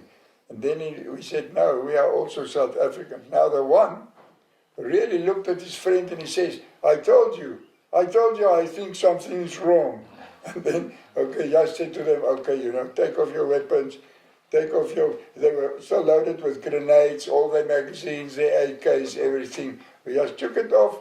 I took them down to our place where we locked them up, kept them there, and then afterwards, after about 2 or 3 weeks, Sector 10 Brigadier Joubert said, I must not send him any more captures because there's no space in all the... what is the POW camp. All that, pardon? POW camp. The POW camp. So he said, if I send him one more, I must go and look after him. So, okay, we kept him there in any case. And then after 2 weeks, we just let them off with the other troops, It's Chris, can I just ask you, how do you actually let the guy go? Does he walk away or what's No, the obviously it's irritating because now they start eating our rats that we took from them, which is always much nicer than the ones that sometimes we had, because they had rice, they had fish, they had chorizo, they had sausages from Portugal, they had condensed milk from France, the nicest biscuits you can dream of from Netherlands. So they have all sorts of very nice food, and now we have to share it back with them because we don't want to show them that we have red packs and we are South Africans. But in any case, we locked them up. Down there was already more. It's not only that 2 lieutenants that was there was more people there. Then when Echo Vicker said to me, okay, the fight is over, let them go. Then I just walked down, opened, me and 2 soldiers, walked down. They didn't believe me at all. They walked reverse. I said, listen, you can go. Listen, it's fine. The fight is over. There's no more war. But they still don't believe it because they thought we're going to shoot them. Because I had the 2 soldiers with me, and And then they walked back, and at 400 meters they just stopped and thanked me like hell. And then they turned around and they disappeared like lightning. They ran like hell, all of them. But well, they're gone. I don't know what stories they have to tell their families today. But that was the end of the battle in Chamutet. In the same time, while about a day after this 2 people was captured, we had at night time we had a truck down in the town, just west of the hospital. Says, okay, it's not one of our vehicles because we know where our vehicles are. It's not the ones that we captured already previously. So we decided, okay, investigation, sent a reconnaissance team out. Also, the nice thing about it, our troops could speak Chokwe, Mbunde, all of that language. There was always one of them that could speak to them in their native language as well as in Portuguese. So, ask them, what are you doing here? They say, no, we just come to collect some rations and some stuff from our cash. I said, hey, but this doesn't belong to you anymore, my friends. Now it's ours. And obviously they were also very surprised. So yeah, we took the truck, and we took them, and it was a big disappointment for whoever they were supposed to take the rations and the clothes and the thing and the clothes and the things back to. But in any case, yeah. Then the war in the south escalated. A lot of them ran away, and from that day onwards, there was just stacks of civilians walking north and trying to get out of the war zone. Thank you very much, Koos. I just want to go back to Kuni now, because a very important incident occurred while Kuni was doing an ambush or lying up position next to the road, and he got involved with the capture of one of these FAPLA members that were trying to escape and evade from Kuwalai North. Kuni? Ja, ek kan nie onthou presies wanneer die proses hierdie gebeur het nie, maar ons was op die pad nie in 'n ambushposisie of enigiets nie, ons het op die pad gestaan oop en bloot. Want al die mense wat uit die suide uit gekom het was siviele ou vrouens en kinders meestal. Dit was net nadat ons daai FAPLA basis. Ja, daai flapjacks geplaas het. Die volgende dag gewees het na die myn is af. Nadat ons die voertuig geskryf het. Ja. Nadat ons alles daar waar hulle groen gedeelte gehad het, het die ouens opgestap. En dan kan jy nie vertel wat daar gebeur het. Dit moes toe gewees het, ons was nog nie ek was nog nie op die berg nie, ons was nog onder op die pad. En hierdie klomp mense het van voor af verbygekom en ons maar kyk na hulle obviously. En so ek sê daar was net 'n paar ou mans tussenin en vrouens en kinders, maar nie jong mans wat nou 'n militêre persoon kon wees nie. Buite die ene. Hy het bietjie suspicieus gelyk en het 'n kombers op hom gedraai gehad. En ek het vir hom gesê om die kombers af te haal en toe onder die kombers het hy 'n vol uniform, hy het net sy skoene uitgetrek en die broek opgerol sodat hy dit nie kon sien onder die kombers nie. Ek het toe sy wapen net afgevat en hom aangestuur. Ek weet nie wie hom ondervra later nie, was nie ek self nie. Ek het net aangestuur in die mynafbasies. Maar dis die enigste ou wat nou dit is die ou wat ons daar gevang het en hy het blykbaar die informasie deurgegee wat nogal waardevol was. Okay, then we'll go to Willem, because Willem obviously spoke to this particular person of interest, and he had some good information to inform them about what was happening in Kuwalai. Yeah, what I remember of this is that guy then told us that the commander, I think we've covered that before, but the commander at Kuwalai had called everybody together and said they still got no problem with the attacks from the south, but they haven't received any reinforcements from the north. Obviously they couldn't because we've been in that area for a few weeks now. And if there's no reinforcements and resupply coming, they have to evacuate. So that's how we knew that there is going to be movement out of Kuwalai North. And that was basically part of the whole, let's call it the conquest of Tetchmatet. And then can I just tell something interesting? When the tank drove off the road that night, when the 23s was firing and the mortars was firing, and what was interesting, the next morning we went there, and as Willem explained earlier, there was a little drizzle. So everything was wet, the soil was wet. And what was very interesting for me, one of our buffalo vehicles, troop carriers, got stuck. I saw him. He was driving out of the road, just on the turf. And as he drove, he just sank away into the mud. It was so soft that it just sank away. And then what was interesting, there was a Urul. Urul was the one with the double X. Yes. Yeah, they hooked a Russian Urul truck in front of him, and with rope, and we tow him. And the Urul just towing out easily. It was just so easy for Urul just to. The Urul didn't get stuck. He didn't sink into the mud. There was a six-wheel drive vehicle, Yeah. and obviously where the Ural stood, because I did it, I pulled the buffalo out, Yeah. because there's not a lot of people who can drive an Ural. So what happened is then obviously you know that pitch is very wet, so please don't go after him as well. Just stick more to the roadside where it's less wet. Yeah. But yeah, Ural is a very strong vehicle, and it was also very interesting that was the first, or some of that Urals were the first Urals that was diesel and not petrol. Yeah. Because most Urals is petrol engines, but all the pipes and the things, all the wiring is covered in pipes, and to a leak, to a Unknowledgeable person. to a stupid person, it would look like that the vehicle is a diesel, but in the meantime it's a petrol vehicle because it's got plugs and everything. But yeah, there was the first that I also see diesel Ural. Yeah. Can Koos maybe tell us how you got the tank out? Yeah. Okay, the tank ran out of fuel. That specific night, that's why we heard it wah and then stopped again and wah and stopped again. Every time when it wah, we shoot at it. What happened is that it ran out of fuel.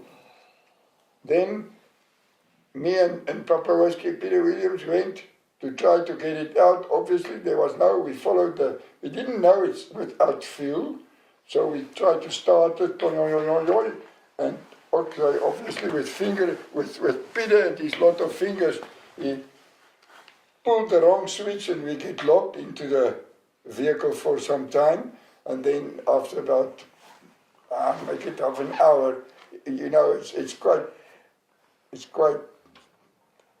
scary to, in a war situation, being locked up in a tank, especially if it's an enemy tank. But in any case, it's embarrassing. It's very embarrassing.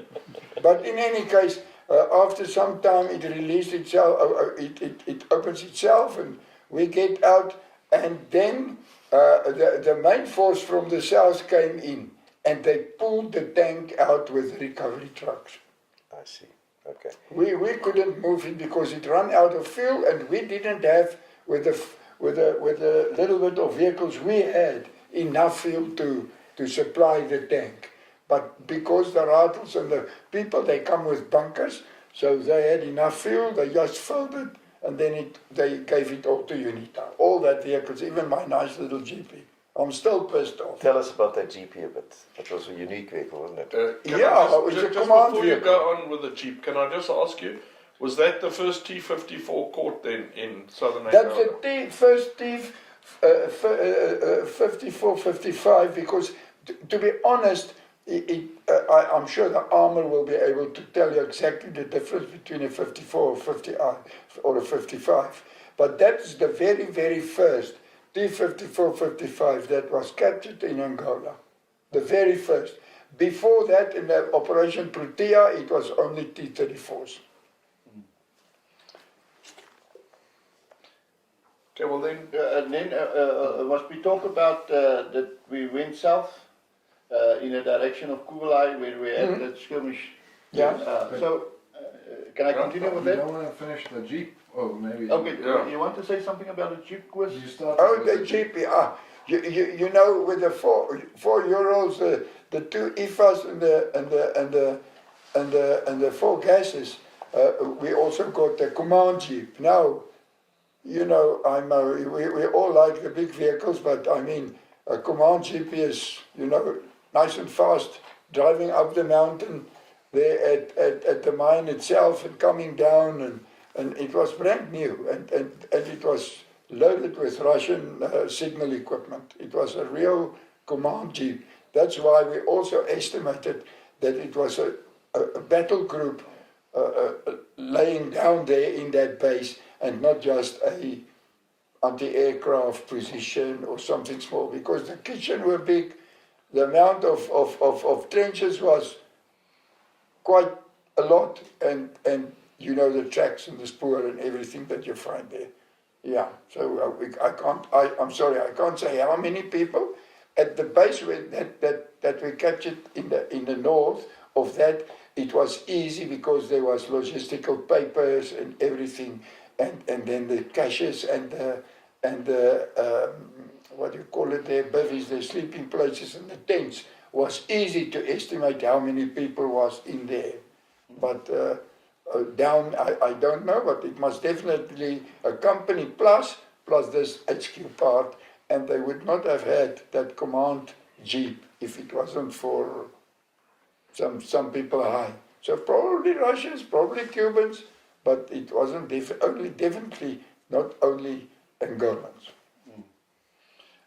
So after, I'm not sure about the dates and stuff, but after that incident, we, as the recce group with our vehicles, our 6 Buffles and stuff, as I remember it, we was driving south in the direction of Kuvelai now. How far we drove and how far we were for Kuvelai, I'm not sure. But then at night time, after we have drive say 10 or 15 kilometers on the road, we park the vehicles on the side of the road in the direction of Kuvelai, and we make our temporary base right on the road. We have drove until it was still dark, and I remember I was put my sleeping bag on the back on the road at the back, and we were sleeping, and exactly around. But we just heard a massive explosion south of us in Kuvelai. It was the whole earth was trembling. It was like I wouldn't say like an earthquake, but everything was trembling, and there was a massive explosion. And it was exactly 12 o'clock. So it was for us. It was quite significant, and I remember we went back to sleep, and early the next morning at first light, or just a little bit after first light, maybe you must just come in and tell what you experienced from there. Praat jy nou van die kontak by die TV? Ja, where we drove the turkey shoot. Ja. Ja, ons nou opgestaan en ons besig om op te staan. Son het net opgekom. En die volgende oomblik toe is daar mense nog verder suidoos van ons, kompanies. Ja. En ek dink hulle was 2 kompanies by mekaar.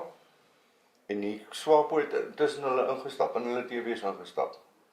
En toe skiet die manne op mekaar en hulle sê toe maar kom laat ons gaan.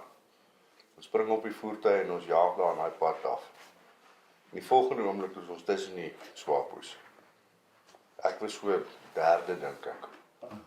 En Willem stop dood. En daar was nie eers tyd vir visgraat of iets nie, ons het net gebreek. En ek is besig om my wapen te probeer uitkry en regkry. En die volgende oomblik toe breek hy buffel met 'n krag en toe gat ek die by die kant uit. Ek het my gediks geval. En toe ek nou uiteindelik my beerings by mekaar het, toe ek opstaan, toe kyk ek in Henk vas wat in sy PKM reg staan om die SWAPO's te skiet, en tussentyd hardloop hulle hier voor ons heen en weer. Dit lyk soos manne wat daar so bietjie by 'n sportgronde moeilikheid opgetel het. Maar in elk geval, ek spring toe net terug op die buffel en toe begin Willem weer te ry. En toe het ons nou 'n paar van hulle geskiet. Ja, maar ek kan nie eens onthou hoeveel nie. I remember now something on the radio, now the blast. You remember you asked about the blast? The big blast at 12 o'clock. Yeah. I remember now something. What happened is the commander at Kuvelai have ordered his own people to blow up their cache. So that we don't capture, not we, but the South Africans coming up, didn't capture the ammunition. That makes sense. Yeah. That's what happened. I remember it now starting when you spoke about it. Then I remember that's what happened. The Kuvelai commander told them blow up everything so that the South Africans doesn't get anything. Yeah, but I just want to say the other story, what we heard, it was exactly 12 o'clock at night. I remember it as clearly as I sit here. And wasn't it New Year's Eve? Yeah, it could be New Year's 31st Eve. of December. Yeah, I don't and I remember 31st it was right on 12 o'clock. And the thing that what I remember, what I heard about it was that the South African Air Force was bombing Kuwalai exactly at 12 o'clock at night, that night. That's the story that I remember about it. But as he said, as Noel said, we was now off the vehicles and we was, SWAPO was running around in front of us and me and Farkies is next to each other. And so we a little bit of a firefight. And then Willem told us that if we can get one of the SWAPOs alive, we mustn't shoot him.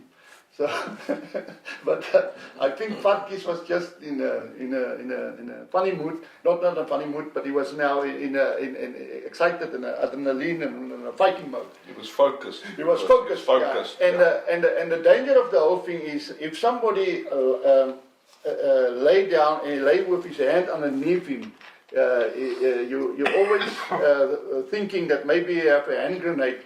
So if you're rolling over, you will have the hand grenade. So, and as we walk, the other SWAPOs are still running, so we're busy with the firefight.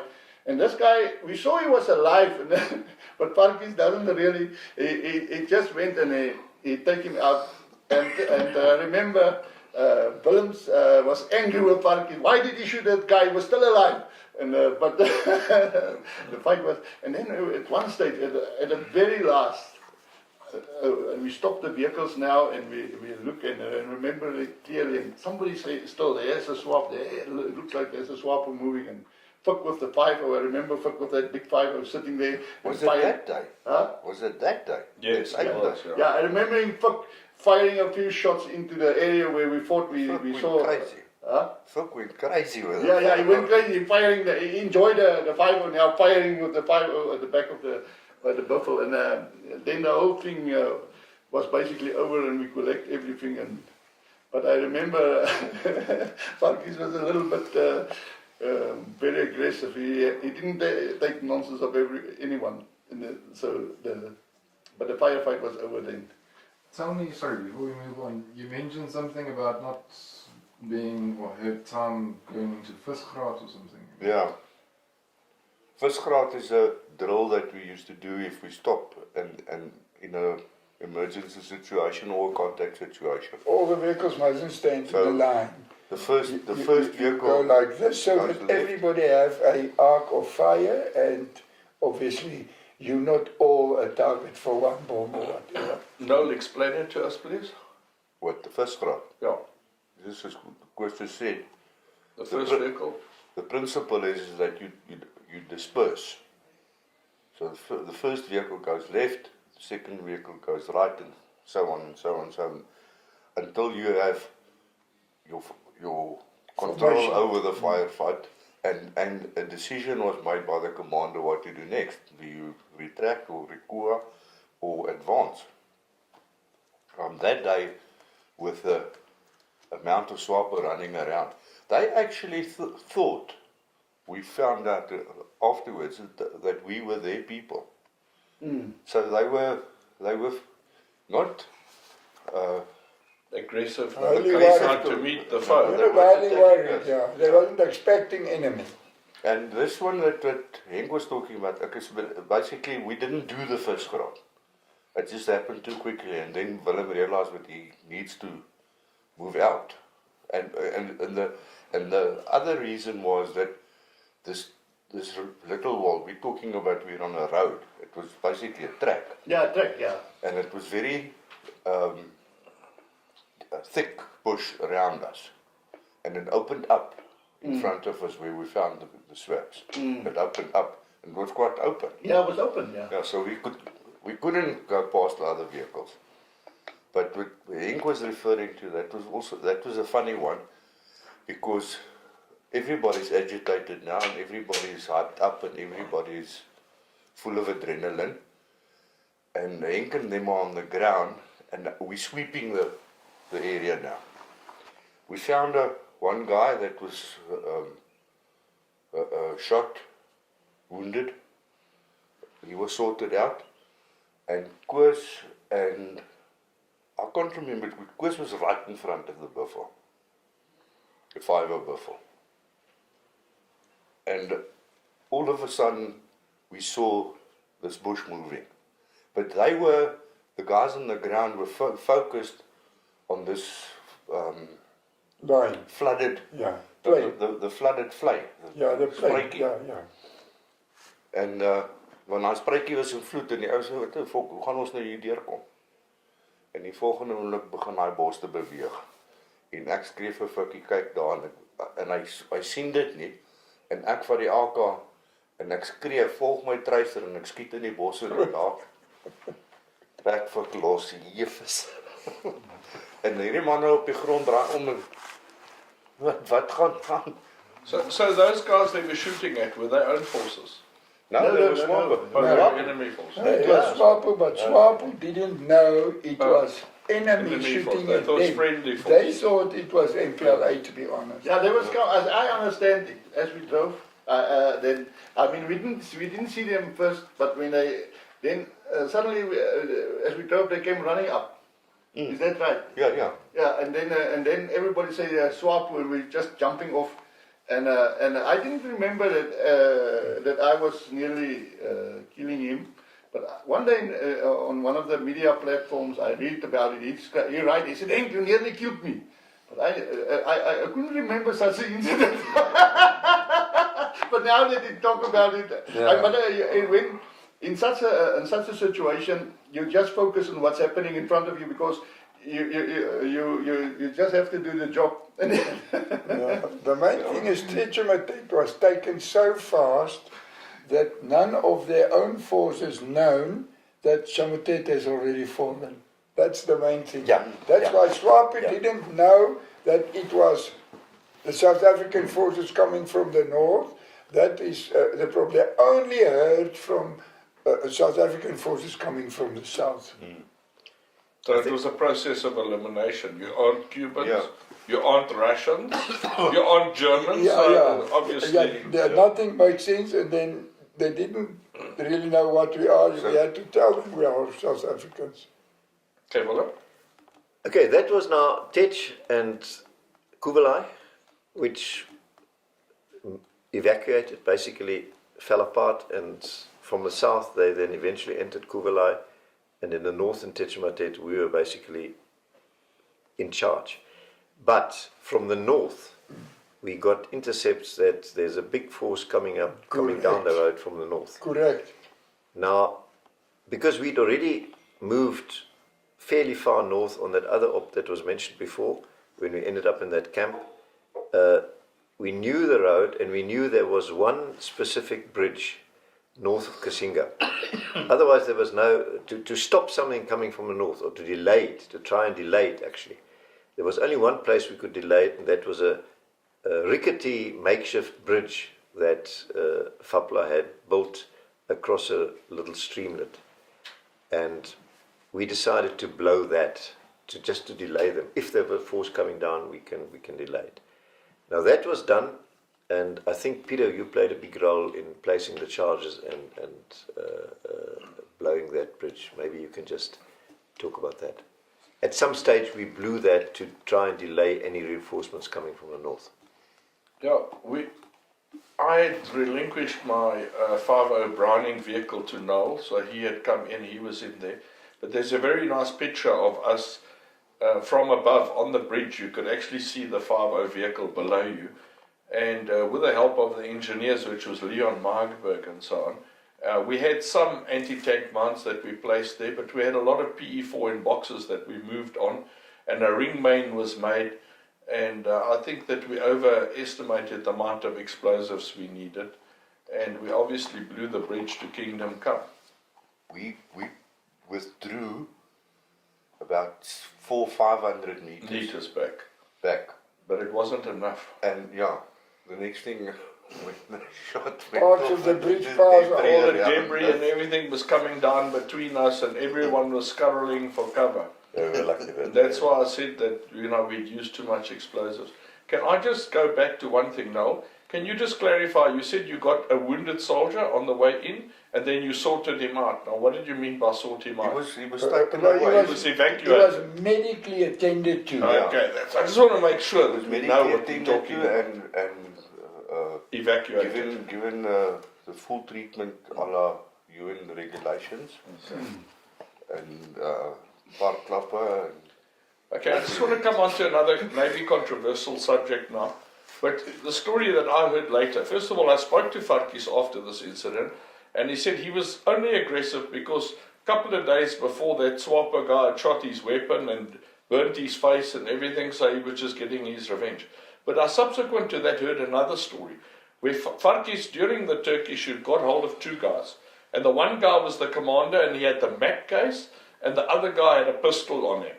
And Willem was on the radio and he said, I've captured a commander or some important people. And Willem said, sort it out and get us the capture.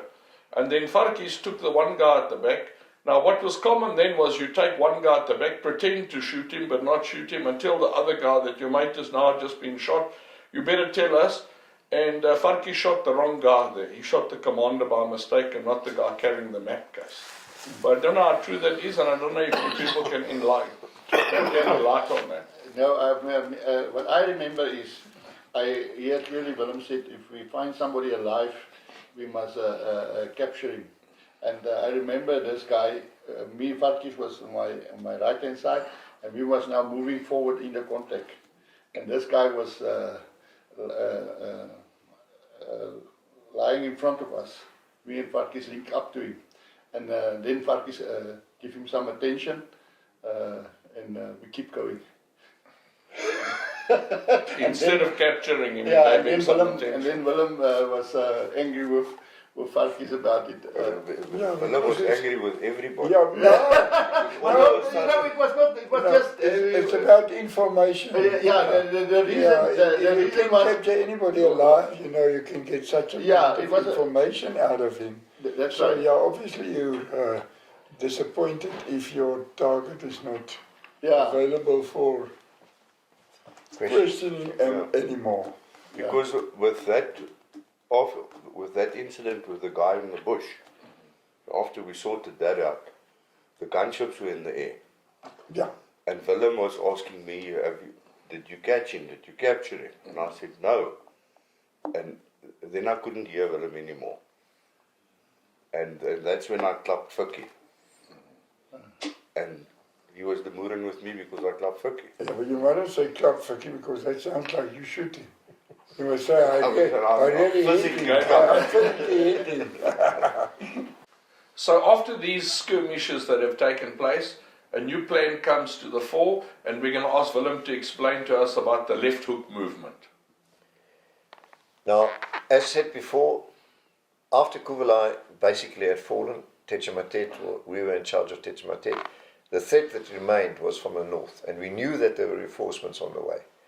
And we'd blown that makeshift bridge, as said before, but now some time had elapsed after that, and then, while I was still there, Echo Victor was in charge in Tetchamatet, we got notice from the brush guys, from intercepts, that the reinforcements have arrived at Kasinga. So they must have made a plan with that blown up bridge, because it wasn't much of a bridge anyway.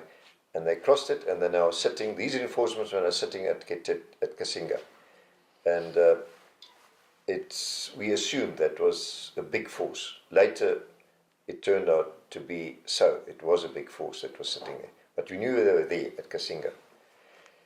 Then we decided to do a left hook, in other words, cross the Kalonga River at Tetchamatet, go up on the western side of the Kalonga, up until we were opposite Kasinga, but with the river between us and the town and that force, enemy force there, and stonk them with 81 mortars at night, and then withdraw. In other words, to put them off and to sort of try and hassle them, which we got permission to do, and we got given a company to carry our mortar bombs, and we struggled one whole night to cross the Kalonga, because the Kalonga is a river fairly fair-sized river, but it was now rainy season, it had been raining, and that river was flowing high, and it divided in different streams, so it was quite an obstacle to cross.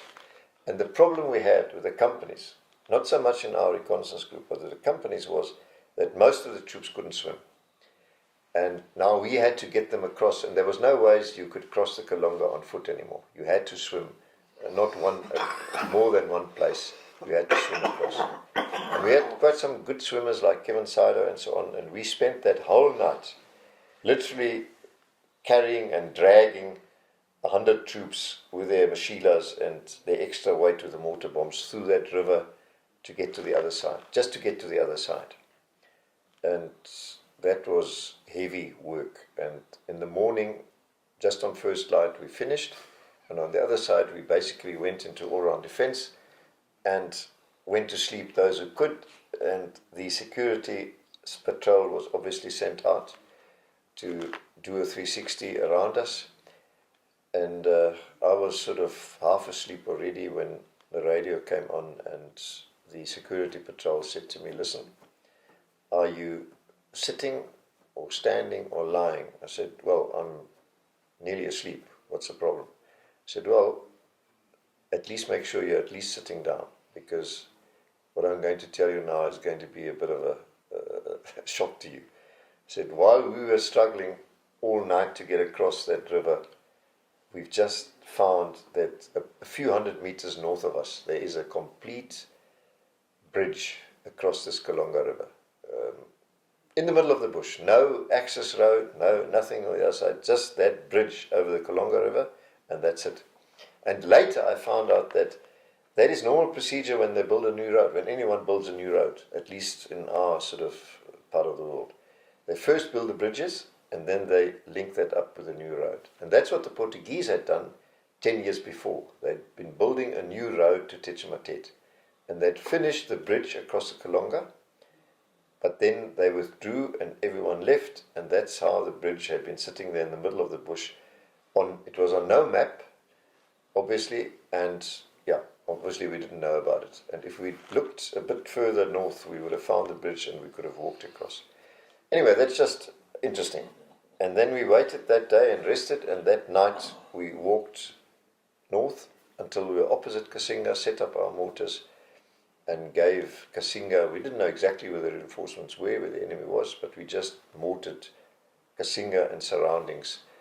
And we didn't get any return fire, funny enough, but afterwards Intercept said that it caused quite a lot of chaos amongst the enemy. Some even jumped into the river and drowned, and it was, as far as that's concerned, was quite successful. And then we packed up and we moved back to Tetchematet, and that brings my part of it to an end, basically, because then Echo Victor told me, "Listen, there's a course coming up." I think it was a 2IC course, something like that, and he said, "You've got to get onto the next chopper and you've got to leave." At the same time, we heard and we knew that there was a decision that had been made to negotiate with the Angolans. This was now in 1984, and the American government was still a Reagan government and would be for another 4 years. And we just couldn't understand why, reaching Tetchematet, 200 kilometers north of the border, and thereby pushing SWAPO back so far and making it so much more difficult for them to infiltrate southwest. Now suddenly we turn around and go back to the border, give everything up, give it up to them. And we were basically upset, and we spoke to Echo Victor. We said, "But why can't you bloody get, if we have to withdraw, at least get UNITA to take over, so that it's not a complete waste of time."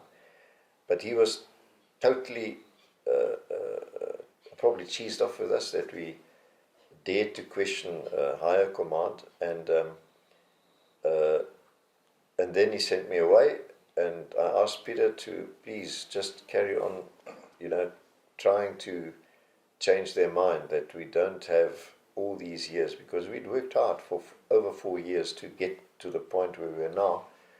Just to give everything up and pull back to the border, to us it sounded like, it makes all this hard work a waste of time. Anyway, that's neither here nor there. I had to get on the chopper and I left. And from then on, I think, Peter, you can... you were in charge. You were then in charge. Yeah. And you carry on the story. I just want to mention something about that river crossing. We had all this nice food that we have captured now.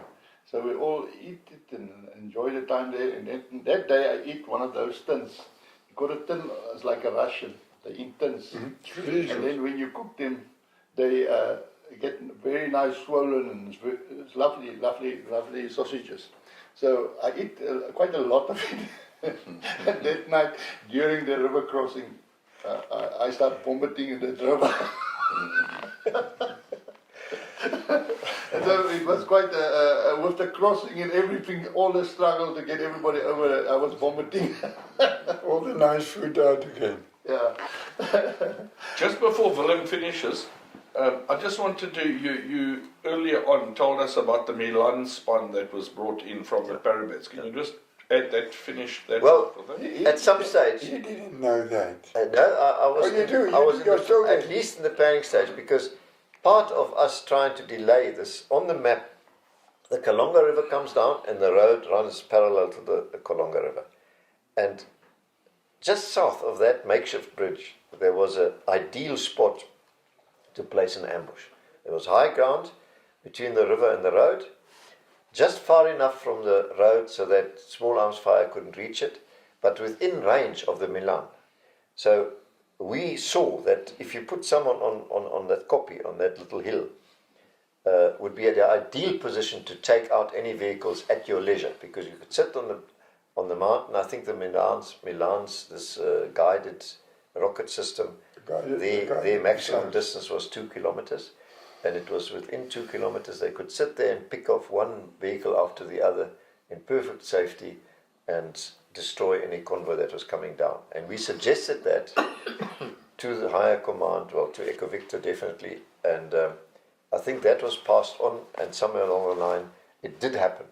But I think it only happened after I left. So that's that. The Milan went with us to the mountain.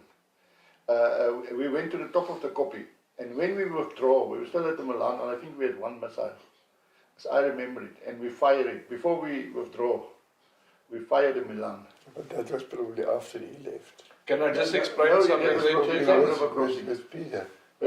Can I just explain something? Yeah. There were 2 Milan teams, okay? Yeah. The one Milan team was that Corporal Withers, Yes. and he was deployed by Neil Wallace onto a kopje, and he was on the wrong kopje, so he moved himself to the other kopje.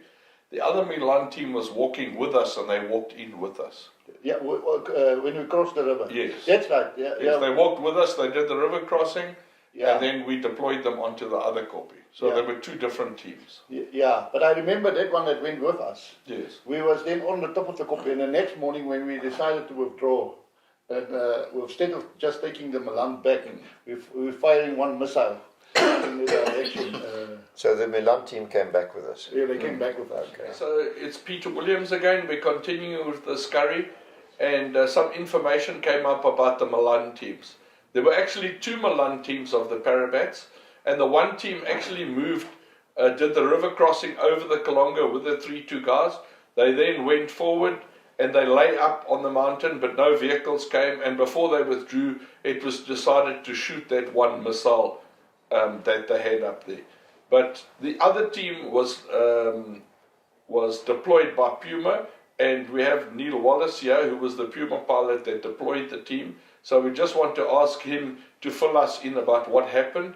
And he also has an interesting backstory that happened much later after that. Over to you, Neil. Yeah, thanks, Pete. We were deployed at The Hague, and it must have been about 3 o'clock in the afternoon. They approached me to go and deploy a Milan team north of Kovala, north of Techimatet, between Techimatet and Kasinga. There was a mountain, there were 2 little mountains, and I was told to deploy, I think it was 6-man team, Milan team, to a specific latitude and longitude. And I plotted it on the map, and it was on a specific mountain, Gormal, a little rock outcrop. So we loaded the guys up, and I don't know why, but that particular day they only sent 1 Puma, which was very unusual. So I set heading and landed on the top of this kopje and told the chaps they must get out of the aircraft as quickly as possible because it was hot area and I needed to go back to Ndangwa, which was hundreds of miles away. We screamed up the side of the mountain, went into the harbour, didn't even find a place to land. The guys jumped out with the Milan team and dropped off the side of the hill and flew back, refueled and went back to Ndangwa. Didn't hear anything of it again. And then in 2006, I moved my family to Port Elizabeth. And my daughter went to Woodridge High School. She was in grade 8, standard 6 at that time. And she arrived home after a week at school and said, "Dad, were you a helicopter pilot in the Air Force?" I said, "Yes, I was." She said, the next day she said, "Dad, my best friend at school now is Dad wants to talk to you." So I said, "Well, why don't we have him over for a braai?" So that Sunday they arrived at our house, and as Alan Withers, who I found out later was in the Milan team, climbed out the car and he said to me, "I need to talk to you." Used a couple of foul words, but then sat me down and said, "You dropped me on the wrong mountain." That particular day, it was the 6th of January 1984, Ops Askari. And he said they cursed me like you have no idea, and it took them 24 hours to walk down that mountain and up the other mountain. And as I said to him, the army brass gave me latitude and longitude, I plotted my map, and I took you to exactly where I was told to drop you. And are you still great friends now, even though you dropped him off on the wrong copy? Fantastic friends. Lovely stuff. Neil, thank you very, very much for your time and your input here today. And I must just say for the record that you're one of the best Puma pilots that we ever worked with. And you didn't moan too much about the smell that came from the back. Well, we moaned to each other. Yeah, well, thanks very much. You guys were great. If it wasn't for you, we wouldn't have had a job. Lovely. Thank you very much. Thank you. Thanks. You go well.